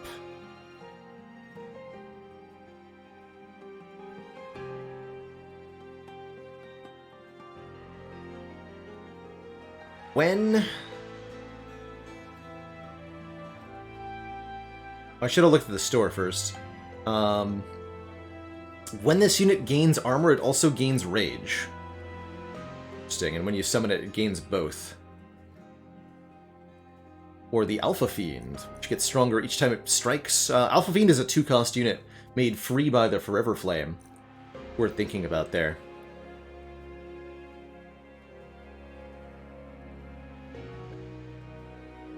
But the Apex Imp is infused. Let's try the Apex Imp. This is the new unit. Let's see what upgrades we have available. Endless. Yes. Endless is good. We could make an Endless Apex Imp, which is probably something I want to do. But let's see how the Divine Temple works.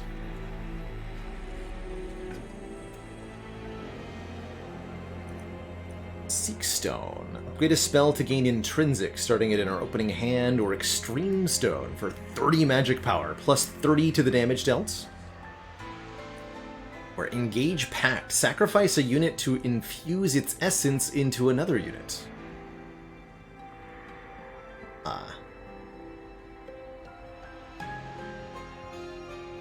And Rage 10.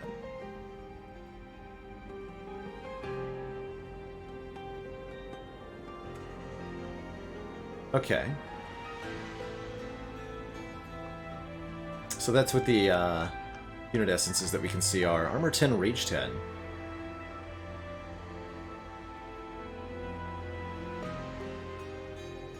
So what if I make an endless super-powered fledgling imp?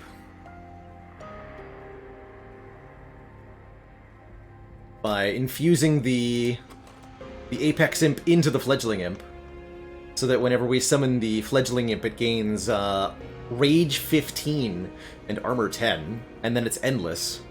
It only takes one spot.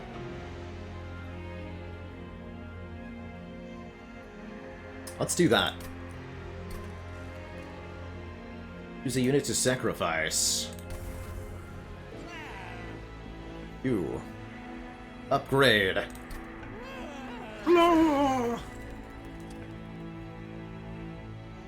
The all-powerful imp. So we're also allowed to take the other stuff too, but we've got enough pack shards for now, I think. Let's upgrade this imp with endless. Do I add 7 rage to it as well? Hell yeah. Rage 17. Brilliant.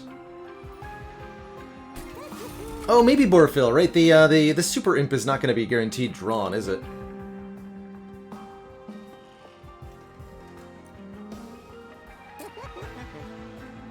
It's true. Get the bogfly too. Could restock the shop. I'm gonna take a card out though. Just dunk one of these stinky train stewards.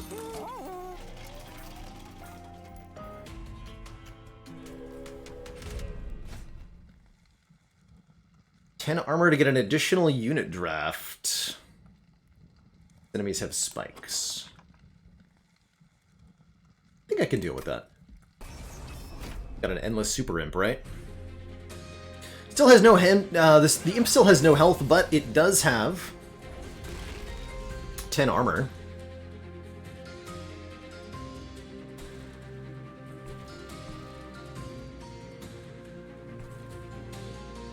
Okay, I'm gonna put the Spine Chief on top again. That one Ember Drain.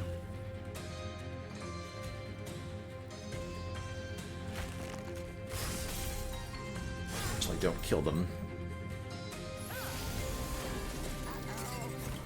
Cool, so we do get our Stinky Boy.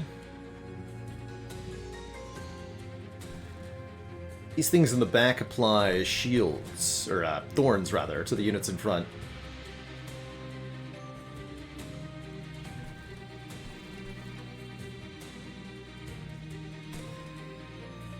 Let's keep adding essence to this floor.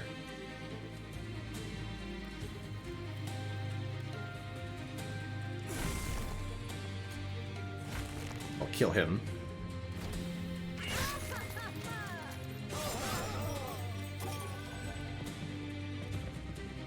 Hey, why do you still have spikes? Just like naturally have one? Rude. Here's our Apex Imp.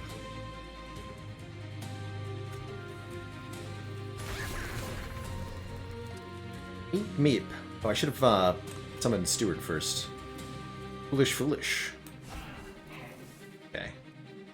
I actually want you to die. Can apply Reap to my own unit. Done.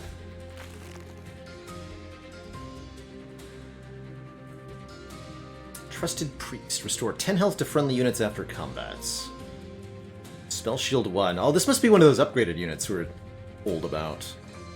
Even does damage 5 damage to the front unit when it dies. Rude. Very rude.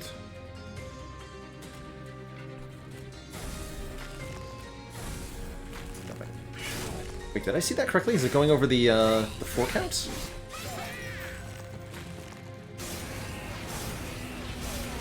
Fire takes an unfortunate 3 damage there. There's our boss.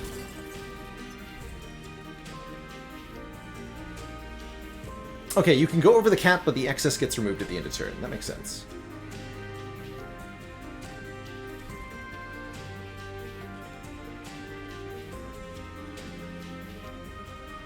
So we'll take 2 more pyre damage when these guys get to the top. That's not a big deal.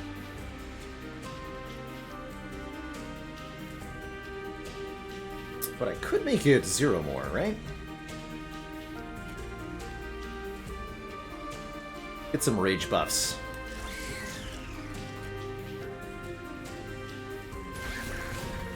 "22 rage.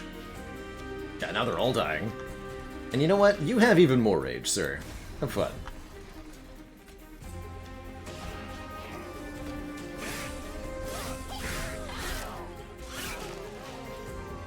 Survives 1 HP.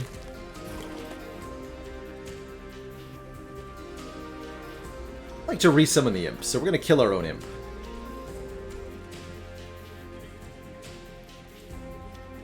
So, phase that lad for 3. Letting us get these spike minions out of the way first. This guy has sweep, so he hits all of our units at the same time.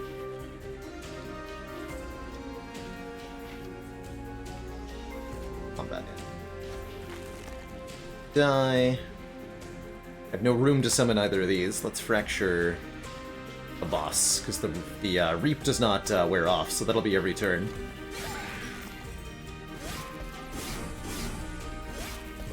Good old killing your own imp style.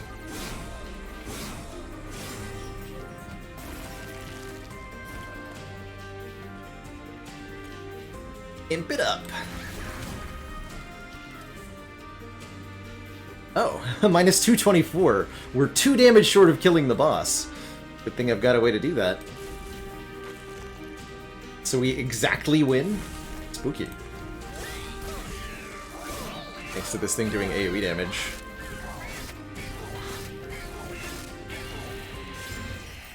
And dies to the reaping. GG. GG. $50 and...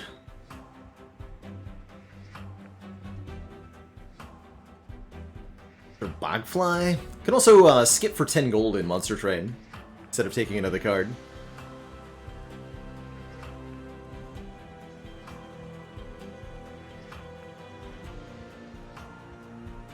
Yeah, only the first unit each turn on the top floor gets Ember Drain, that's right.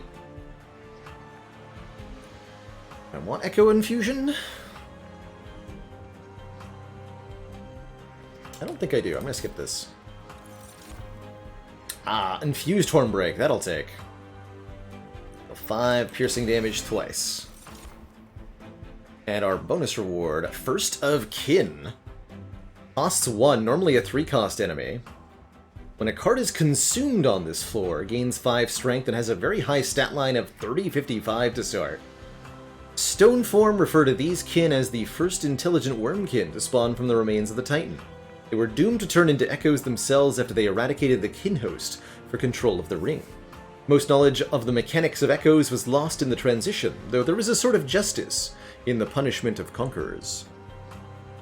Josuke, thank you so much for the 13 months! Just use your toes! You'll figure it out. Or Shard Soul Carver. This is the infused pick.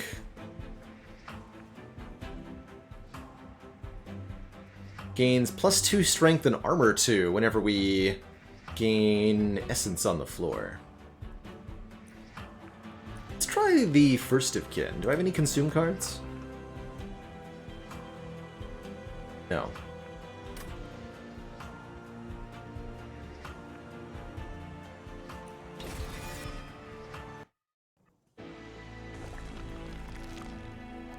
Ooh, gain another artifact? I love artifacts. I really like artifacts. I'll take artifacts, please. So when you gain an artifact, you get a choice of 2. East Divinity. Top floor gains 1 essence that cannot be removed, or Pyre gains just 40 HP. Precious Plating lets us survive a little bit better. I think both of these are pretty bad.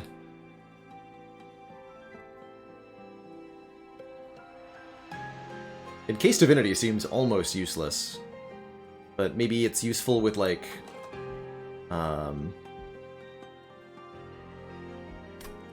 remove 1 essence stuff.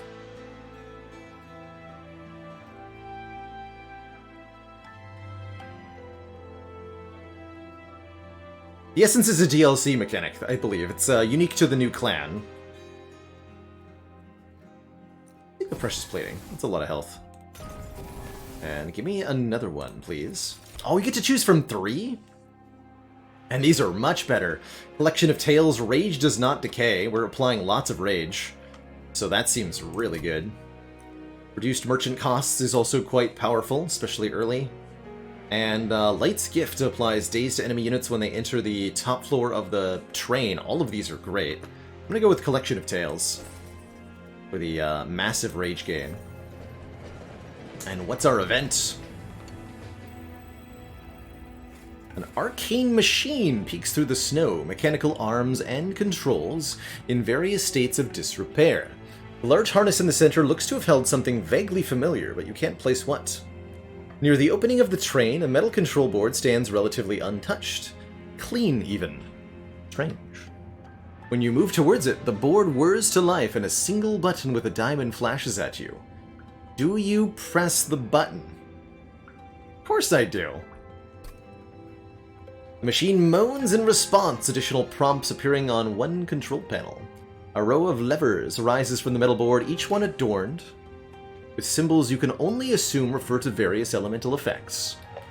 We want armor, spikes, or rage. Of course I want rage. It's got a relic to go with rage, and we removed our synergy for armor, right? Although armor could be pretty good. Armor and rage pair nicely. More rage, please.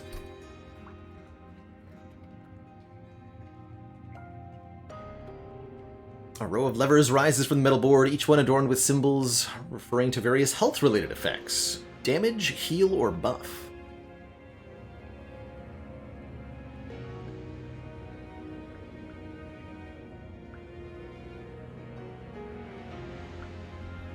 No idea what these do. Give me a buff! Rage and buff go together, don't they? A small rod rises from a space in the board. It can be moved in 4 directions, although one direction is blocked entirely. Forward, backward, or up. Create a pull, push, or ascend effect. Let's create a pull effect. I want it to pull the buffed unit to the back of the line. It's old magic. Oh, pull to front. Apply Rage 4, gain plus 10.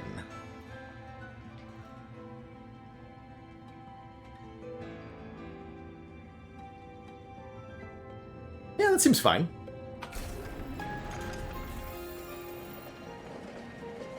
That seems fine. And now it's time for our first big boss, our first major boss, they're called. Every third boss is major and has super awesome jams. Talos attacks quickly and decisively using powerful blows to knock back whomever she hits.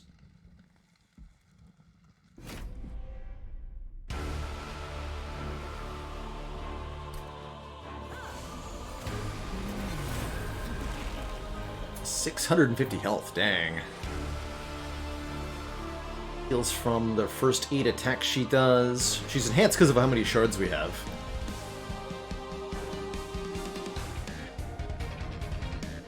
So I may have taken packed shards a little too aggressively here. Or have I? As a major boss, Talos will move between the floors of the train, kind of at random here, and can be attacked.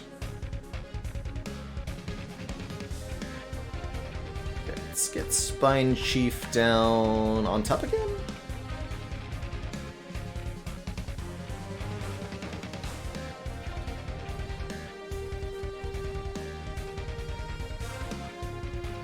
Let's put First Akin on the bottom here. Start chunking away at things. Pearson can kill you.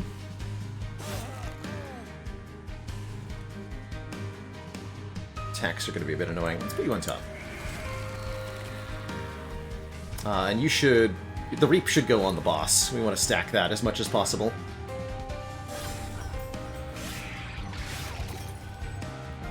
That spit attack. Oh, that was an enhanced crossbowman, huh? 9 times 2. Dang.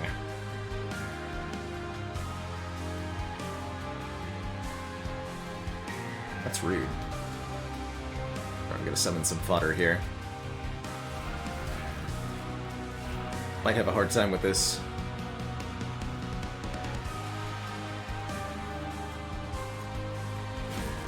Die.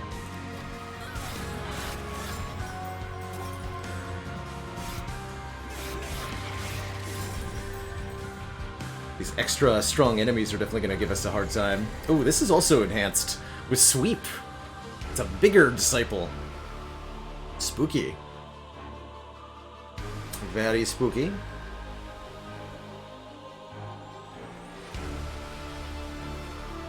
I see we're having some problems.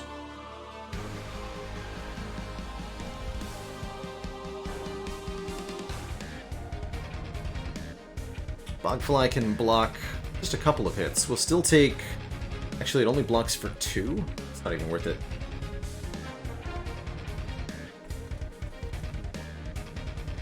Put the Bogfly up here. Fortunately, does apply Ember Drain. Give some rage to the big boy at the bottom here.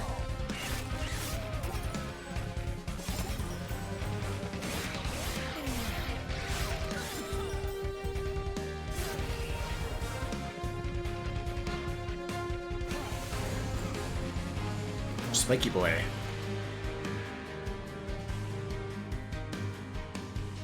Bonus damage. It's 21. Tough.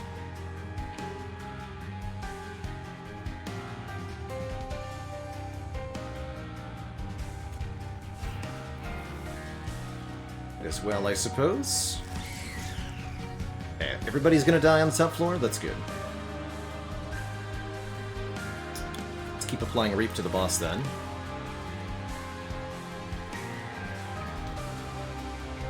Oh, do you have 75? Good lord, dude. That's a chunky enemy. So we'll do that down there. Read about that front line and eventually perishing. Our hero's gonna end up dead too. As you can see, enemies go before we do. Bit of a problem.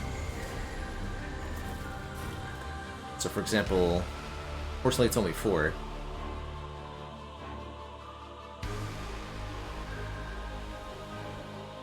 Here's the imp. Yes. Go in front. Yes.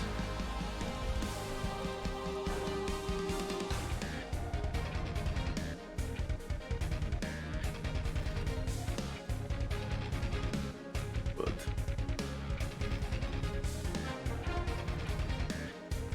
Having a hard time with these guys in back, though. The fact that Talos is giving them all armor is a real problem here.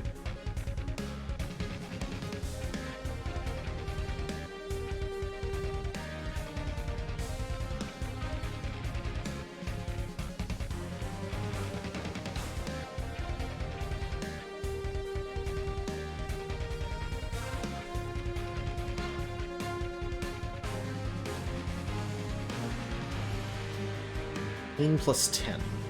It will apply when it's endless. Let's do like that.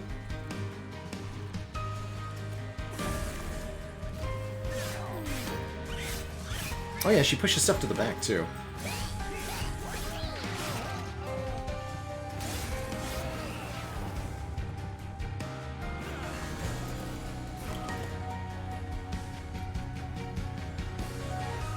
A perfect time for soul-crushing guilt to show up. We can daze the boss for 3 turns, and apply Ritual of Battle to our first of kin to get massive damage done.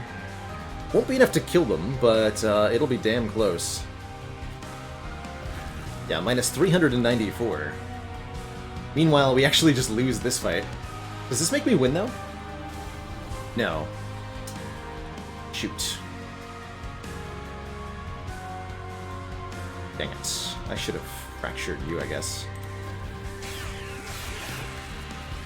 Ton of fire damage now.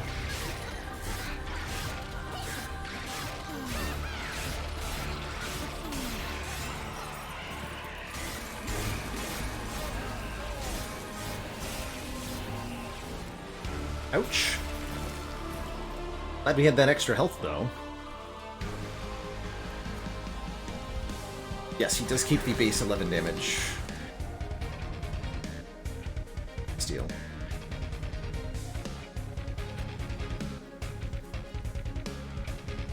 You actually just die to the first hit?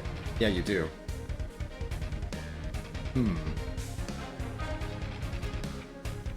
Well, that's not good. I have no units left, right? Uh-oh. I think I might have been killed by the boss here.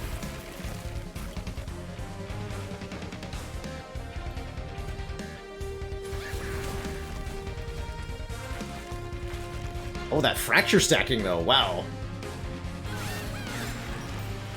80 damage from fracture. Hey, we lived!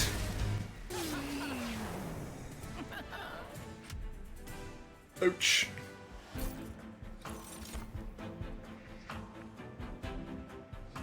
Double the amount of rage on friendly units, and it's infused. That's probably the one.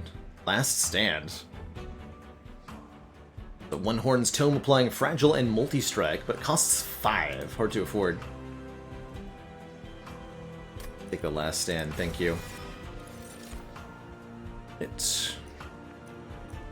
Railbeater has armor 30. My melee nuke just 1. Attacked unit. Ooh, seems really good. Railbeater used to knock the enemy back, I think. Steelworker is 5 to friendly units, plural. Everybody on the floor. I think also used to be only to itself. Steelworker seems great. Our Kinhost Carapace.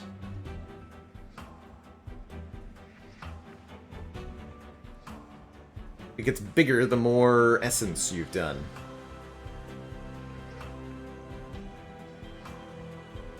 Seems like we need some survivability here.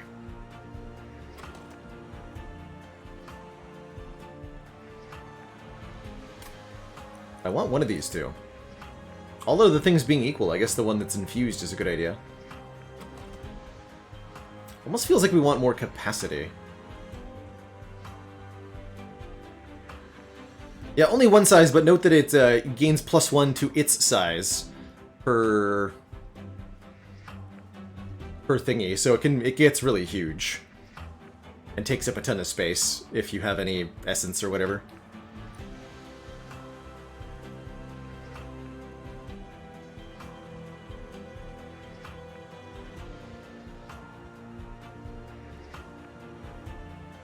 I think that this starts with 30 armor is so nice. Let's try the Steelworker. See if I can make that work. And then, after beating each major boss, you get a choice of 1 more energy per turn, 1 more draw per turn, or 1 more capacity on each floor. I feel like we want more draw. I might be wrong about that. Hey, what's up? Mysterious woman stands before you, a mischievous smirk painted on her face. You feel a strange force emanate from her presence. Pressure so strong, you worry the Bone Shaker might collapse. Remember me, Hellborn? You probably don't thanks to the loop, but it's Malika, your bestie. Last time you wanted to play cards, but that was boring, so let's try something else. I have 3 trinkets, all of which will make your life worse than it already is.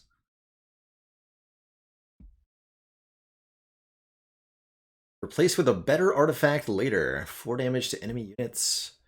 Enemy units have damage shield 1, or when a non-champion unit dies, it is purged. Wait, that's not a bad thing. That can be really good, actually. But all 3 of these are very likely to kill me in the short term. Can't use keep our units alive for Broken Wheel. Interesting deal, lady. If I was more ahead on the run, I would definitely take these. Broken Wheel, a great way to get your train stewards out of the deck permanently.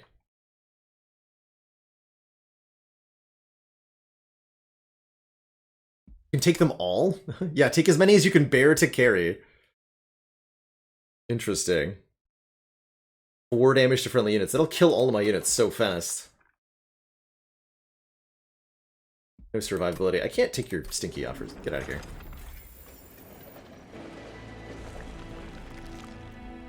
Good old Hellvent lets us duplicate any card in the deck. I guess we had the option to, like, look ahead, right? Can I combine 4 units into this imp? I would love to make a duplicate of the fledgling imp. I think that'll help.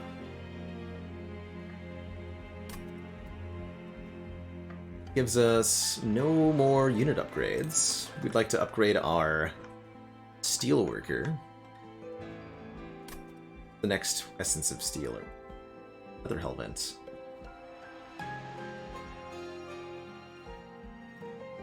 Is Darkness Incarnate, so no. Alright, let's try with triple imps. Surely this will go well.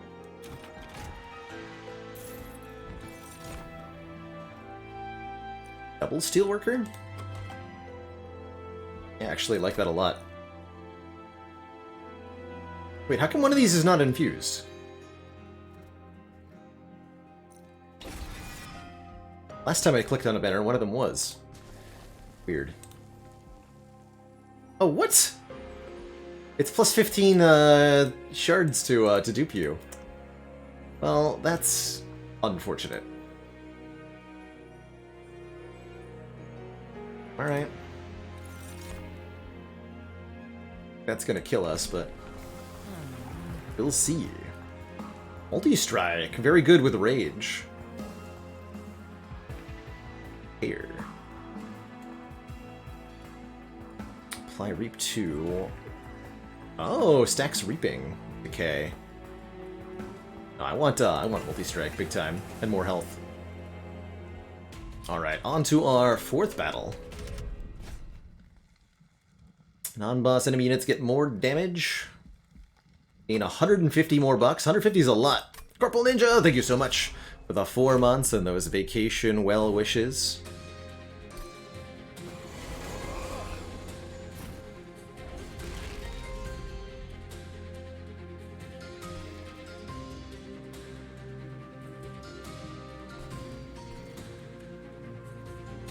And they've got haste, moving directly from the 1st to the 3rd floor.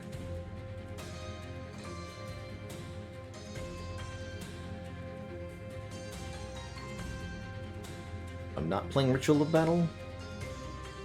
I think I should set up on the bottom here.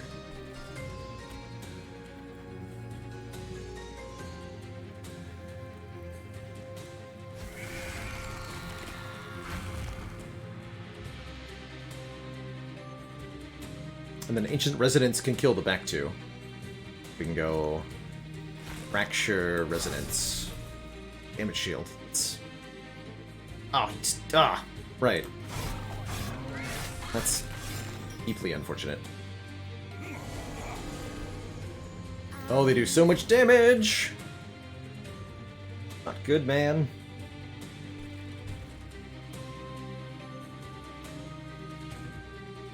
Piercing means it goes through the damage shield, though.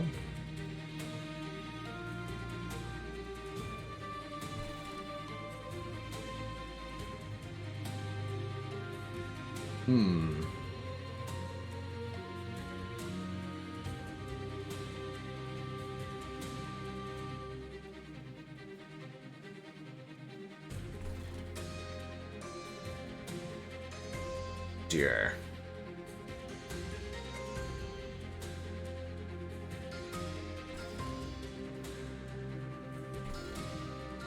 Enemies are so deadly.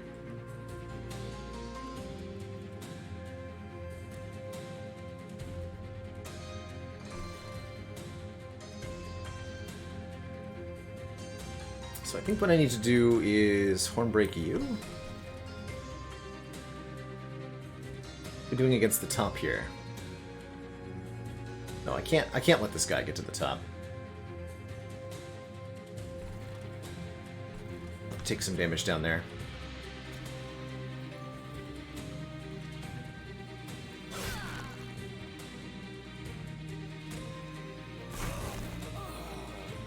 So I could put the First of Kin and the Steelworker up top, actually. Let's keep Fledgling Imping down here.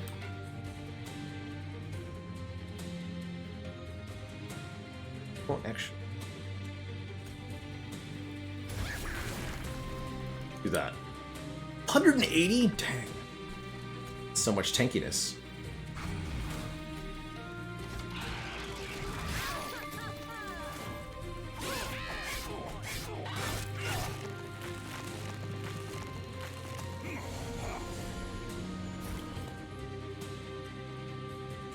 Jerks do too much damage.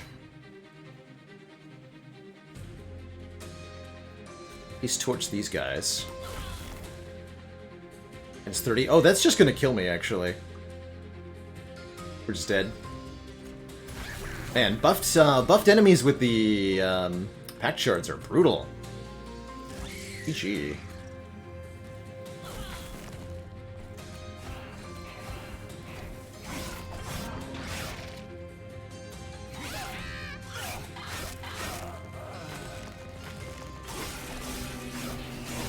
Your Covenant 25 might be a bit much for me.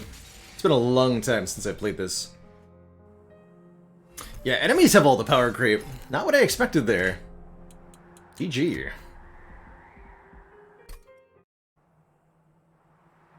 Okay, we'll do another one. Definitely gonna try to get to the final new boss. I want to hear the new music. Let's crank down the Covenant. I'm gonna play on C15. Never really enjoyed C25 much.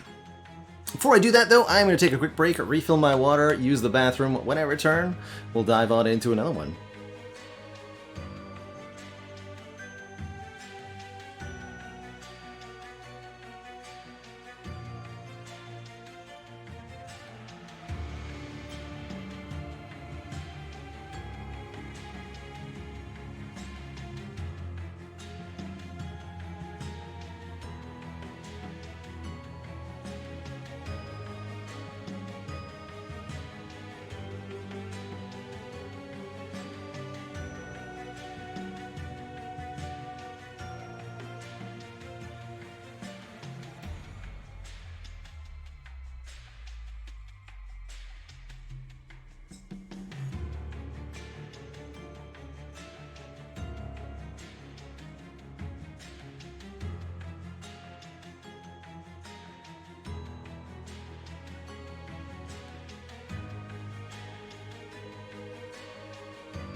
Alright, let's go again.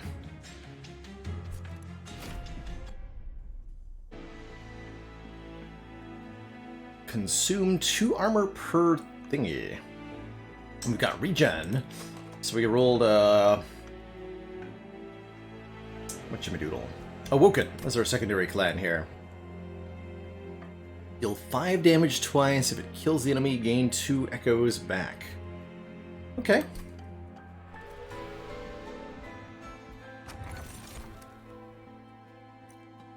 Description notice.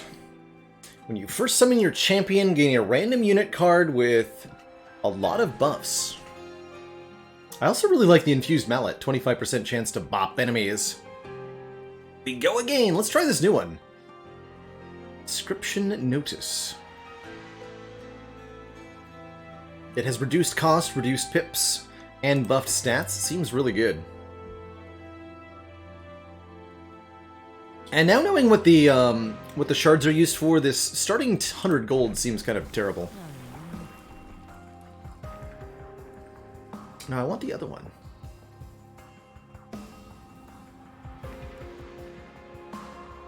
What do you mean that's permanent, by the way?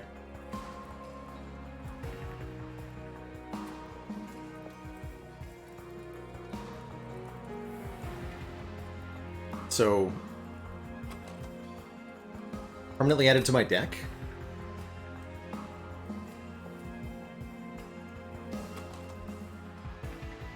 Interesting. I'll go Infector again.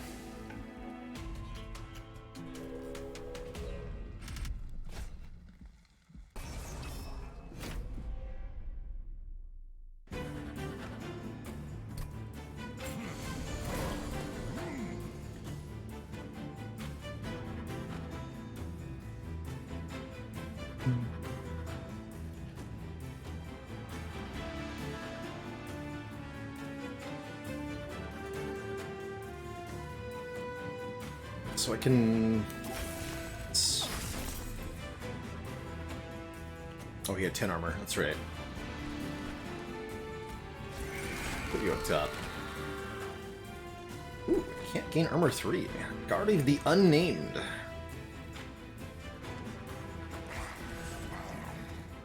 Done that first. All good.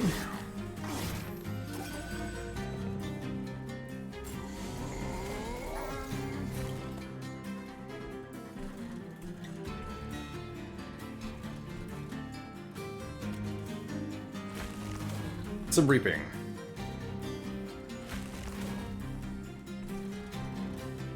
One, come all to the Reaper Town. For energy, that's right.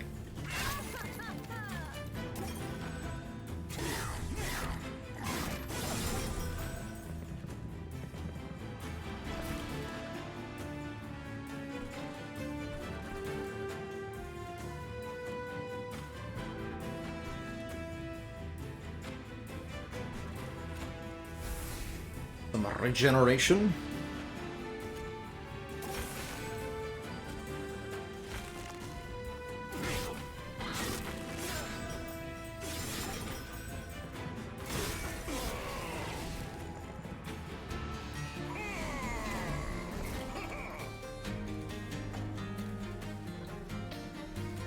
Okay, allows this guy to die. To die, as the case may be. Some distractions.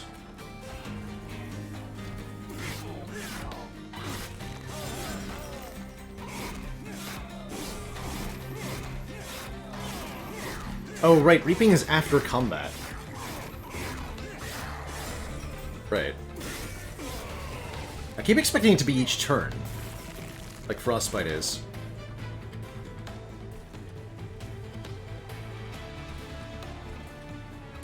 It's not how it works, unfortunately.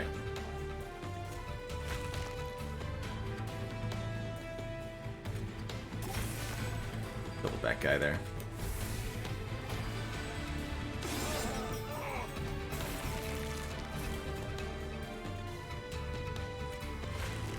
Easy boss. Okay, not bad. Yeah, Reap seems pretty bad against bosses in general. Since it'll only activate one time.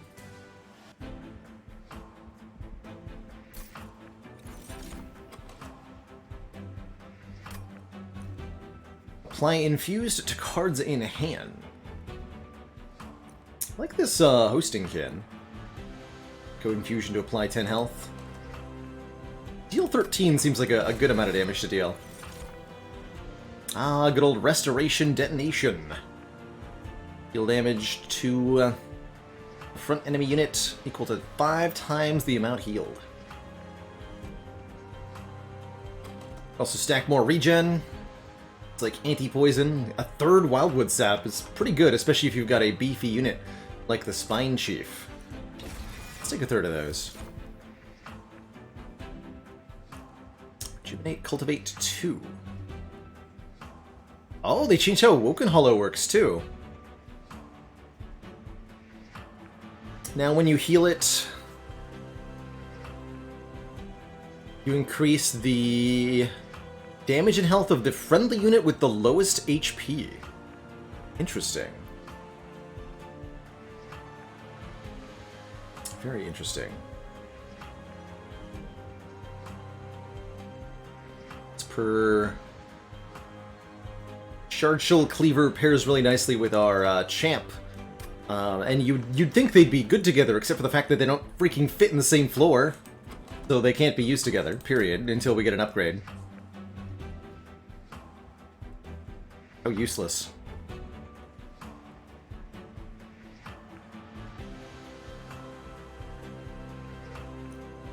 Wait. Oh yeah, on this floor. That's right. I got so much healing. I'm taking this Awoken Hollow. I should be looking at essences or whatever.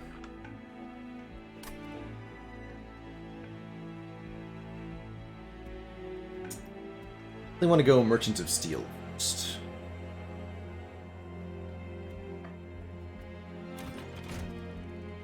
Let's see what the upgrades are. We've got a Large Stone, +1 Bigotude, 15 damage and 40 HP. Large Stone can be amazing on the right unit.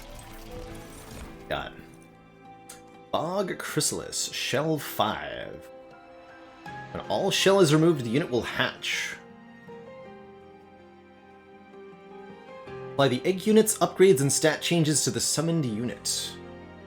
2 Bogflies. That'd be good for Large Stone, or Glug Cider. 200 HP.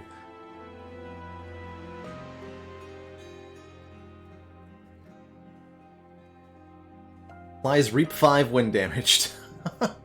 That's funny. I like that. You just like big fat thing to put on the bottom floor. Let's try Large Stone Bog Chrysalis and see what happens. Oh man, that's a really good essence. +20, a +2 space though.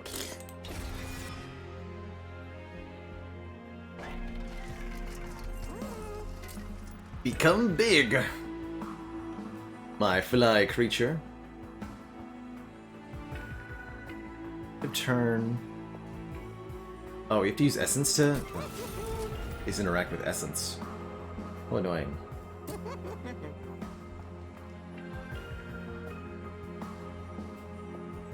These can go on the same floor as the Awoken Hollow, which I quite like. For the Awoken Hollow. A little bit as well here. Slap some upgrades down.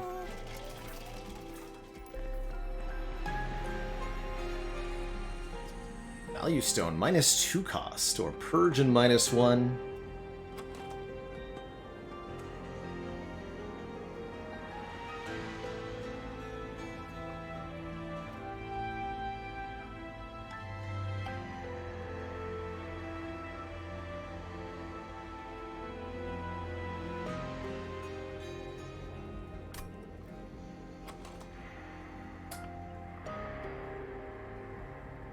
Take some stuff later.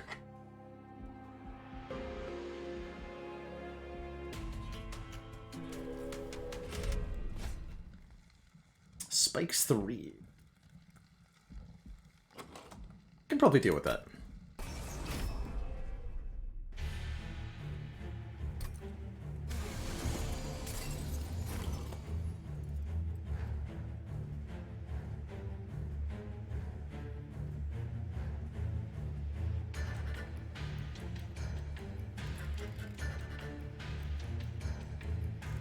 Got all the rage.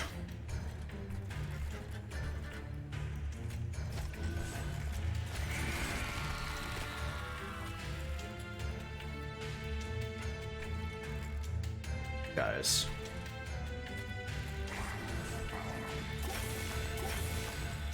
This will consume 2 to reduce shell by 2? Yes. Hasty. She didn't realize we had haste, but it's okay. Egg can still fight. What matters.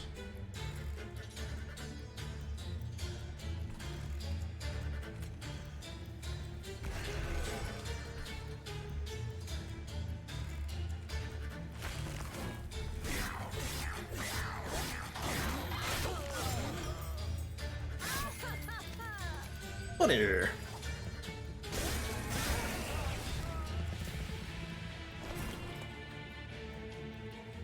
lot of boss happening here.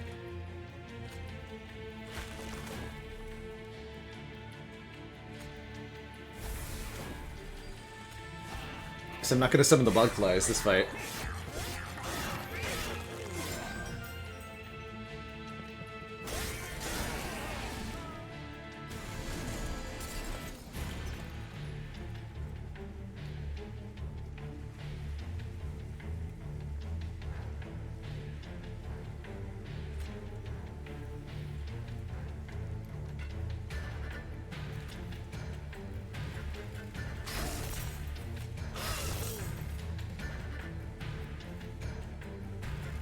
An alm.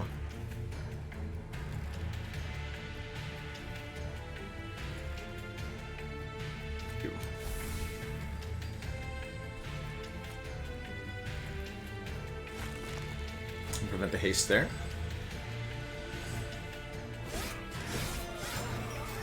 So boss has to go to the second floor where he'll have a hard time. Yeah, he'll actually just lose.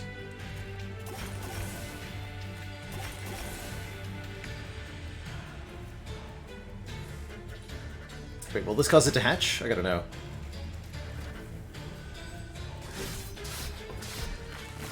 Yes! My glorious children, go! Jedi Monkey, thank you so much for the Prime sub and the 7 months. For that shiny new badge. Proclamation. Infused, attuned, extract 2. 50 damage to the front enemy unit. Magical power effects is 5 times 5. That's pretty good. A really good blast the front enemy card for 0 cost. I don't mind Vine Grasp much either. Dealing 3 damage and moving unit to the front. Restodet, very good, of course, on our Woken Hollow.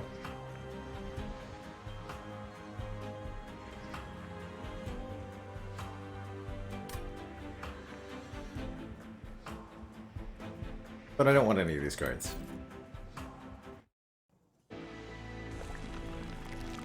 What I do want is, Artifact. I'll take 2, in fact. Really like the artifacts of Monster Trade. Ooh, Thornfruit. Start of turn adds a Sting spell to our hand, which deals 10 damage to the front enemy unit and causes us to draw 1 more card on the next turn. Card draw very hard to get in, Monster Trade. I don't want to buff Steward units, so we'll take the Thorn Fruits. I will access the Divine Horde. Oh man, Lost Luggage. At the start of battle, draw until you have 10 cards. Bag of Preparation, who needs it? Here's plus 5 cards on turn 1 instead. Okay, in Case Divinity, now I'm seeing more of a use for it, because that would actually let the Bog Chrysalis hatch quite a bit faster. I really like Lost Luggage. Although I can't actually do that much with a 10-card opening hand.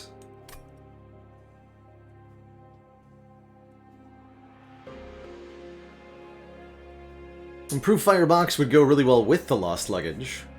Alright, let's try the Divinity. Big hatching, I guess. Get another one. Shell 8. Summon Kinhost Pupa. 20 armor, multi-strike, and applies Reap every time it hits. Interesting.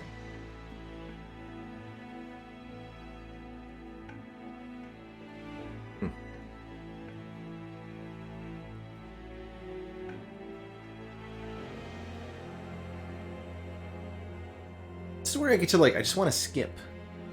Because I don't like these cards. And I think that's where I'm consistently wrong in Monster Trade.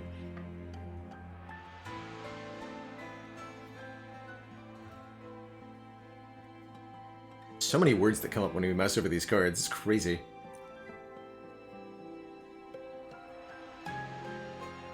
Shell 8. Let's try it.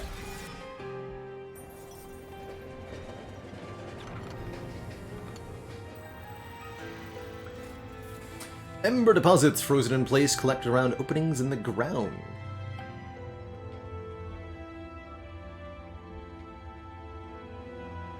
The Abandoned Stave. +1 energy per turn for every 2 Blight cards in the deck. 2 Vengeful Shards.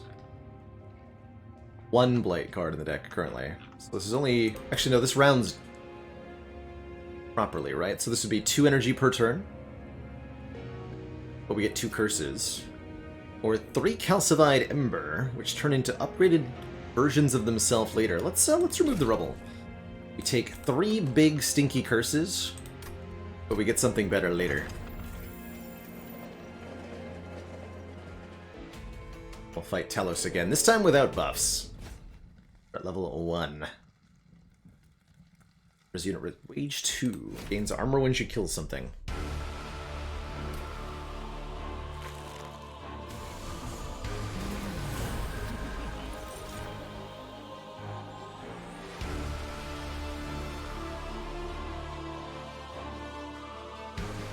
A base value of 8 damage this time. Some very easy to kill enemies here.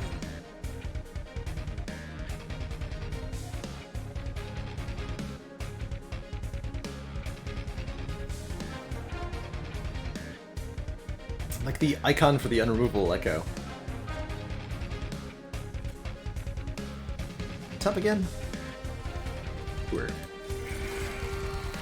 Let's set these guys up in the middle. Icy Silophyte. Sweep and applies spell weakness. Ooh. Pretty hype.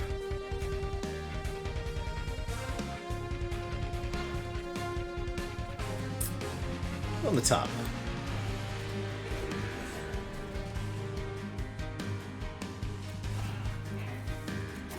Buffing yourself and perish.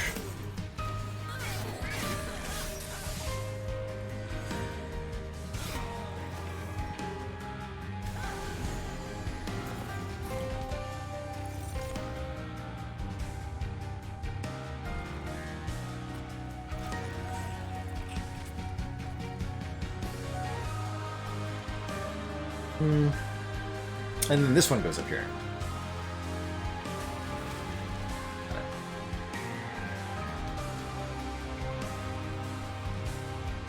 Could just save 7 health. Try to do the 10 here. That Ember Drain is super annoying. I kind of miss the Dazed, honestly.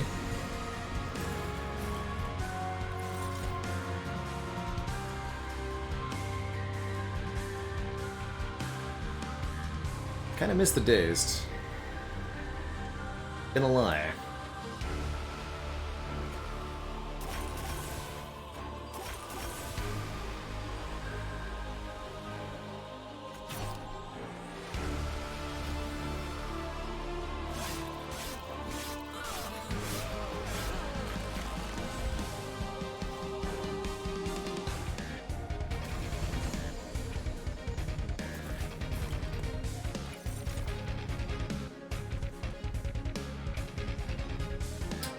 Two more.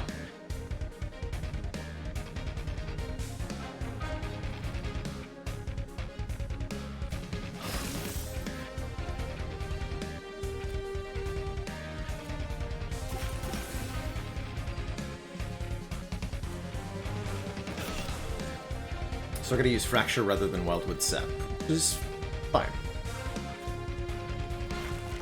Want to hatch.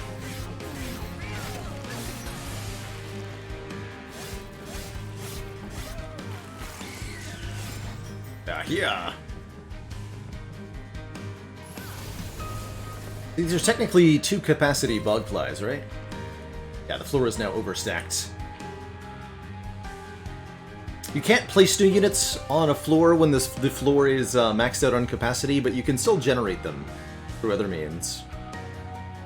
What we've done here. Don't get to go to the top. Not today. Just put regen on the big boy.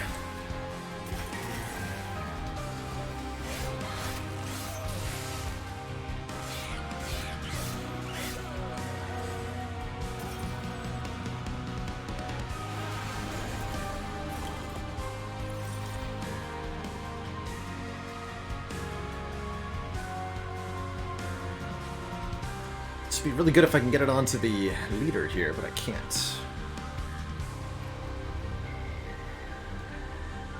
The unfortunate. Well, spam this then. Have some rejuvenate procs. Thanks and goodbye.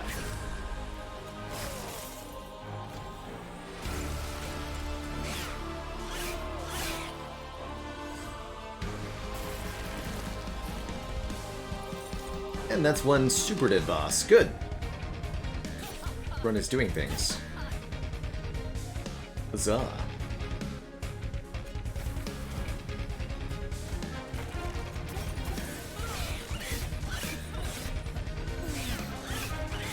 Didn't manage to hatch the tough one, I don't think. That's alright.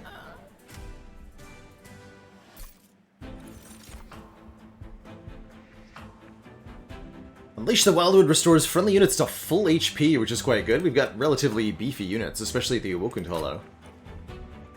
Turn 5 consumed spells to the top of your draw pile. This is Wernkin Etchings. That's kind of neat. I have a lot of those, but I like the idea of it. Or Shard Channeler. Causes spikes to do more damage. Let's take Unleash the Wildwood to go with our Awoken Brokened. With our Awoken Hollow here. I take a second one. Kind of big. I'll try it. Go double Awoken Hollow. And if I'm gonna do double Awoken Hollow, it feels like we might need more capacity on our floors. I can do Spine Chief Awoken Hollow or something. Or Spine Chief and both Chrysalises on the same floor. Get some more capacity here.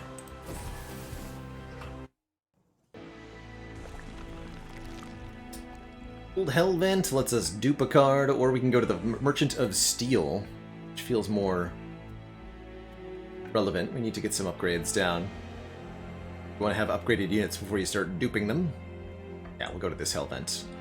Or Fell. Let's try to get something good to dupe. I guess we could dupe our Bog Chrysalis. That doesn't actually... Yeah, no, that's terrible. Swear! And I think we should start maybe taking Pact Shards. And, like, crank stuff out of the Divine Temples. It's 4 of them in a row. It's totally fine. Always remove Train Stewards. Poor guys are no good.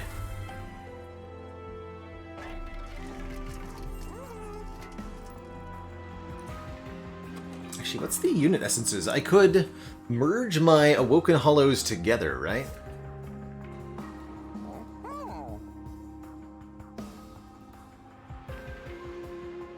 Make one really big Awoken Hollow.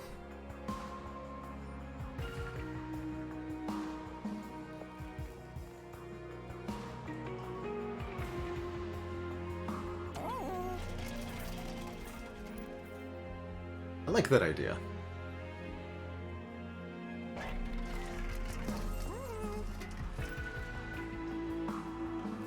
And that'd be particularly good with spikes. Maybe go for the Thornstone and then reroll? I don't want the large stone.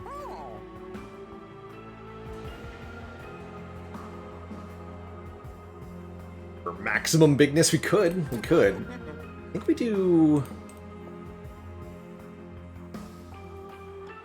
I'll just use this version. Got +5, +10. We'd rather have something like Multi-Strike.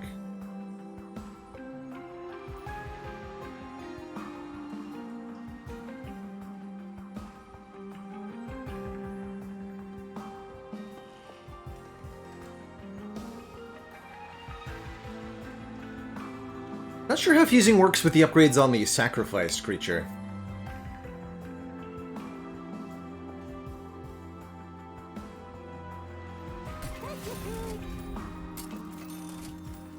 There's Multi-Strike 1, or we can go with Thorns 6, which is actually a ton of Thorns.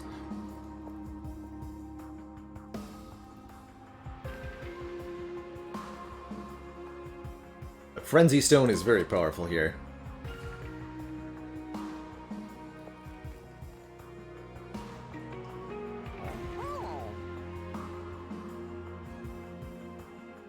Spike 6 is enough to kill most low health units, which is really good. Alright, let's try double spikes. I don't think that's quite as good as the Frenzy Stone, but I think it is Spikes C.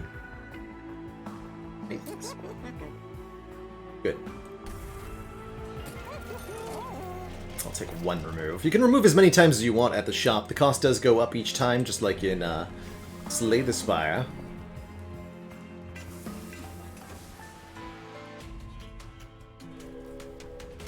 But it's still good. 150 bucks? Sure. I've got spikes.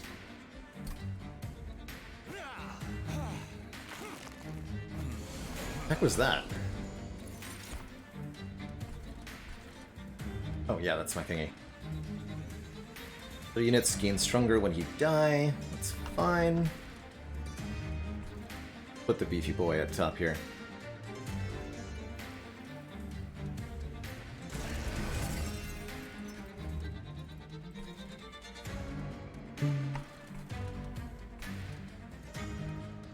You're all coming to the top too, so all of these are...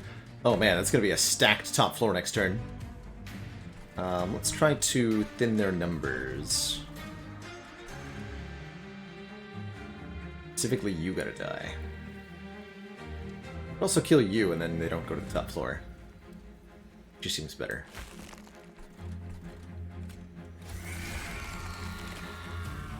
Shattered Cell has sweep. Beautiful.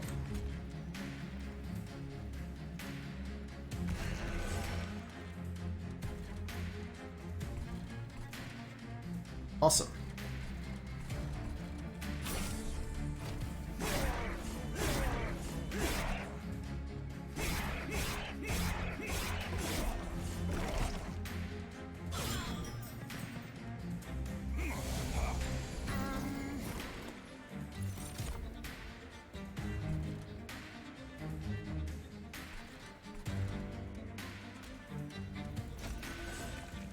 Stinky boy in there.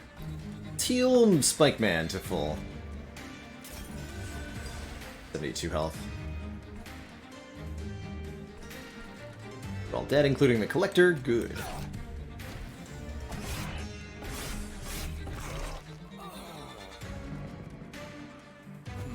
To the top.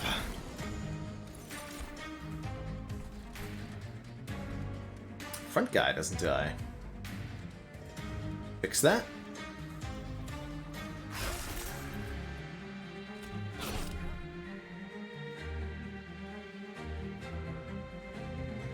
All the damage goes to you.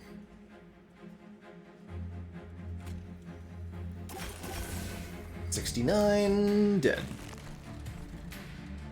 And you're also dead.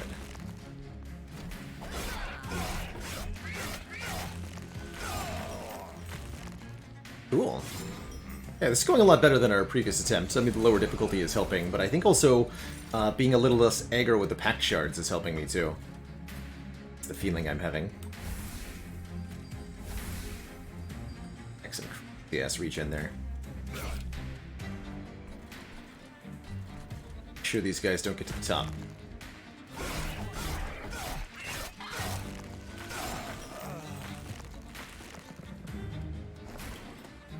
Brave Respite.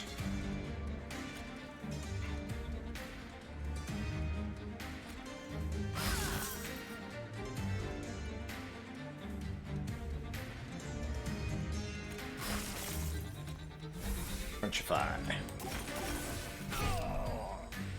Oh, bived.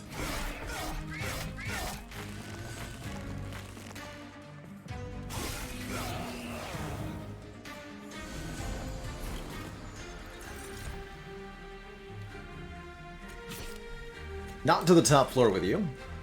This lad gets... You have so many effects. I don't even want to read that.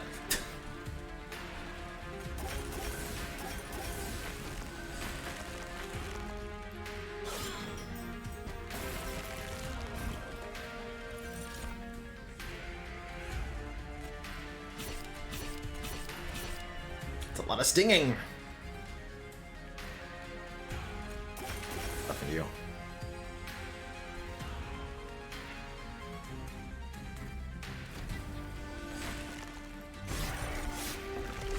Adds a self-mutilation card whenever it kills something, I think. We'll have a couple of those in our hand.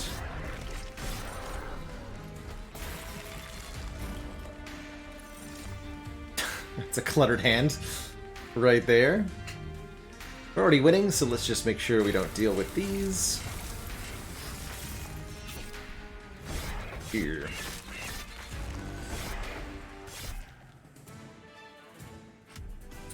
There was much boppage and much gold. Soul Siphon. Fill up. Thingy would apply Ember Drain 1 to friendly units. I wonder if that works the way that I want it to with the egg. Let's find out. Oh man, we got an upgraded Unleash the Wild Wood. Do I want a second one? Heal to full? Honestly, yeah, I'll take one more. Is it time? Didn't take long. Similar to before, ember deposits are seen piled throughout the area, but this time you can see the ice beginning to melt, revealing the more powerful ember beneath. As if influenced by the warming of its related energy, the calcified ember you removed before starts to melt as well, granting you something much more useful to harness along your journey. Our calcified embers become excavated embers. Consume, gain 2 energy, draw 1 card. Much better. Now we have an energy surplus. I'll probably pick up draw next. Steel. Already got the things upgraded. Let's go...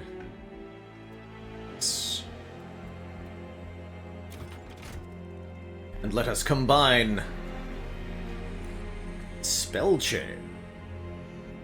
When played, a copy of the card will be added to your hand. The copy costs 1 more. Gains Purge. Spell Chain seems hella strong.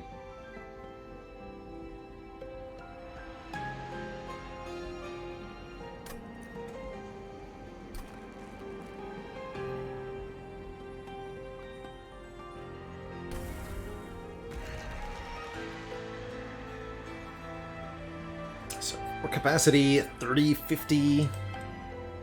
What?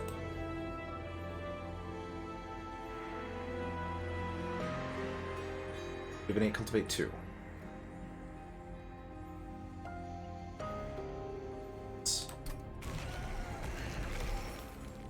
So we fused the 2 Awoken Hollows together, and now they have cultivate 4.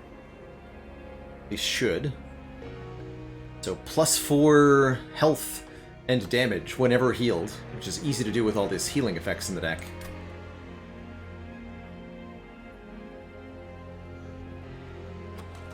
A spell chain anyway. Doubling Wildwood Sap could be pretty powerful. More temples coming up.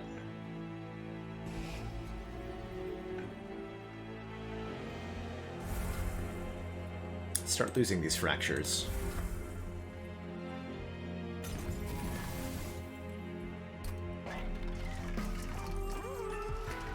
Holdover causes a spell to go back to the top of the draw pile when you play it. Power Stone makes stuff cheaper. Power Stone upgrades the magic power. This gets plus 50. This is a good one too. 15 damage twice. If it kills an enemy, gain 2.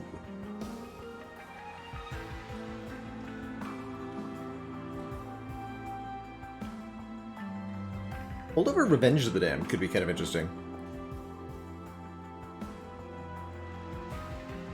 It's upgrades to restore 12.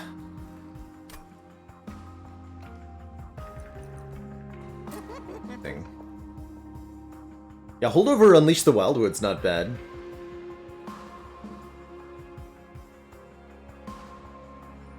Especially if I make it free, right? Look at that. Obviously using the infused version. Make this 100. Let's refill the shop. I think Emberstone and Power Stone are always the things being offered. Their double-stacked Wildwood Sap is great, though. Apply regen at 10. Bring that back down to 1 cost.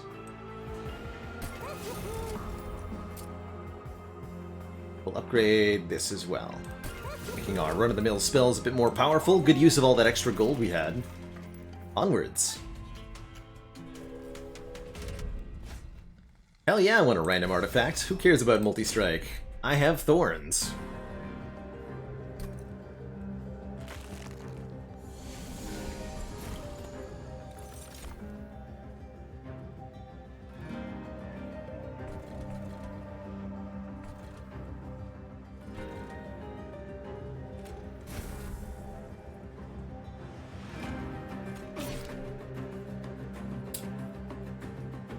Fog Chrysalis on the top.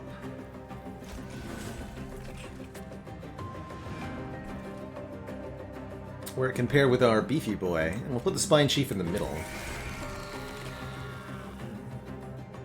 Ooh, with a Siren of the Sea. +2/+2 and can't. Seems good.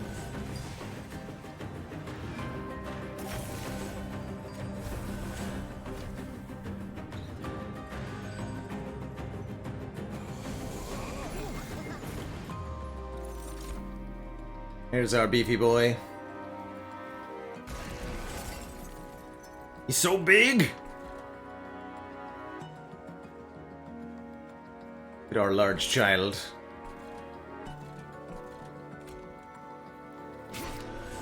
Please begin the boosting.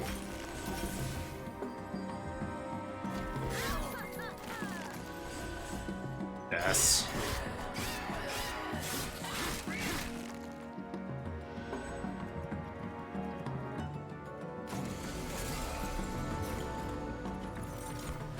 That wildwood.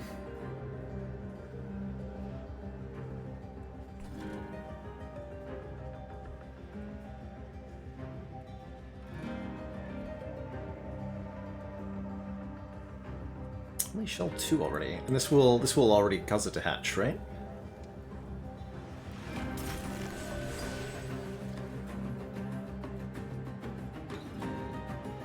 Please make it nice and strong.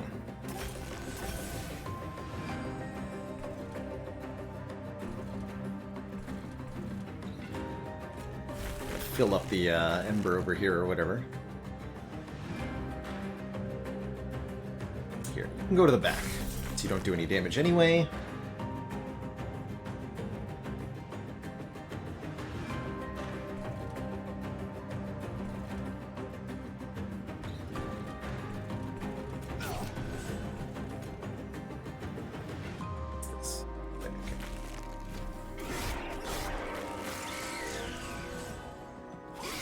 Big flies.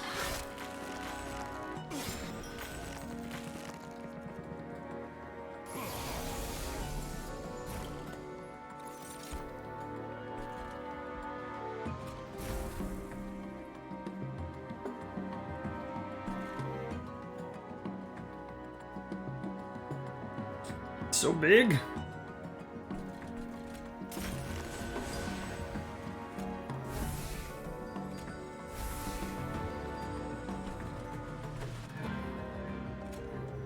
Can perish. Can perish. This. Upgraded Shaman. 20 heal, 20 health. Spell shield 1.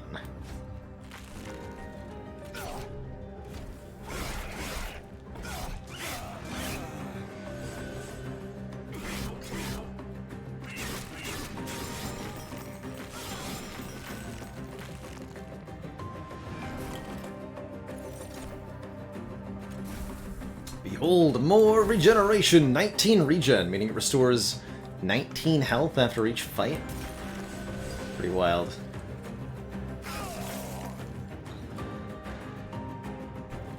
Yo.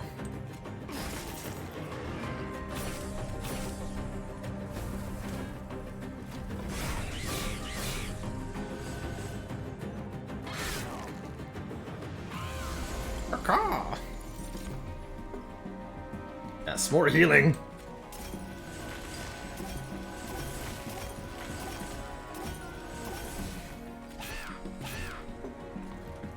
More healing.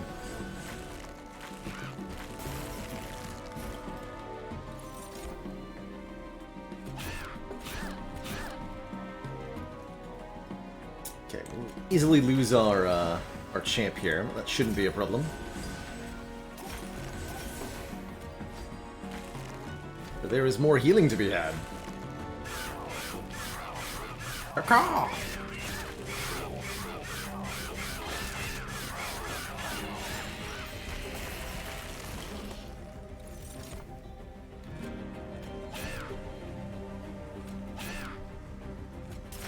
Yeah, we only lose 51 health, not even. Easier. All the thorns are doing big damage too. 4 arms of power. 0 hit points. Boop.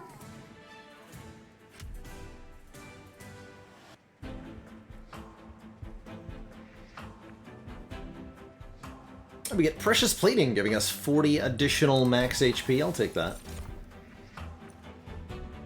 6 damage per thingamajiggy. Raw 3. Apply Consume to drawn spells. Ambient Charm. Cool. I'll skip these.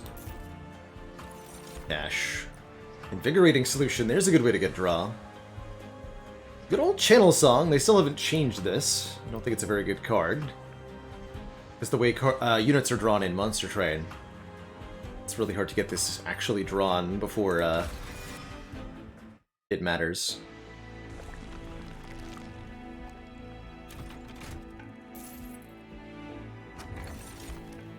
Played your champion gets plus 50% attack. It's pretty good. Reflecting Lens is also quite good. We have a lot of consume effects. So this would be a lot of health restoration, but we're already at full health and I don't think we're going to change that. So let's take the Mark of a Champion. Duping this does, yeah, cost 15, but that's a good target to dupe. The beefy Awoken Tallow. Fine Temple can offer us.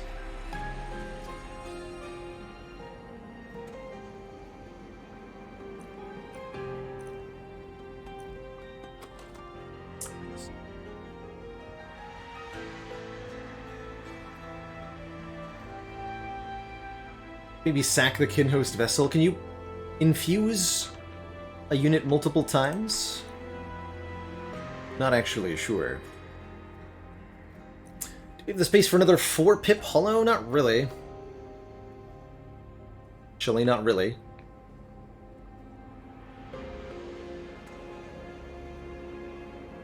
Not be worth it.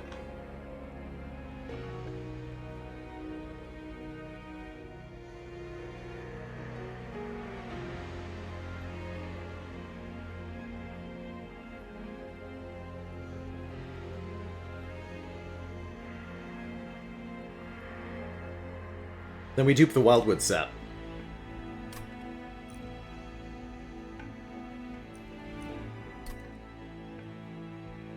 But then what am I going to spend my thingy-thingies on?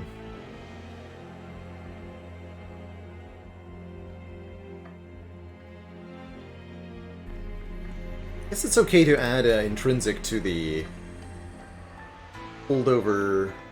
Oh, it takes an upgrade slot? Interesting. Well, then I don't care about any of this. Hey, Sabin, glad you're hyped about the new Monster Train. It's not a series I've ever played before, but I know it is much beloved. All right, Fell. Powers units with Rage. Fell starts with these 3 statues on each floor. Looks like they got a health buff. I think they used to have 70. Interesting. Although that might be the act shards, and she ended up with a very unusual amount of hit points too.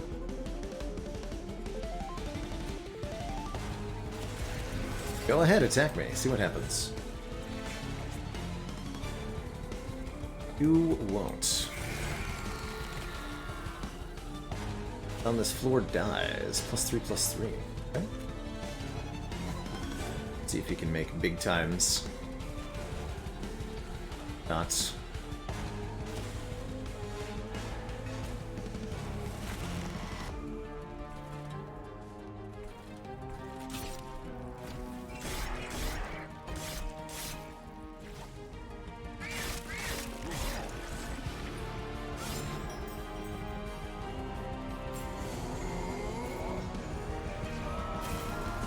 Boy, 19 times 2, yikes. Can I pick you off somehow? Yes, hosting kid. Please die.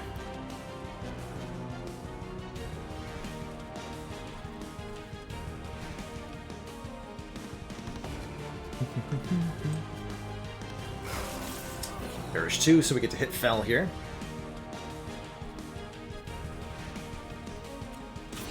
Let's apply the regeneratings. Draw more. To our full heal.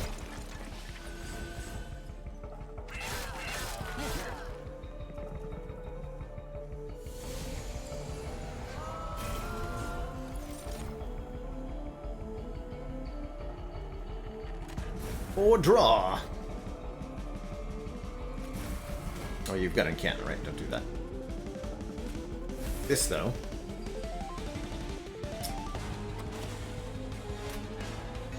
On that Unleash the Wildwood, huh?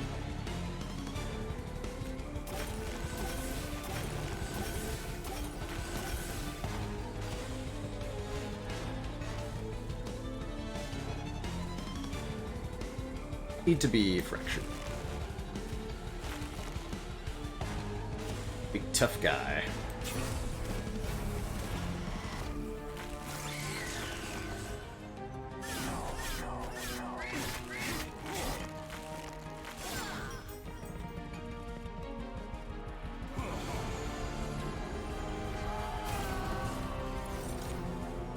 I like that it shows the double rejuvenate icons too.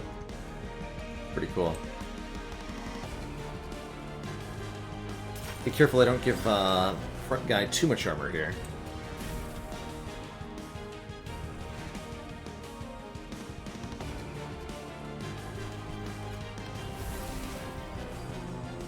At least some amount is correct.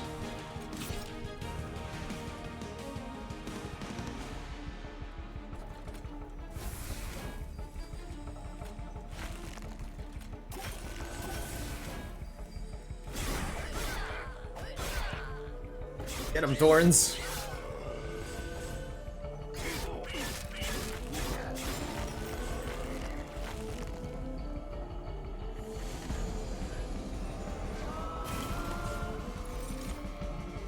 My understanding, Jedit, is that the new DLC makes the game harder, which is kind of a surprise to me.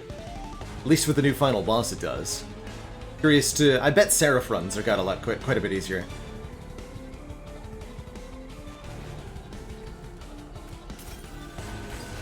But there's a new final boss to fight. Supposed to be pretty strong.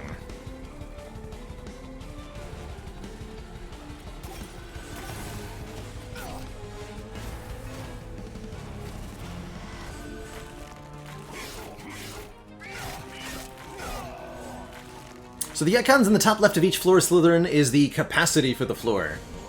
And the echoes of the floor. So the bottom one, the pips, indicate how many creatures we can fit into the floor. Each unit takes up a certain amount. And then the top one is our charged echoes. It's a mechanic for the clan that we're playing. Kind of like charge up floors and then can use the effects of that floor to do stuff.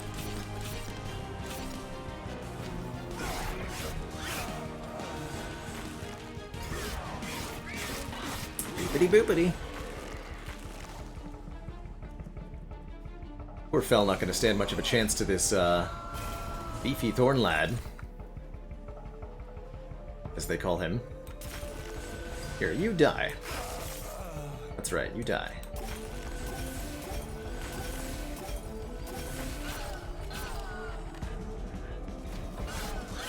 See, Awoken is still a very good clan.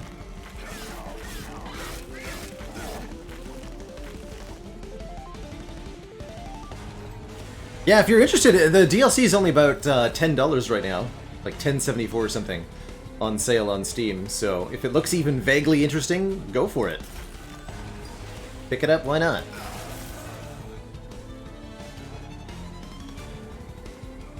Why the heck not? Yeah, you stupid angel.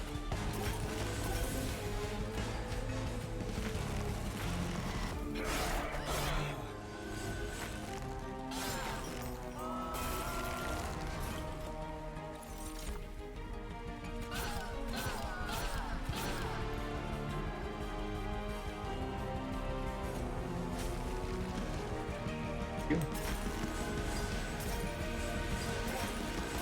100.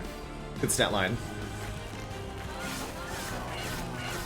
So Fel attacks twice. What's this? Shard enhanced.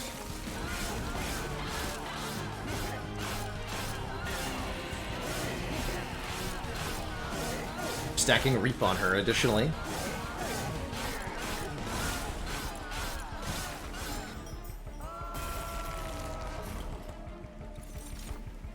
And she did. We have 34 regen, which means we out-heal her damage for several turns. So this Awoken boy would be able to tank for a long time.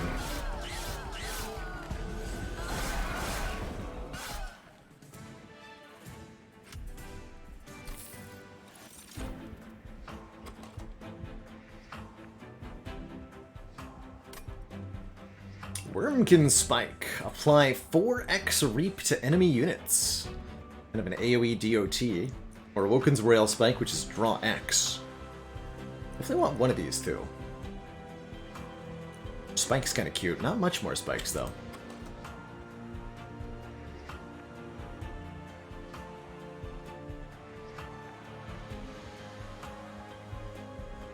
Let's try the Wormkin Spike. It's even got the enhancement on it, too, so it'll help. And feels like we're drawing enough cards.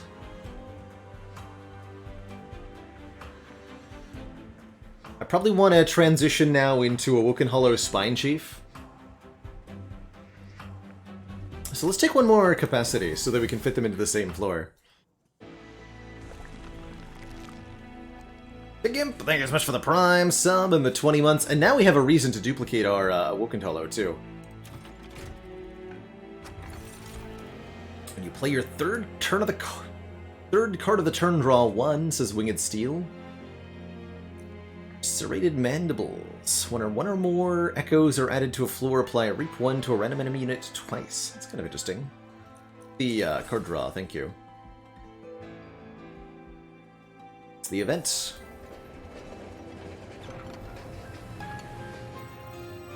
Ah, the Cave of 1,000 Eyes. Chance to gain an artifact for health or money. We've got lots of health to sacrifice, so let's just offer HP here. So we get an artifact. I have so much of it. Only further tribute will sway us further. There we go. Vapor Funnel. Apply daze to enemy units when they enter the Pyre Room. That's extremely good. Essentially allows you to let enemies slip by if they have low health without damaging the pyre.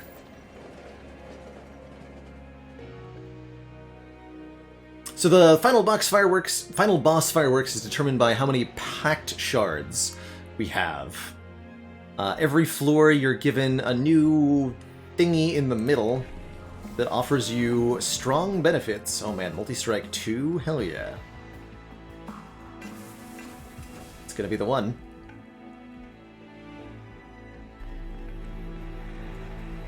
So you can get special upgrades in exchange for stuff.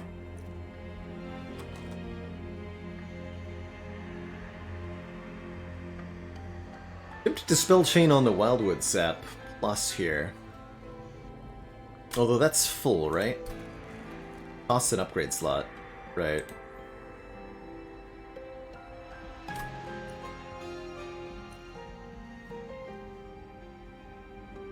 Ashgard, thank you so much for that raid. Alright, let's try So one, we're gonna dupe our Super Awoken Hollow now. That costs 15 additional packed shards. Gotta make sure we get to 100 before we get to Seraph here.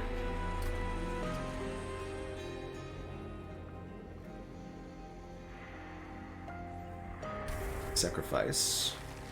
Oh, this is the only valid target. It's definitely not what I meant to do. Oh, I can undo it though. Good. Instead, let's put Spell Chain on. All right.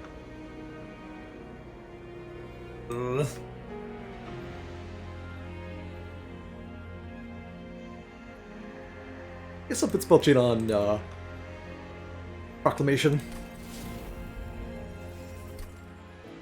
Need to get to 100. Really matter how. 400 bucks. That's a lot of bucks.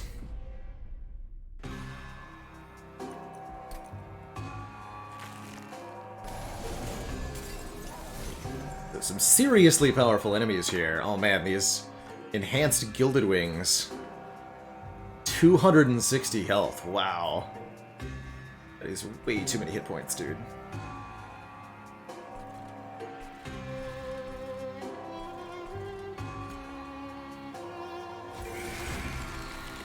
See that right? You have haste? No, you have multi-strike. Okay.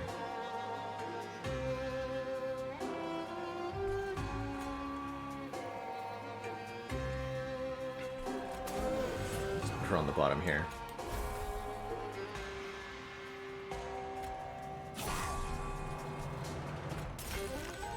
Anything? I guess we're just choosing the floor we want to have buffed here. It's 2. Not a very good first turn.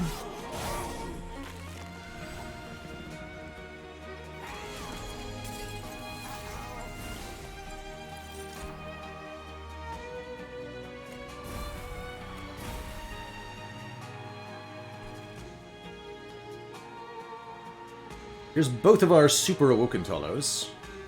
And the holdover Wildwood thingy. Okay, good.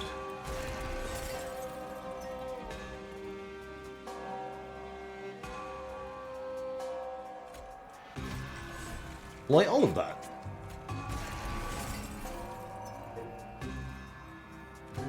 Heal to full.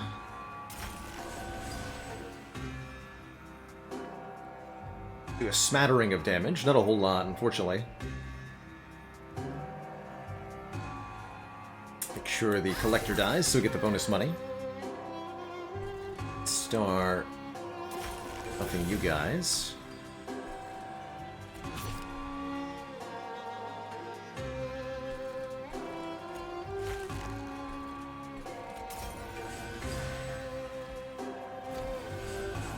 It's gonna be an awkward turn, that's for sure.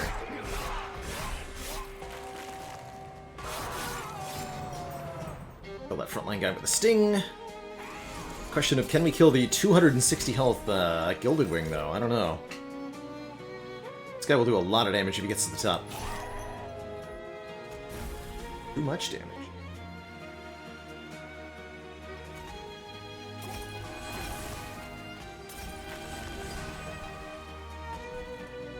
Way too much damage.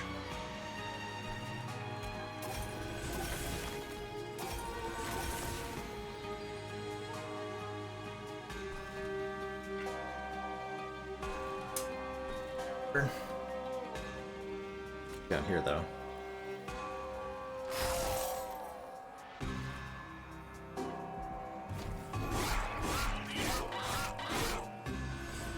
Yeah, it's gonna hurt. So we leak one really big guy.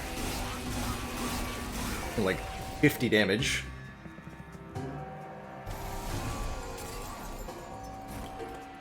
Alright, we'll just have to not leak against Seraph at all. I'm sure it's fine.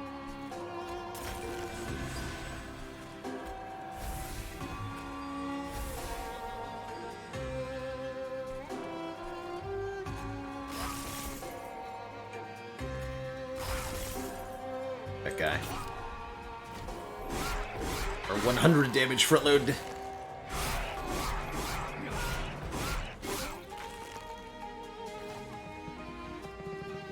This feels like it's quite strong, though. think we're in good shape for our final bosses here. Jesus, 22 times 3? Dang, dude. Wow, it just outright kills him, huh? Or, oh no, not quite. Almost kills him. Hold max HP. Should've... Whatever. Doesn't matter none.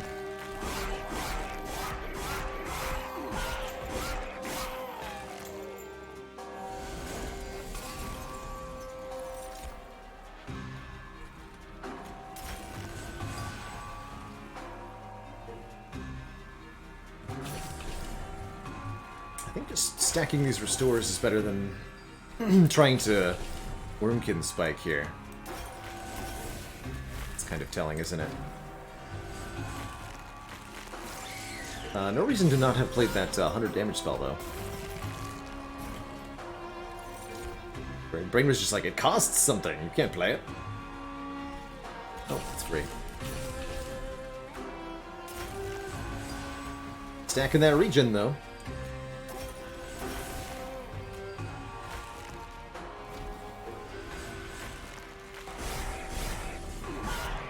Am I seeing correctly that our champion is 70 times 3?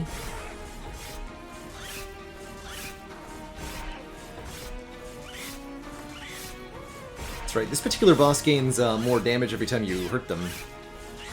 Get them to be out of control pretty fast.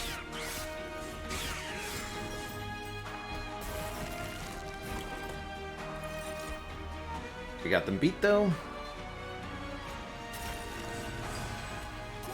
What we should not do is hit them with stings, because it'll make their damage go up. This is gotta be worth it, though. 100 damage. GG.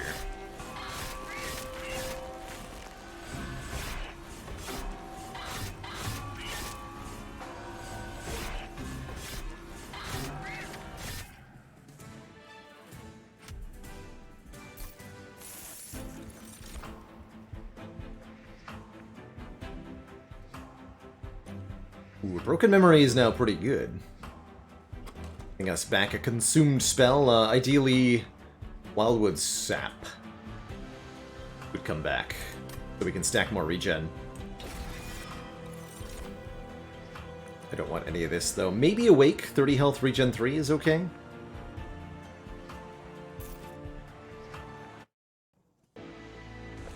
But I don't think so.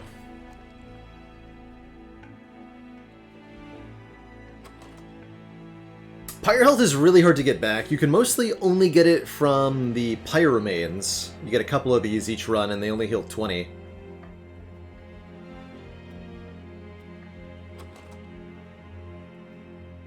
Guess we'll go to the Magic Merchant then. Get another Hell Vent duplication. Let's see what trinkets are on sale. We got $1,000.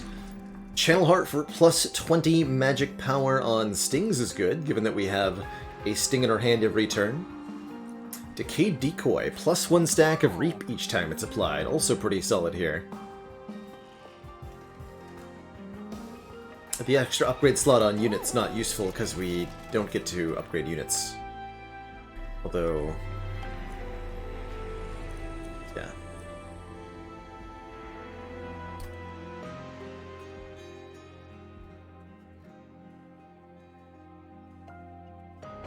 Let's take these two then. Reroll. Ooh, base charge. Start a battle, add 2 echoes to each floor. Spikes do more damage per stack. The Petrified Crucible means our spiky boy is a bit nastier. Or apply Rooted to enemy units when they enter the room below the Pyre room, giving us an extra turn at the top to kill them before they go up. I can afford both of these. I'll take both of these. That's a lot of artifacts for a Monster Train run. It's a crazy amount of artifacts for a Monster Train run. We're fighting Seraph the Chaste. He'll reduce regen. That'll be very annoying.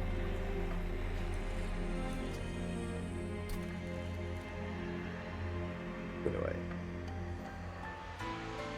Plus 2. Oh, that does work. Oh, nice.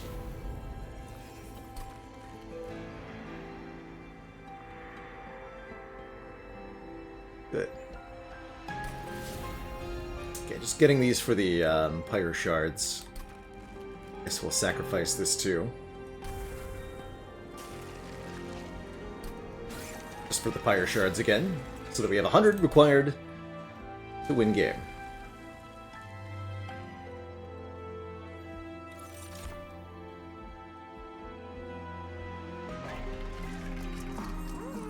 Remove Consume. Let's have a renewable Wildwood Sap. That could be good.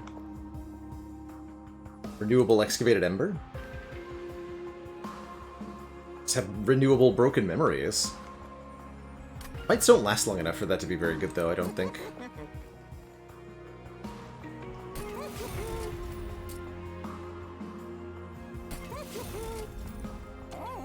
Just go.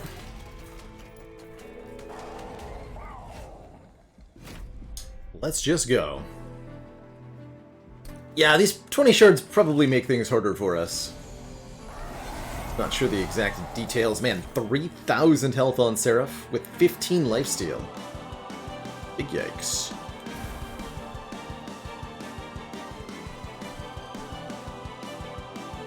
Alright, let's do the Spine Chief in the middle floor here.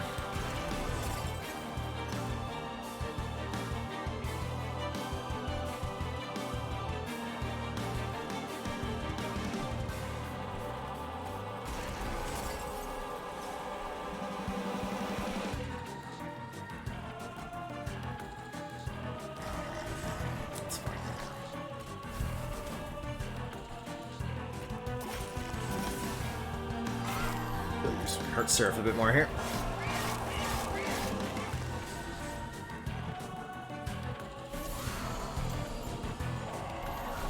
Oh, that guy looks nasty. What are you? Fire Wings. Sweep. Regen 20. And still applies that stinky Ember Drain to everybody. This guy's really good at sucking your energy down. How annoying.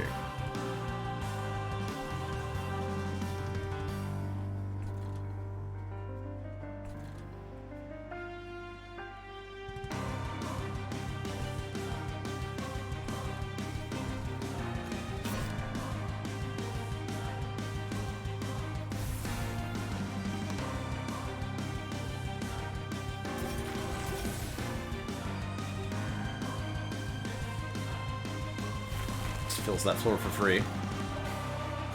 Have some reap.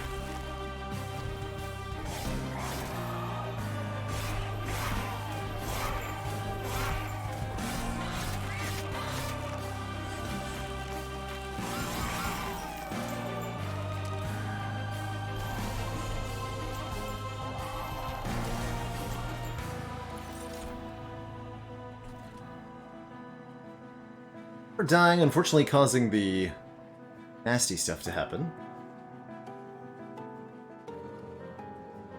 I can avoid that, though. Seemed like it.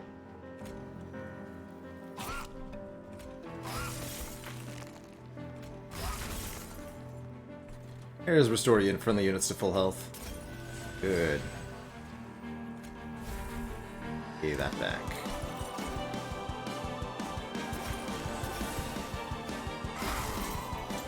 And we're not going to have a lot of energy to work with next turn.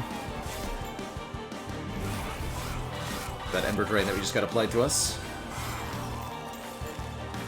Or did he just take 72 damage from Corruption or whatever it is? Oh, he sucks my spikes off too. Extra annoying.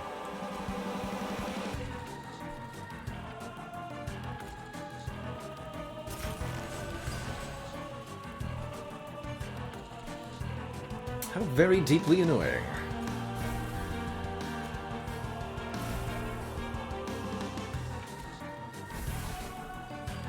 Probably don't want to go overboard on the regen until a bit later in the fight, so that we don't get it purged off of us too much.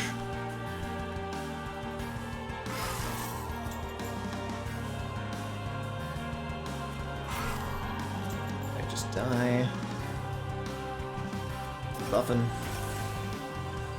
Keep buffing.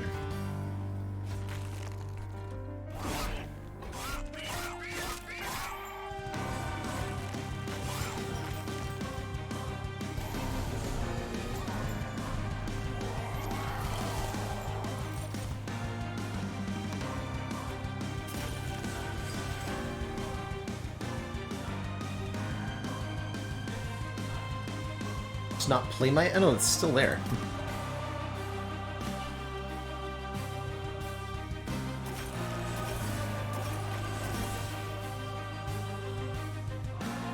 Okay, that guy's gonna stick around for a while, unfortunately.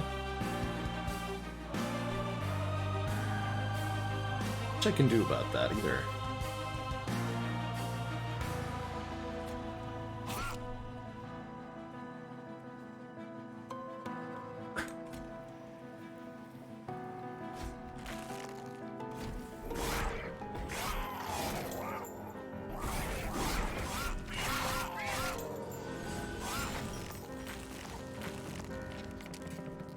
Enemies are too tanky.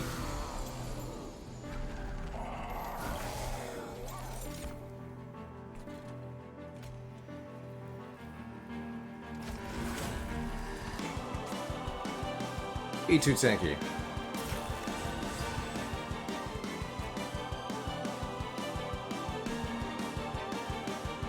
Be fine next turn. By fine, I mean dead, of course. This is not exactly fine. We have no spikes left. That's actually really bad. That was my way of dealing with the chaff minions. Uh-oh.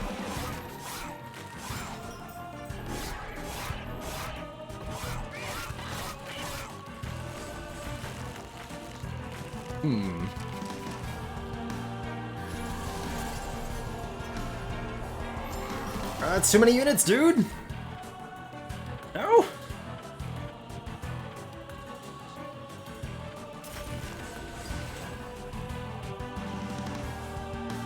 This is entirely too many units.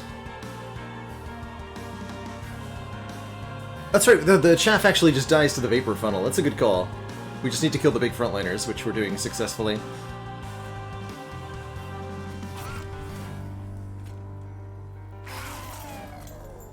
Very good point. Hooray! In that case, I guess. Hooray for chaff.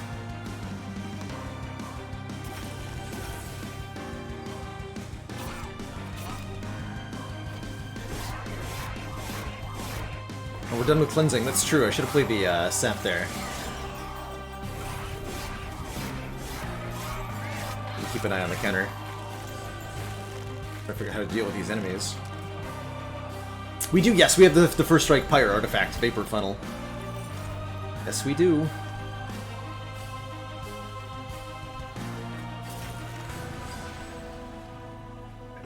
Dead. Regen on you. You guys need to be weakened. Can't you see that I'm right?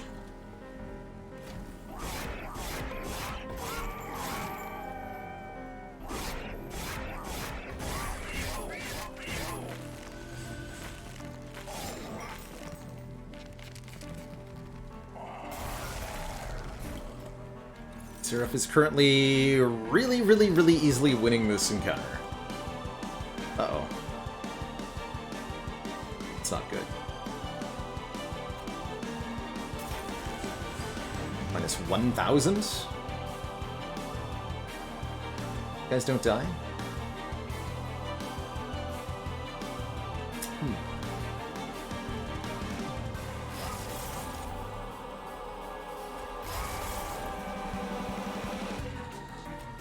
Don't kill that. I need that thing alive.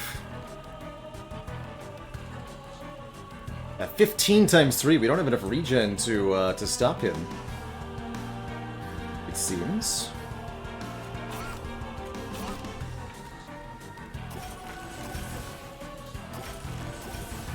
Might have died here.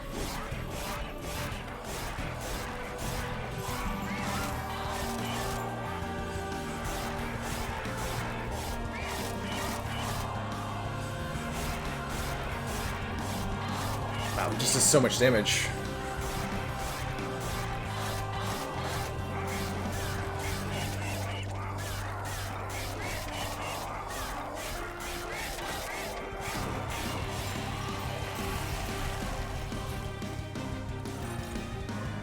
Yup. Fun. Yeah, he's just he's just killing us. Unfortunate.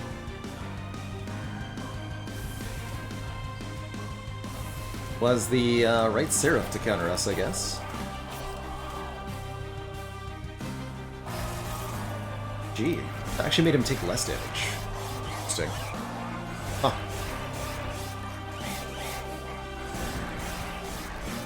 How annoying.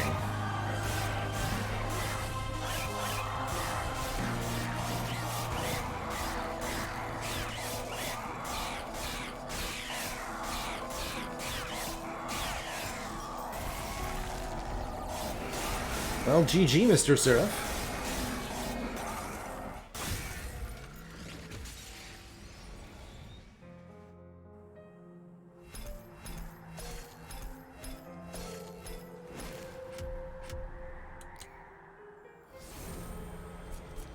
Wanted to see the final boss, man.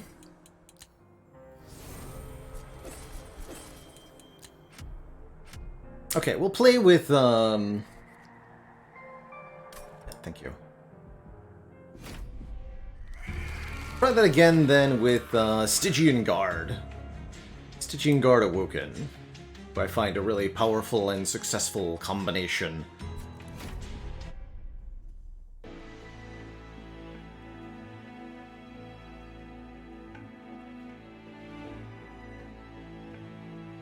Devour your spells. Okay, that's fine. Oh, you can get an artifact at the start? That's so much better. It's way better. They buff... It's a little bit more healthier. I love Frostbite Tethys. Frostbite's one of my favorite ways to win. And 25% cheaper costs at the start of the game is also really good. Magic power, draw 10. Turn 1? Give me that lost luggage.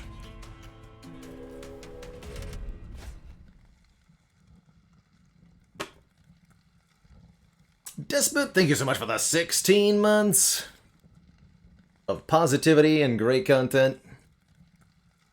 Appreciate you being here for some Monster Train. Check it out. Can I deal with Spikes 3? No, because Tethys will die. Right? Well, let's try anyway.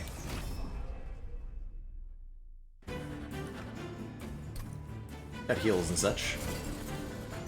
Yeah, draw 10 seems real good.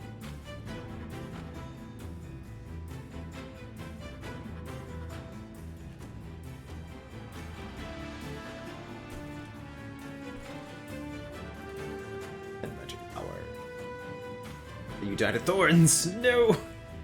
Don't die of thorns! It's illegal.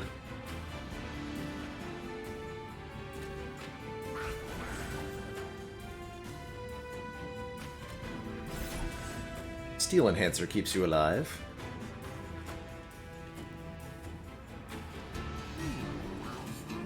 Mollusk Mage will die to thorns too.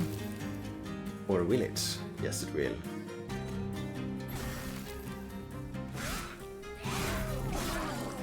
Surely this is fine. Oh, this was not fine. I deeply regret my choices. Actually, just gonna restart the run.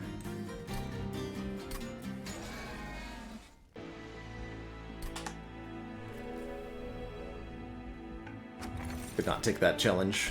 Restart this one too.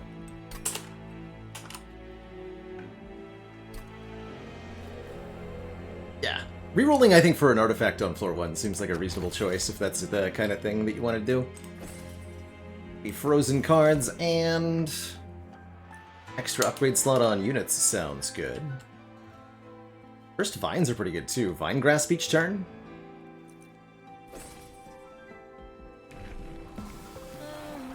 Not human, I'm just greedy. There's a difference.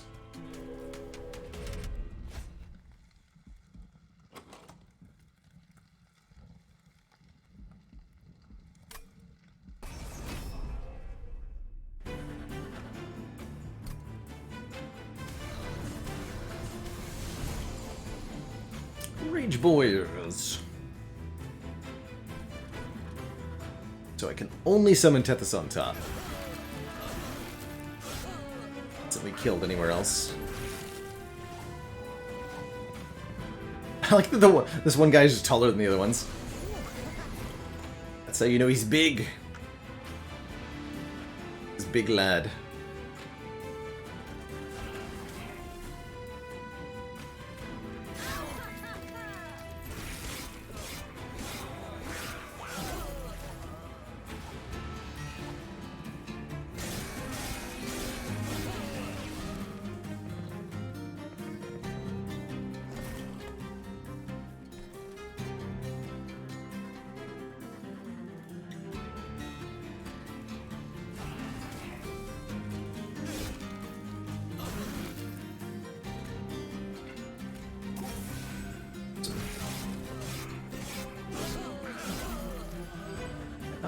Bad.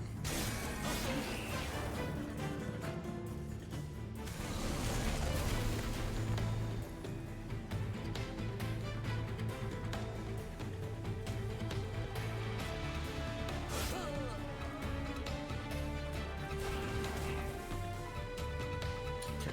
I'll end up mostly dead.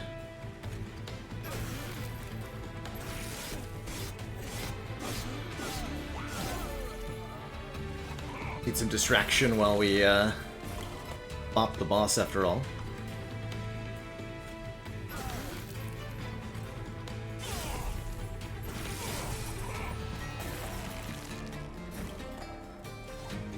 Perfect.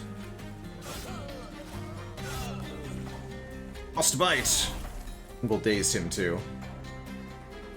He does 6 damage, so this is a 1-turn gain. Here we go.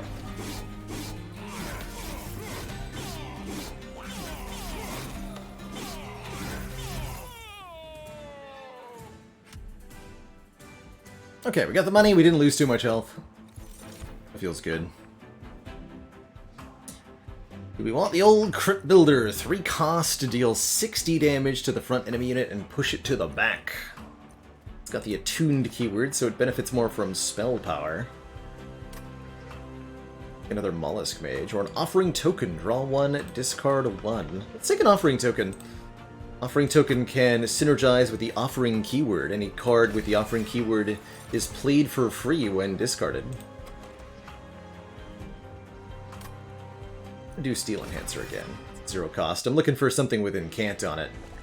So we'll take a Stygian Unit banner and a Merchant of Steel, and hopefully that'll be good. Check what's in the Merchant of Steel first, correctly this time. Quick, Spikes, and Strength Stone. Okay. Ah, there's Siren of the Sea, and Cant +2/+2. That's honestly perfect for what I want to do here.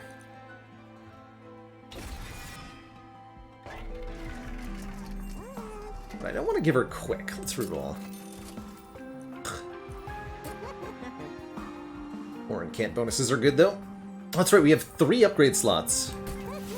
Spikes will be good. That'll let her deal with weaker enemies, and then we'll try to get one actually good upgrade. What can I do in the temple here? Power or Pact? Not yet.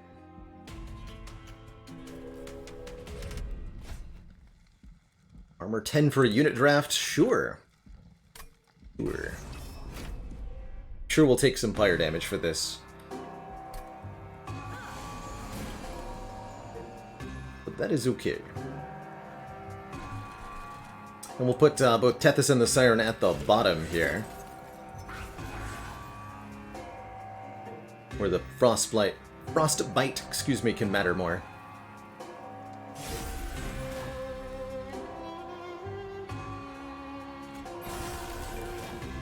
It's 2 strength, 2 health, and 2 armor each time we play a spell on this floor. Good stuff.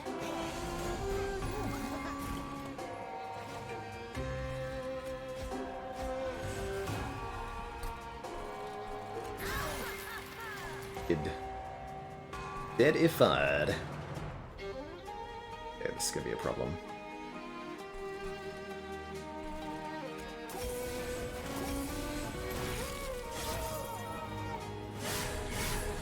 This game's got quite a bit of replayability, Timano. You're encouraged to play through with each combination of clans at least once. I'd say there's a good 200-300 hours if you like the core gameplay.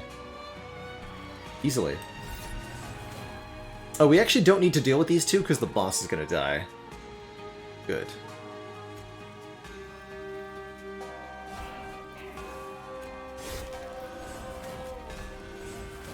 You're gonna...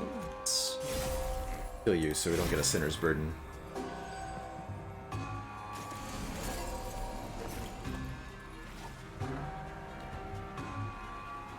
And we're winning. Hooray! Spikes 2, huh?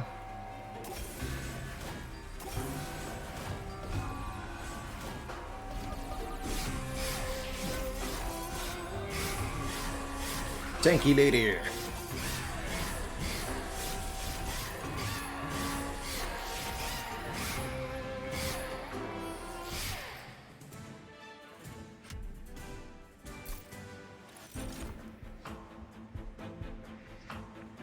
Permafrost. Gain frozen when drawn. They buffed this card too.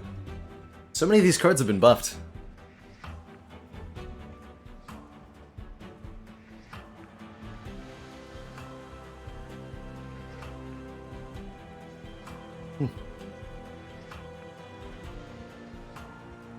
Sure, I'll take it. And I'll take another Steel Enhancer, just 0 cost. Anything 0 cost. Ooh, Offering Monument. Draw 1 when you play a spell on this floor. The essences here. Draw +1 each turn. Apply Frostbite 3.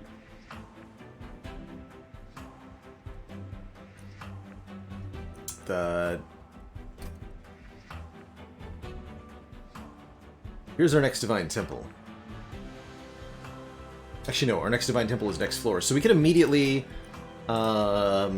use Cold Celia to add Frostbite to our very, very tanky Siren of the Sea, and I think that would be an extremely good thing to do. Yeah, didn't they nerf this to 2 cost? Seems like it's back down to 1. I'm gonna take Cold Celia and apply the Frostbite, though. Oh yeah, the Sapping Totem is definitely, like, super expensive.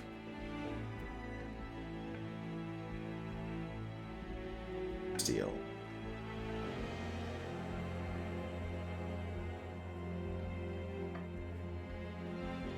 I'll go in there.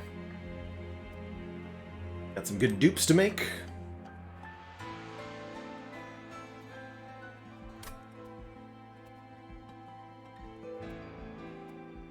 Kind of want to go to the Merchant of Steel. Might be duping soon. Hurts to not take the Stygian banner, but... we are. Yeah, that's the one. Multi-strike! Spikes 3, multi-strike 1. Can't gain +2/+2, and armor 2. Big lady.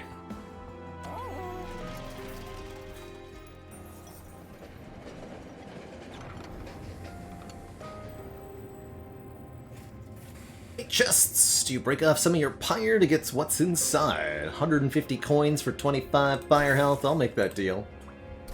Any day of the week. Speed is good, they said.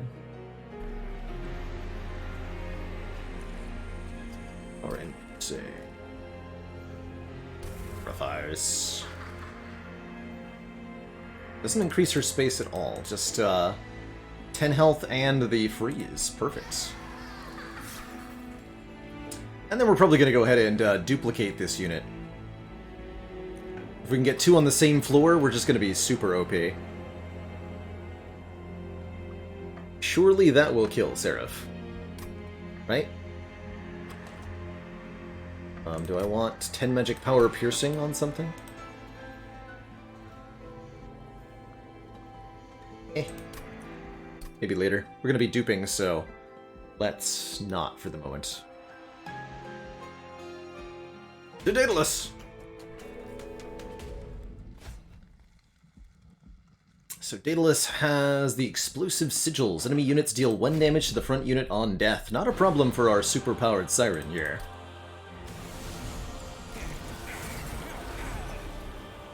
Summons bombs.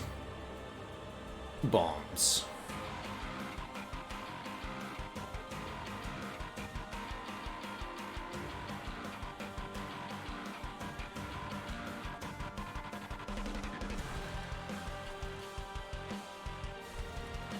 Go bottom floor? Yeah, I think so. Never really sure what floor I'm meant to be on.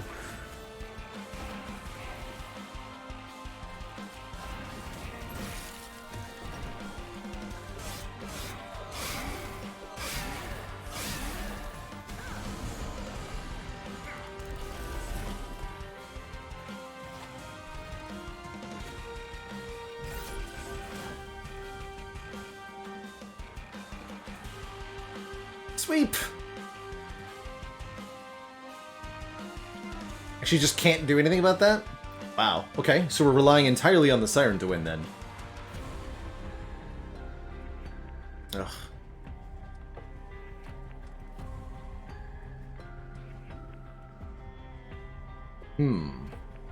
Difficult.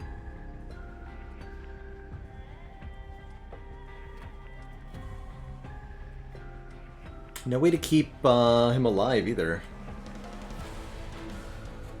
Hey, Brain Fist DLC is very hard. I'm gonna describe it.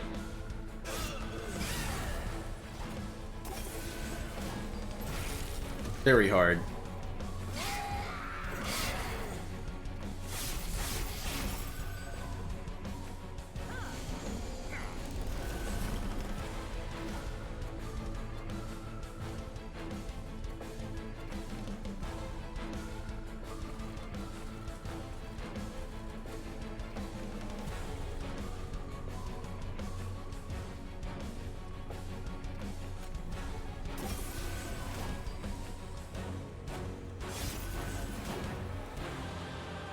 Oh, what?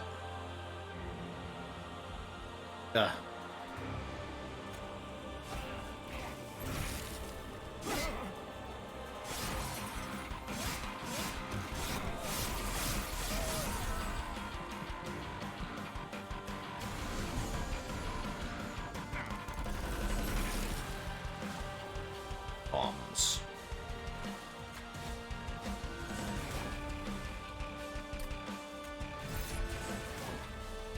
Okay, here we go. Yeah, she's getting totally out of control. She'll be able to take down Daedalus.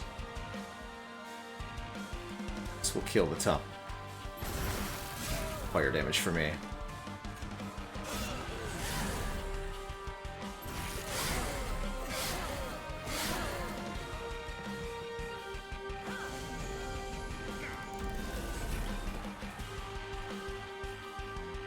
It's fine. We'll take 4 fire damage.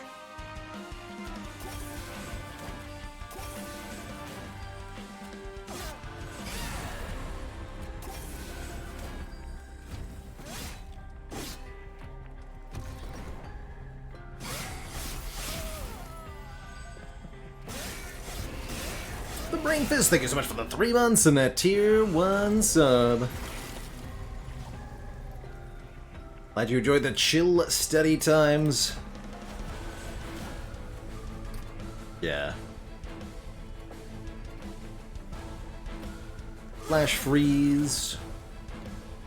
I think restore Frenzied Storm is the way to do this. Distract them for a turn. Yeah, that wins. Just barely, though. But I'm okay with just barely winning, given that we lost our hero early in this fight to nonsense.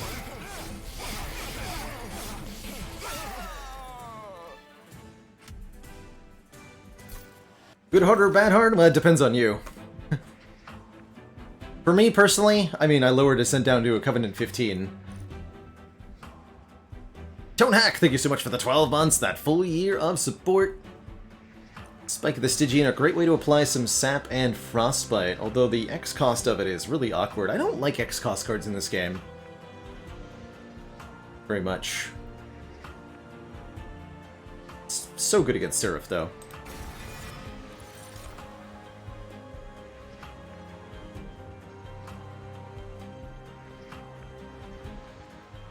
I don't need to take more units. We have our unit. We just want these sirens, many of them, and many spells. Rah. Sap is hella strong. Like, so strong.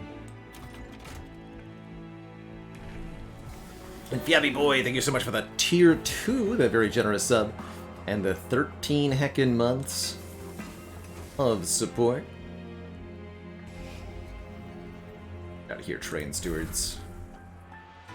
We're fighting Seraph the Temperate, who applies sap himself, which will not be a problem since we're doing damage with Frostbite, mostly.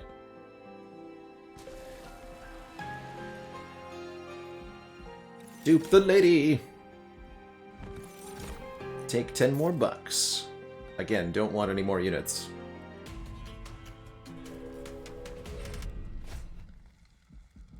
Non-boss enemy units restore all health when they go up a floor. That could definitely hurt, but random artifact too good to not take, so... Here's hoping it doesn't backfire too bad.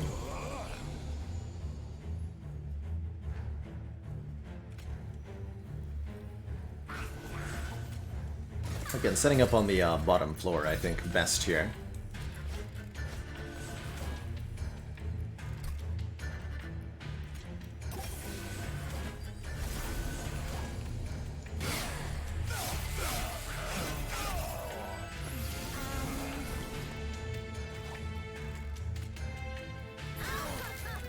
Here's the floor we hope to have. Now, both Sirens are deployed, and when we play a spell on either of them, they both gain buffs.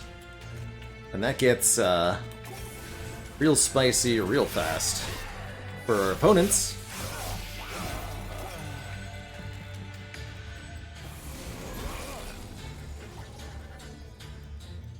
Bonus health on the hero might have been a good idea, actually. The cutie. Big boy. Sir. Come to the front so you can die.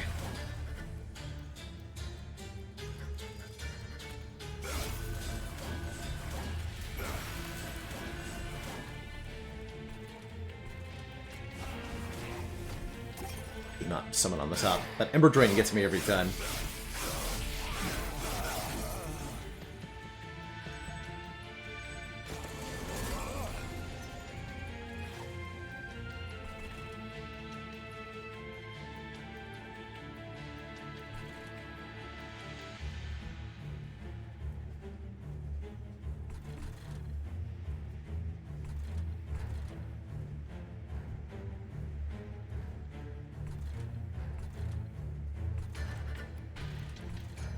Gonna hurt the pyre a lot.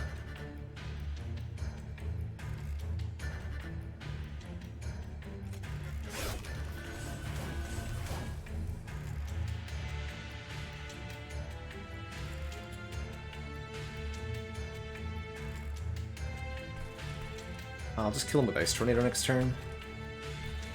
Alright.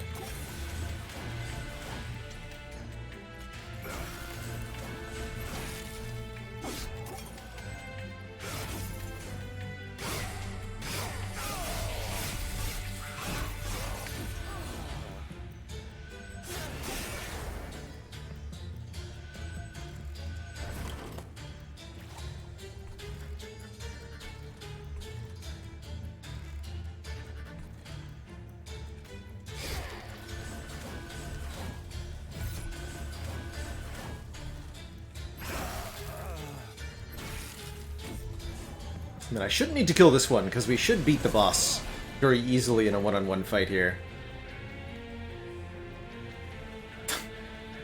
Random spikes on things from these buffs.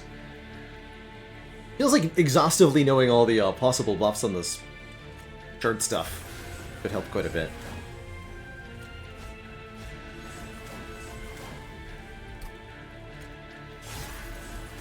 Matter much. They're dead anyway.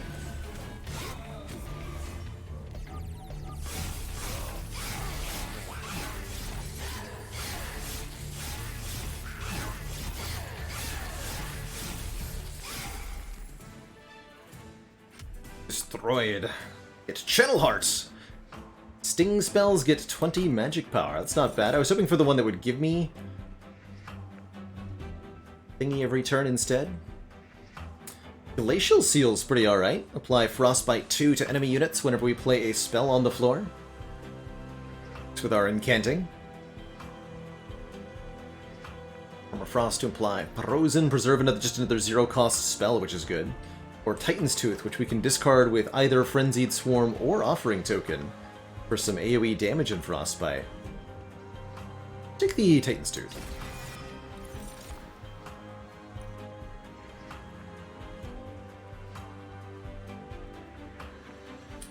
Return for the rest of battle.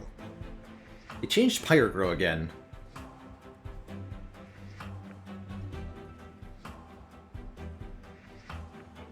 Double Awoken Hollow ended up dead to Seraph Carissa, because he took off all of our regen. Like a stinky boy. Oh, -2 is pretty annoying. I don't want any of this.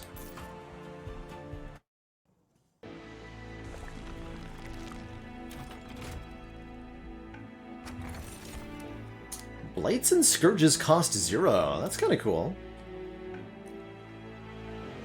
As long as you have at least 25 bucks, lose money when you take pyre damage instead of taking damage. Seems like it could be an interesting way to beat certain bosses, actually. Although the pyre is never going to be efficient at killing bosses. We'll take the Sinner's Salve, of course.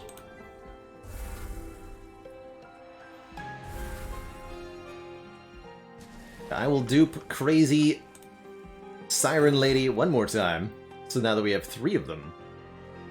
Does put us at 70 pack shards already. Or will make Fell the Wings of Light a real challenge, but yeah, I'll definitely take Divine Horde. It's 2 Divine Temples.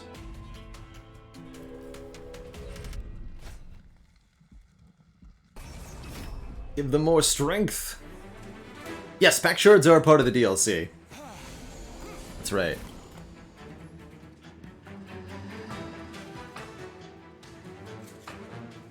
Oh boy, those guys are tough looking.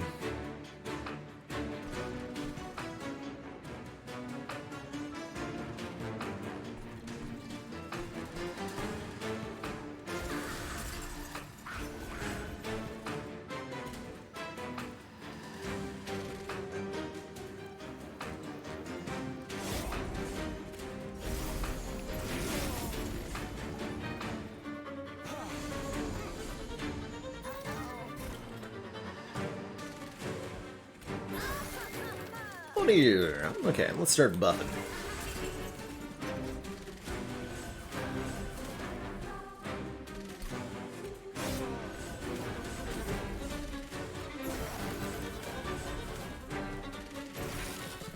Just Frenzied Swarm on this turn.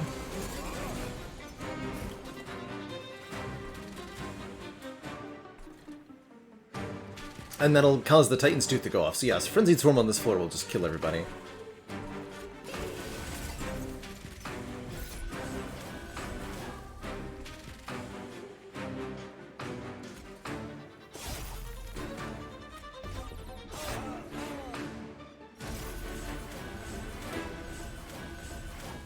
Got him.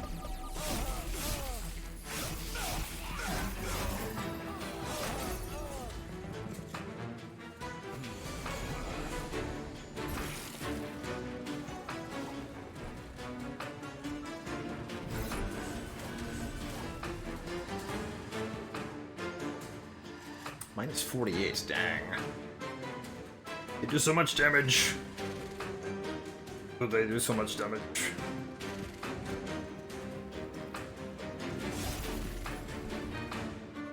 It's too much damage. Taking 2. Okay, so you have 2.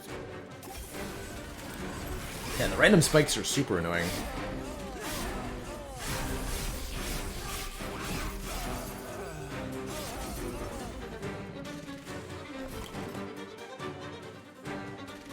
Oh, you don't.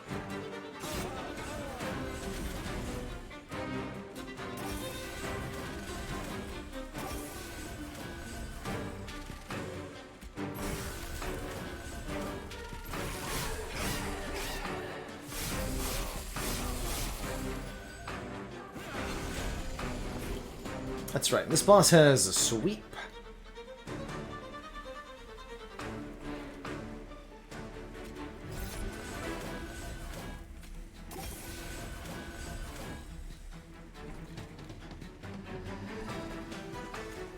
Pull you to the front. So you have more health.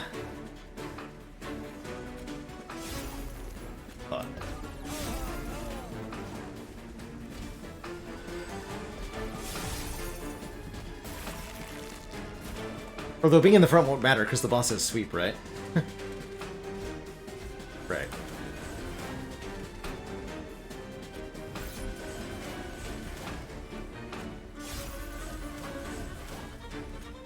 Overall pretty good though. Yeah. That's right, this is the sweep lifesteal boss. So rude.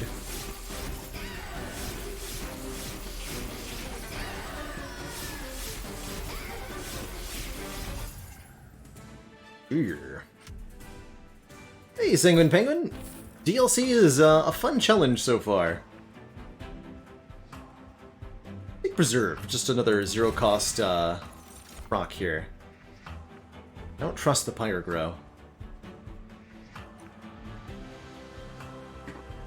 Focus Growth is good for the plus draw, though. We end up needing to restore HP.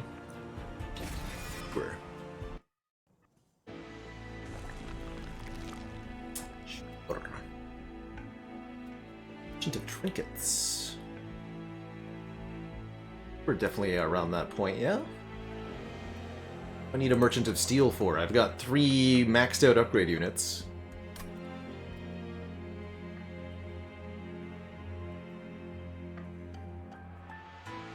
Yeah, there's a really weird... The pack shards are a very interesting mechanic, right? You're constantly encouraged to make enemies harder, but also give yourself bonuses. And my expectation is that this is going to be a very misunderstood mechanic by most players. And it creates this weird perverse incentive.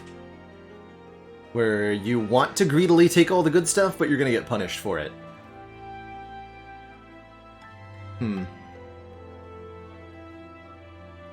Getting card draw in this game is indeed crazy hard.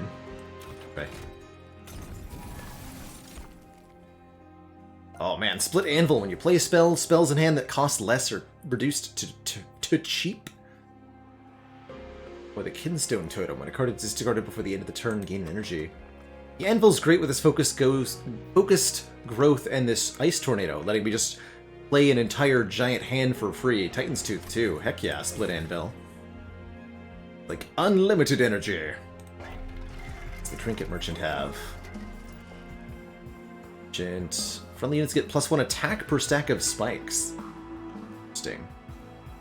We want anything that interacts with Frostbite, especially the thing that says you apply more Frostbite.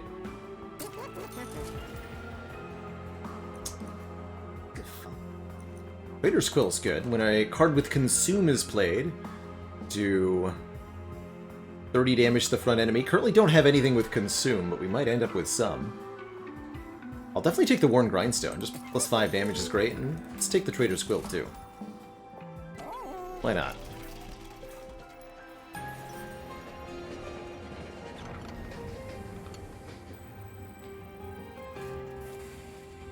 Speaking of things that consume, both of these consume.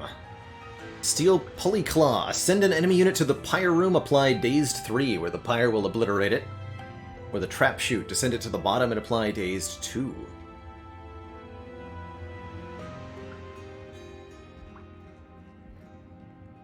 Use the trapdoors to overstack our bottom floor if we want to. Be pretty powerful. Or the hook works with the anvil, which is also pretty good.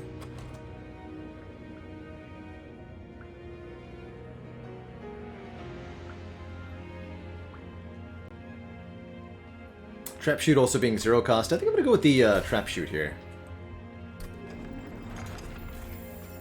Then we can overstack a floor. Light fell. Scourge cards to my hand and deck, but yes, we have the Sinner's Salve. So we don't have to deal with her nonsense. Normally this version of Fel is so nasty, because she pollutes your deck with extremely dangerous garbage that costs like 2 or 3 energy to get rid of. This is normally a 2-cost card, where you take 5 damage if you don't play it, and it's still gonna be drawn again, but nope, it's gone. Easy. Easy. Easy. And I am gonna try to overstack the bottom. Let's see if that works out for me.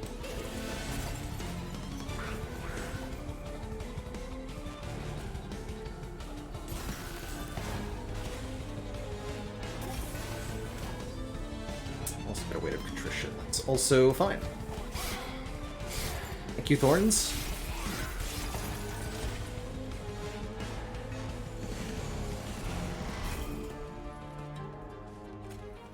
Get this garbage out of here!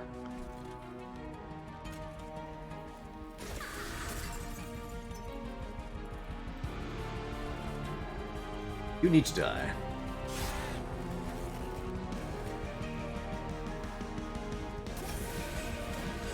Let's make sure you get retained. Oh, they'll both get retained, actually.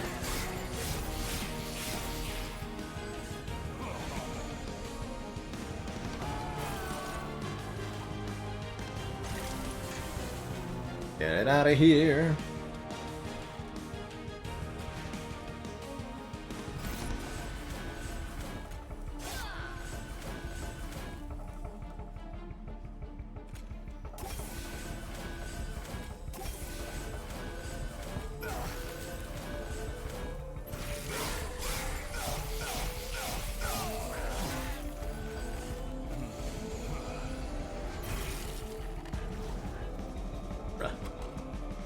Shoot, where you at?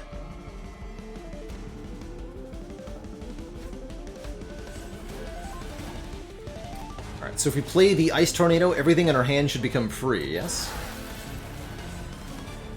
Yes. Good.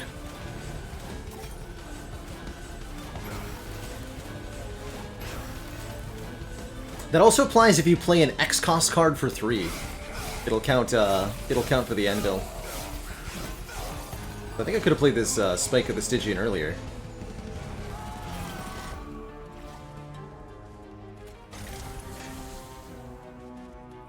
We'll hold on to it for when Fel's arriving, though. Here's the Trap Shoot. Put not on the top, I don't want the Ember Drain. So put her here, then send her to the bottom. And now we have 3 Sirens, so all of them incant twice every time I play a spell. It's definitely not overpowered or anything. Nope. I know what you're talking about.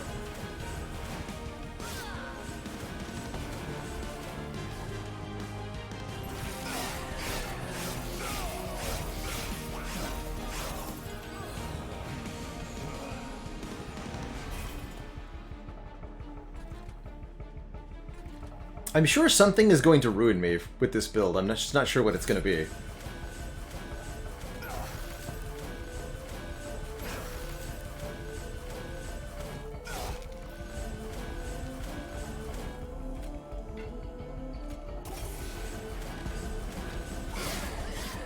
Isn't there like an artifact that makes Incant apply twice? I really want that. We don't have that though. We just have 2 separate Incants on these ladies.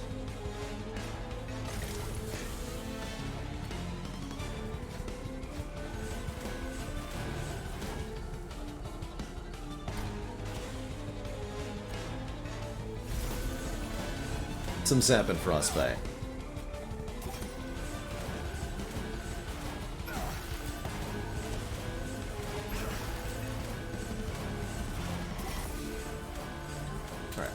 Enough of that particular speed. Relentless and rip.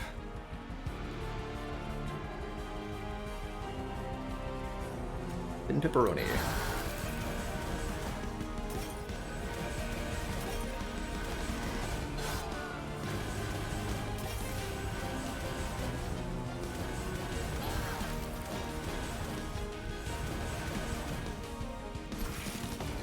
G.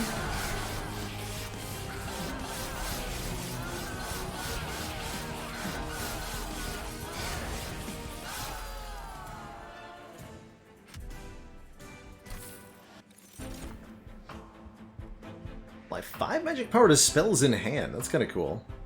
Definitely like Awoken's Rail Spike. Draw X and apply -1 cost to those cards. When we have the Rail Spike, or the Anvil rather, is really good. Harness the Titan's cute though. Spell power doesn't actually benefit a lot of these that much.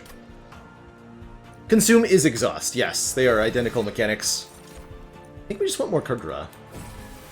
7 card hands each turn to take advantage of the split anvil maximally.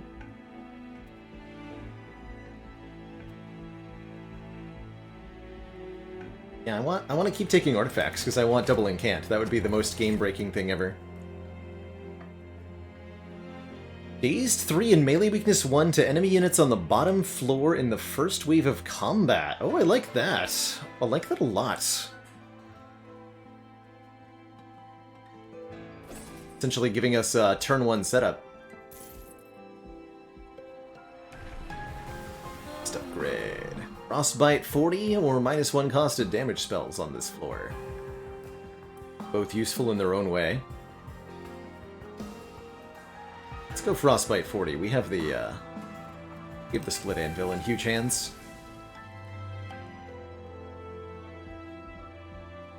Seems like they did add a lot of relics, which is, or artifacts, as they're called in this game.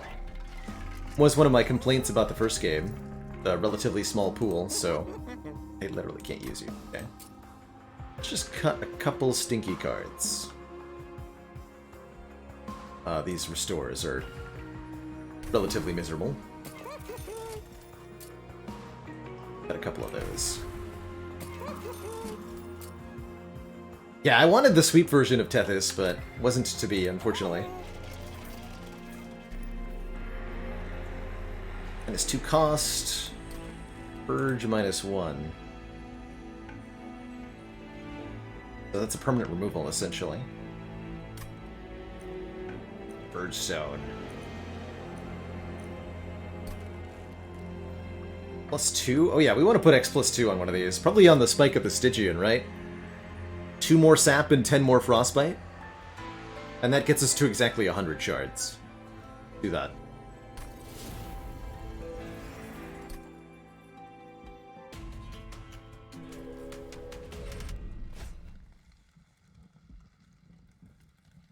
Storl.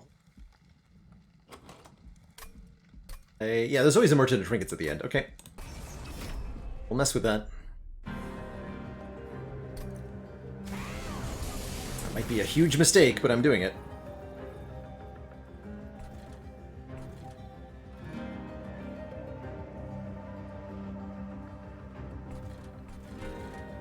Be a huge mistake.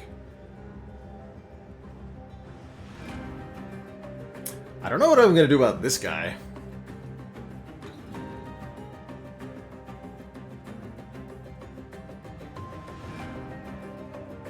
Maybe I can drop shoot him back to the bottom. Maybe.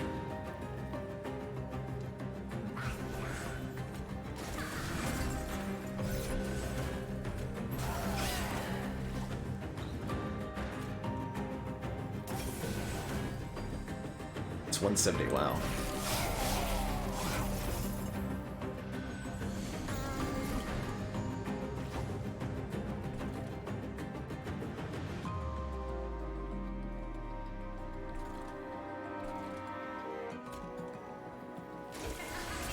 I think we're gonna have to drop shoot this guy back to the bottom.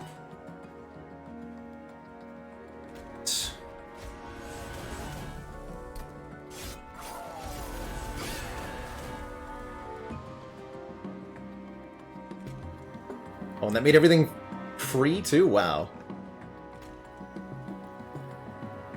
I technically played it, even though I played it by discarding it. Didn't realize it worked that way.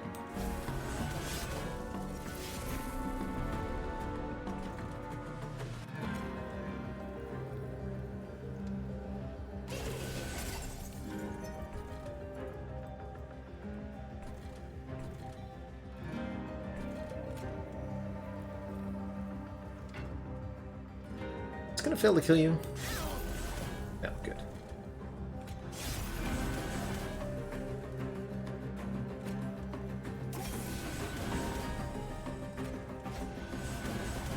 Sure that gets preserved. No, not that one. Okay.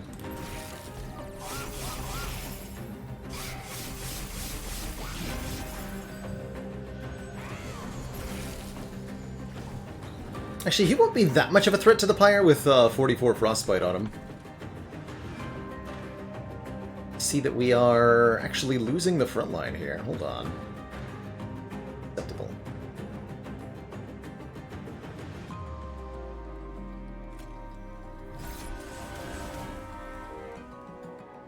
Oh, 10 damage to the front. Okay, so we'll be using Frenzied Swarm. Alright, let's do this way then.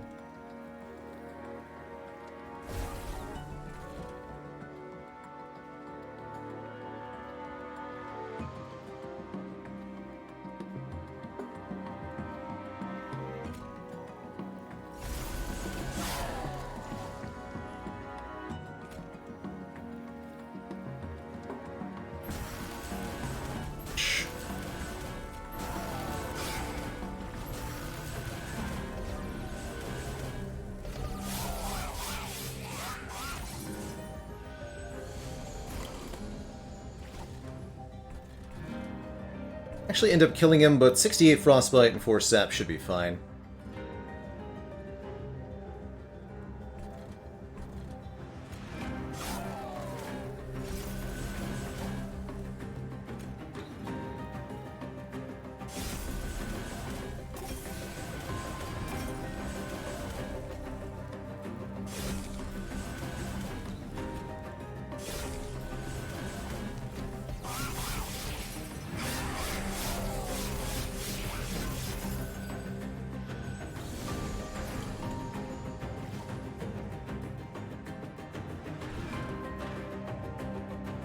It's fine.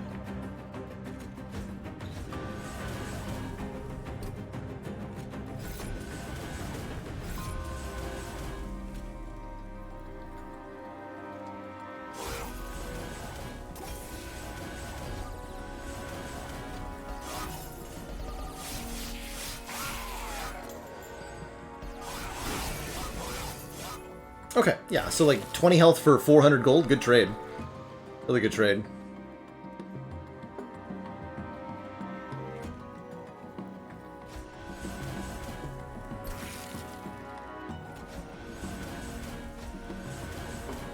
I could even, yeah, actually going to flash freeze you to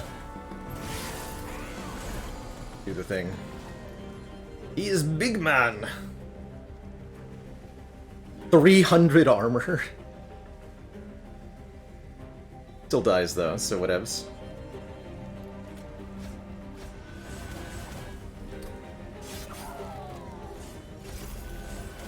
Alright, and this boss in particular you don't want to really mess with. Since he does gain strength each time you damage him, it can actually, like, playing a Vine Grass randomly could cause me to go from winning to losing.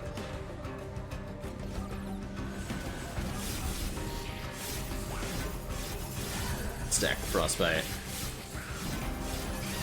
Cool. Alright, feeling a lot better about our Seraph matchup this time.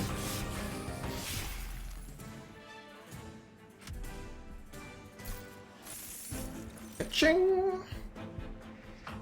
Another Titan's Tooth. Yeah, I'll take one more. Not this, though.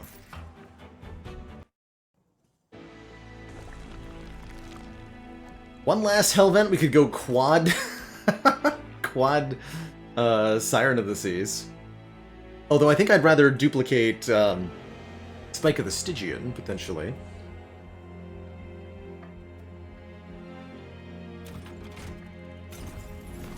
Does it still cost energy? Or, yeah, plus 10 to do that. Maybe not. Front shoot on. What's in the Trinket Man? Can we double incant? Before each battle, set Pyre health to 50. If this reduces Pyre health, gain $3 for every health you lose. That's kind of cool. Extra upgrade slot on spells could be interesting.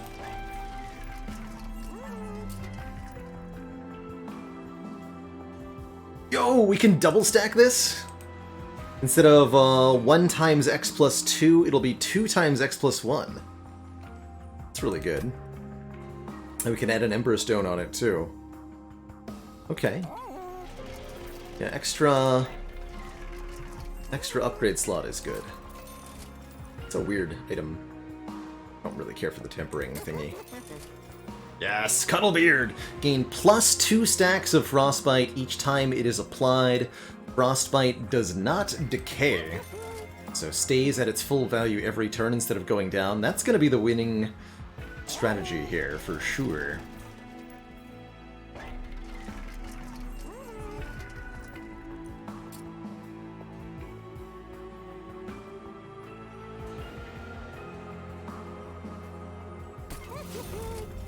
And then this goes here, and then it's 2 times x plus 2, and 10 times x plus 2 Frostbite. So if I play this for 3 energy, it'll be 50 Frostbite. That's wild.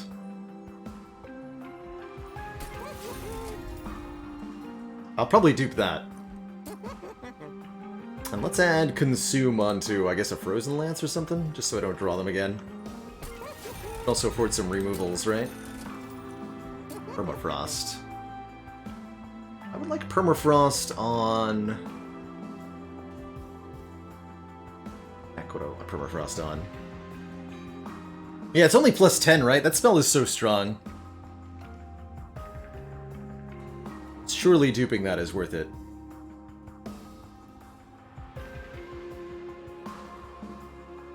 Yeah, Permafrost nice on maybe Titan's Tooth or even like the Offering token itself.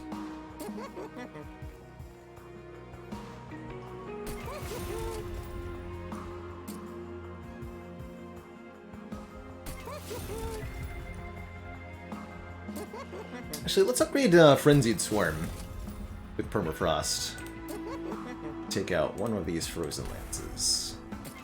Call that a good use of our money. Dupe the spike. Wait. Oh yeah, and what can this do? Zik. R. That won't be worth it.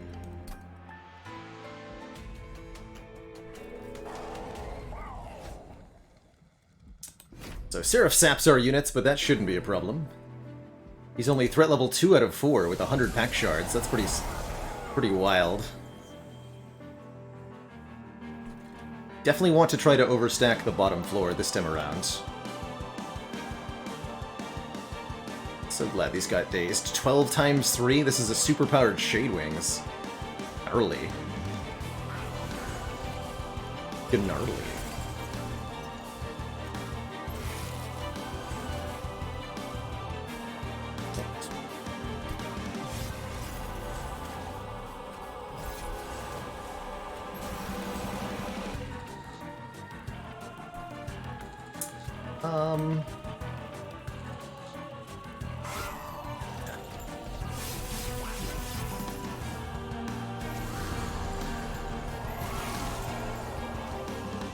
He's sapping us.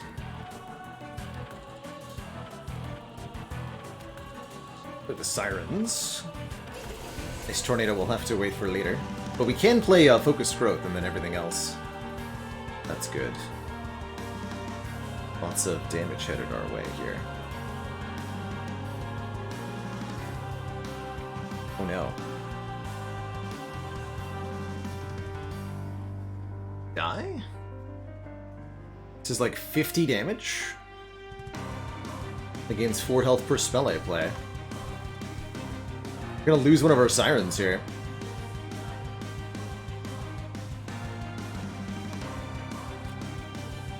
That's not good.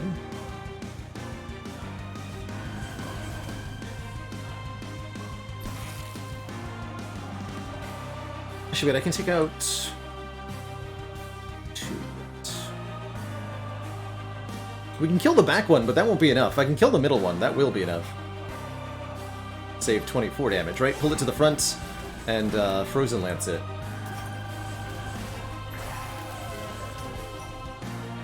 Still dead, though. Yeah. Dies.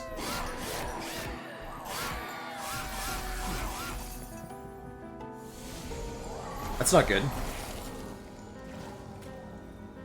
So much for overstacking the floor.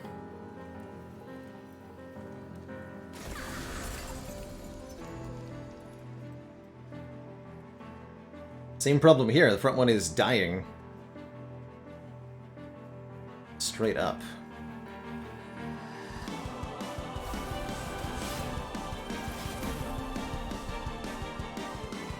They drew 2. Interim? Okay, we're no longer dying.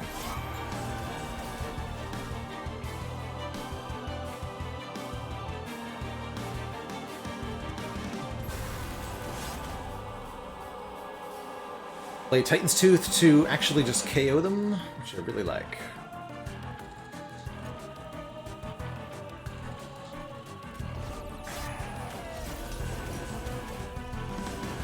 Yeah, that's much better. Then no damage taken this turn. Yeah, the setting up on the bottom was for the overstack potential. That didn't end well for us, though. Tragically. Said I will apply all the sap and the frostbite to Seraph here.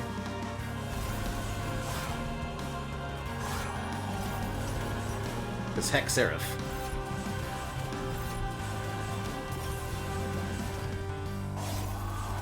Enjoy your frostbite, sir.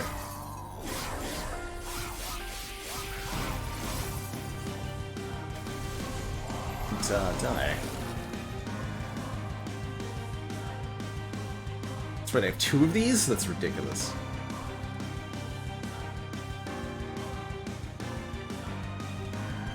Very well. 19 sap and 126 frostbite. Perfect.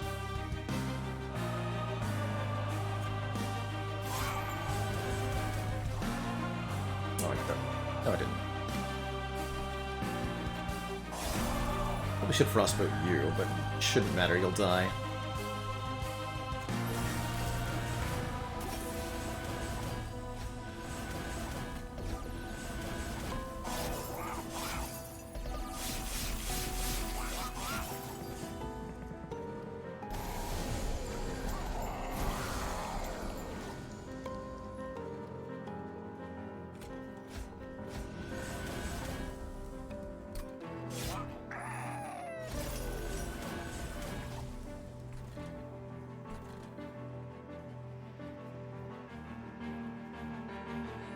To maintain some modicum of standards.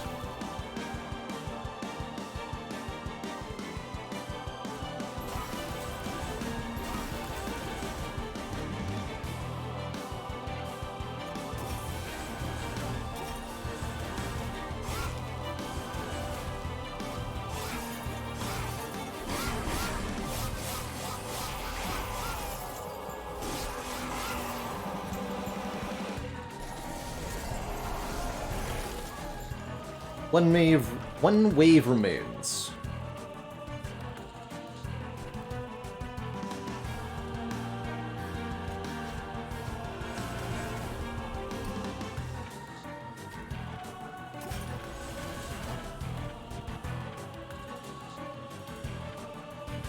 Just gonna make sure nothing threatens the pyre gets up there. You threaten the pyre.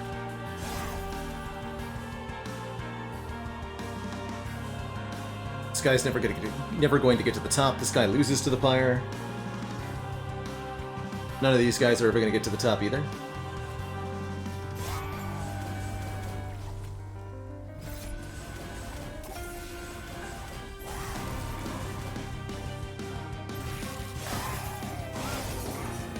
Okay, I think we have it.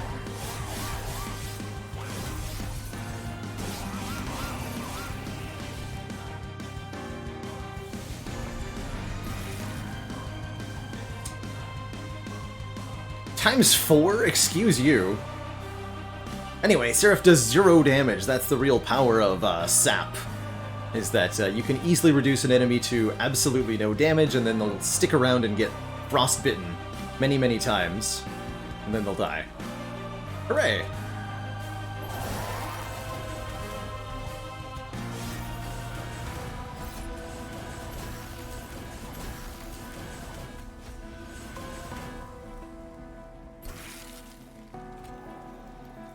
We'll daze him too. Not that it matters much.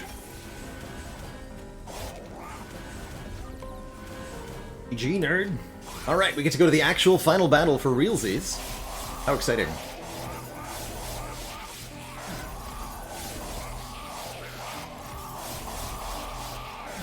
No attack. GG.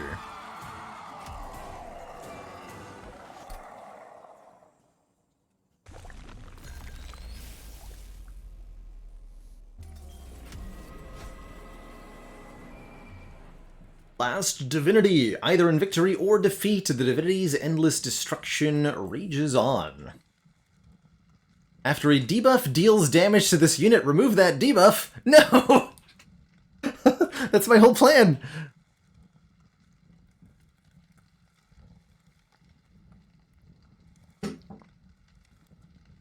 The last divinity has different status effects on each floor and gains 7 attack power when it gains Relentless. The divinity still exists, one of space and time. If you are ever to threaten it, it will likely use those powers against you, never allowing you to truly reach your goal. Instead, repeating your struggle over and over and over. Doesn't remove debuffs during Relentless. Okay, thank you for the clarification, Maniac and a Mask. That will help a lot. I've looked for a way to broker peace. I've studied all I can, but I've still yet to come up with a solution. And if history is any guide, it may be best that I am not the one to find it. Yes, this is the new super final boss with the DLC Zuthus.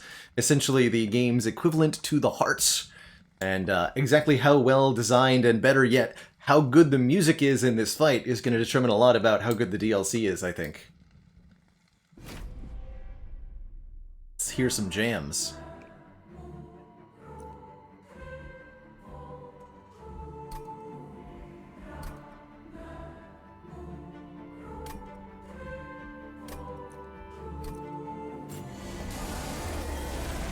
Oh, he big though.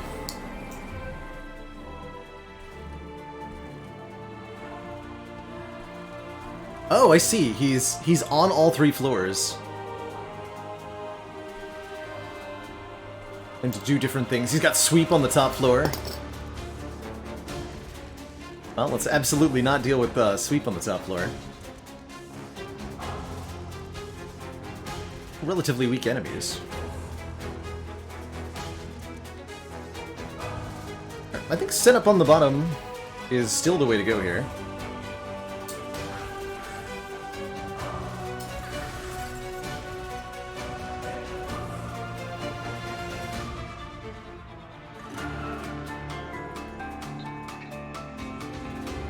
Taking 12 from Seraph. Or not Seraph, the Divinity, I understand.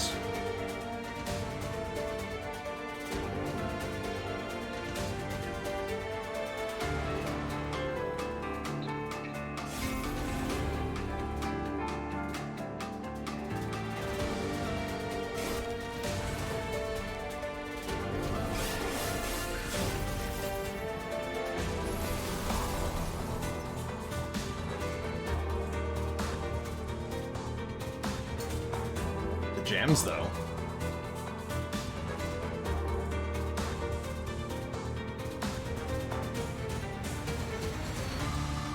Play that.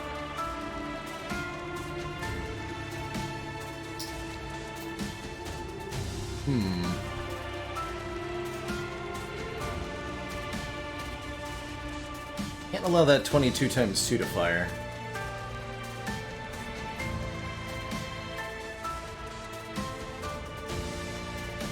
I have to play Titan's Tooth, which means we don't get to play the Sirens. But I get to retain both of them? Okay, that's fine. Yeah, that's fine.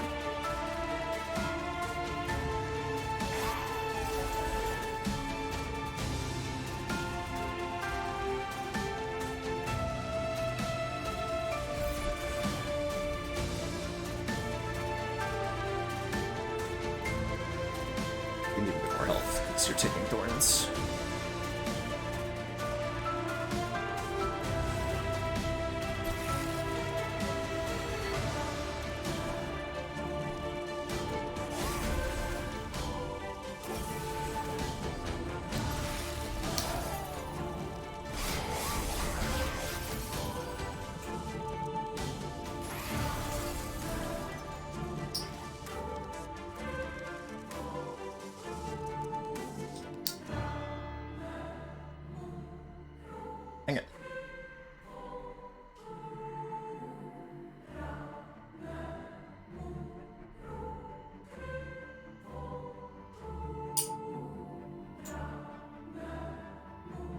Oh, definitely guac, Suthis.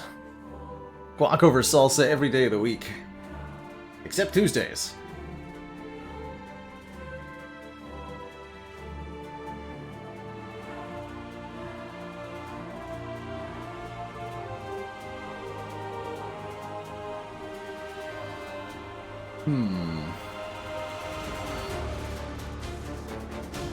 I don't know how to keep the sirens alive through this.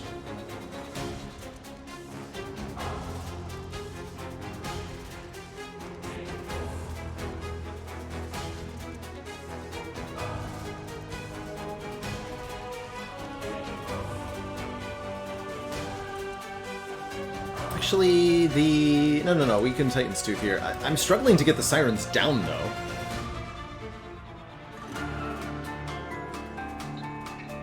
What the heck are you... Oh, you're just dying to everything dying. Right. I need Frenzied Swarm in my hand so I can get them in play. Okay, that'll help me do it.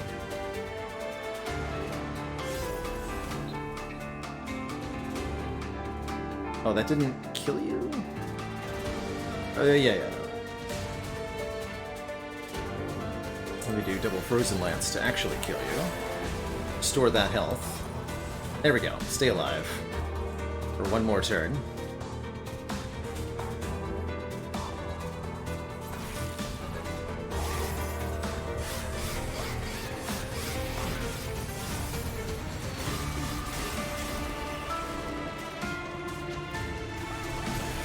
Oh, hey!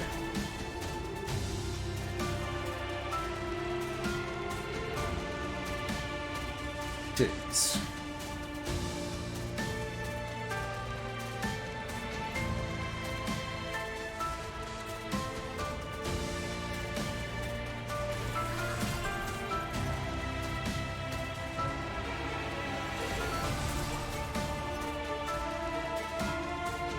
Oh no, I lost the shoot. Fred. Actually didn't notice that.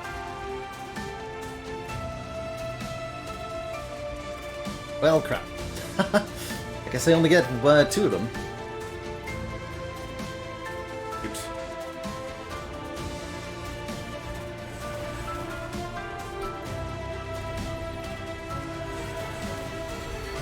Oh, this is not good.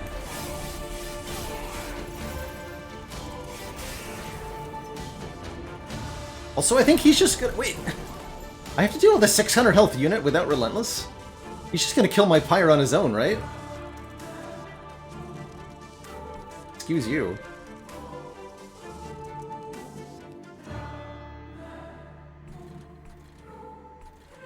Versus...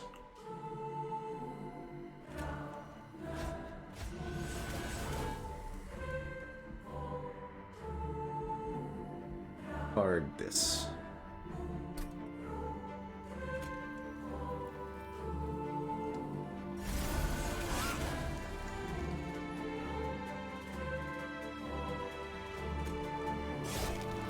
These have stealth, can't be targeted. Oh no, it's so bad.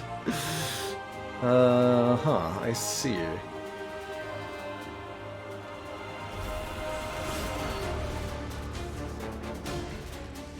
Oh yeah, Trader's Quill got him there. I have Trader's Quill, that's right.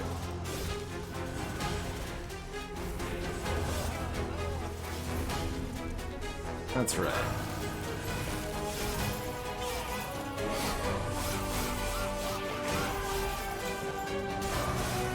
Probably should have dropped the boss, eh? Yeah, he's just gonna kill me now.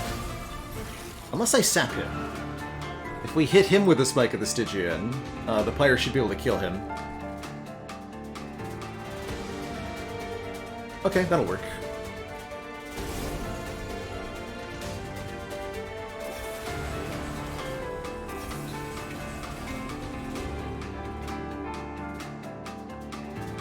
Spell Shield spikes? Tethys is dying? Oh my god.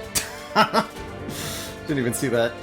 It's too many nonsense things to keep track of. I don't know how you're supposed to do it.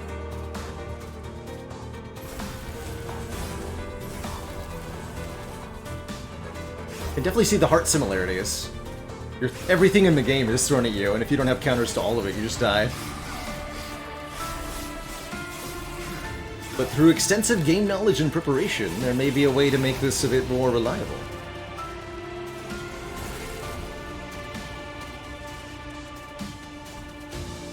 It's gonna be really hard without Tethys. Let's see. Not impossible, necessarily.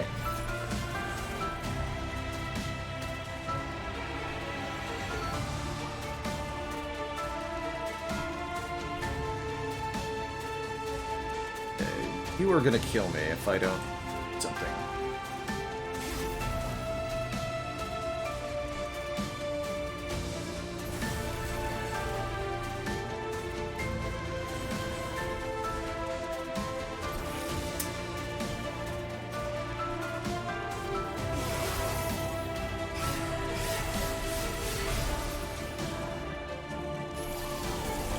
Two waves remaining.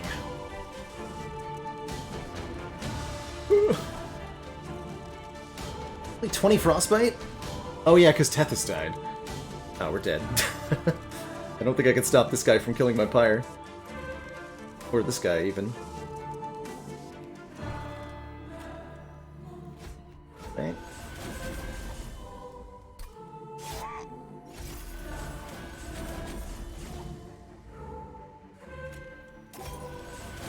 Hopeless. We got tricks up our sleeve.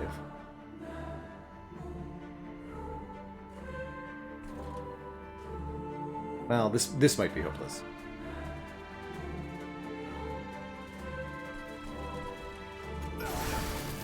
Oh, that hit the... No! Bad.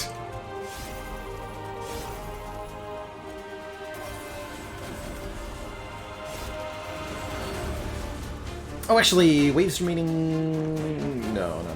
Still not enough, right? We'll die next turn.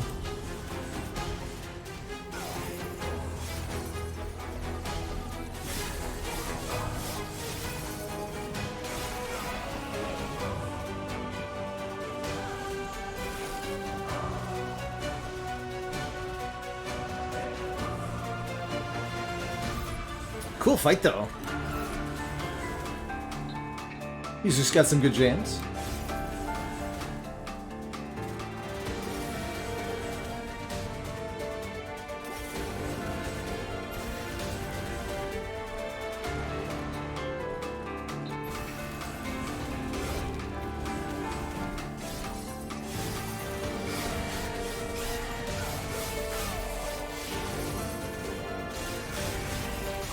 GG.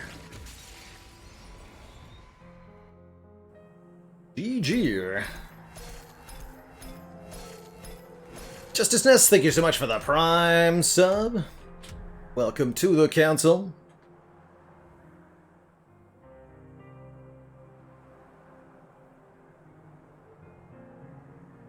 It's interesting. I wonder what the counter options are for those bosses. You've got to deal with single enemies that have upwards of 500 hit points, which is 2.5 times or even more than any single enemy had prior to the DLC. You know, for something that doesn't have Relentless. That's crazy. That's crazy. Need some really good damage output. Tough. Yeah, it's real hard. I'm sure it's a very, very winnable battle. I mean, it runs in Monster Train, tend to go one of two ways, either extremely broken or dying. And if you get extremely broken, I mean, the final boss could have 100,000 health, and you would still be able to beat it with the way that this game scales. Just need more damage. Anyway, GG, that's a cool look at... I'm glad we got to see that final battle before I have to wind down the stream here. Which is what I'm going to be doing now.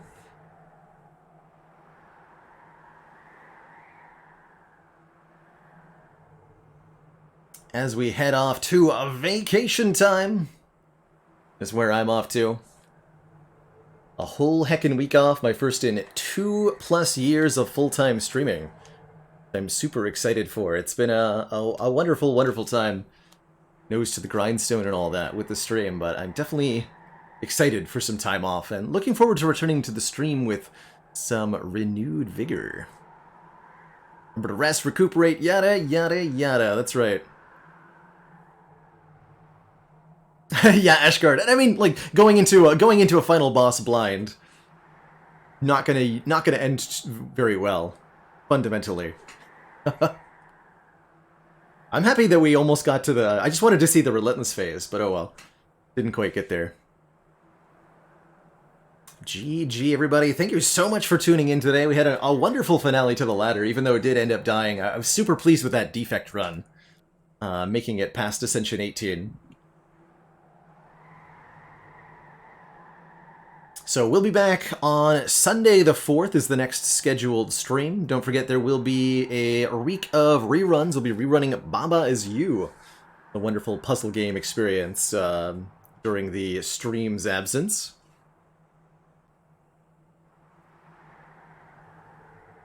But yeah, that's gonna be it for me. Let's see, anybody to throw a host / raid on over? There's gotta be a lot of people checking out the new monster train nonsense, right? Yeah, I'll throw you all over to Dolphin Chemist, who's playing some monster train, checking out the new DLC. Really cool stand-up guy. Fun dude. Not an actual dolphin, though, as a fair warning. But say hi to him for me. Thanks so much for watching, everybody. Ta-ta for now, and I'll see y'all in a week plus for some more stream action. When we come back, probably more Spire, more Monster Train, more Subnautica, which I really enjoyed. Something else that was new coming out? Maybe? I'll do some research. Anywho, ta-ta for now, everybody. Have a good one.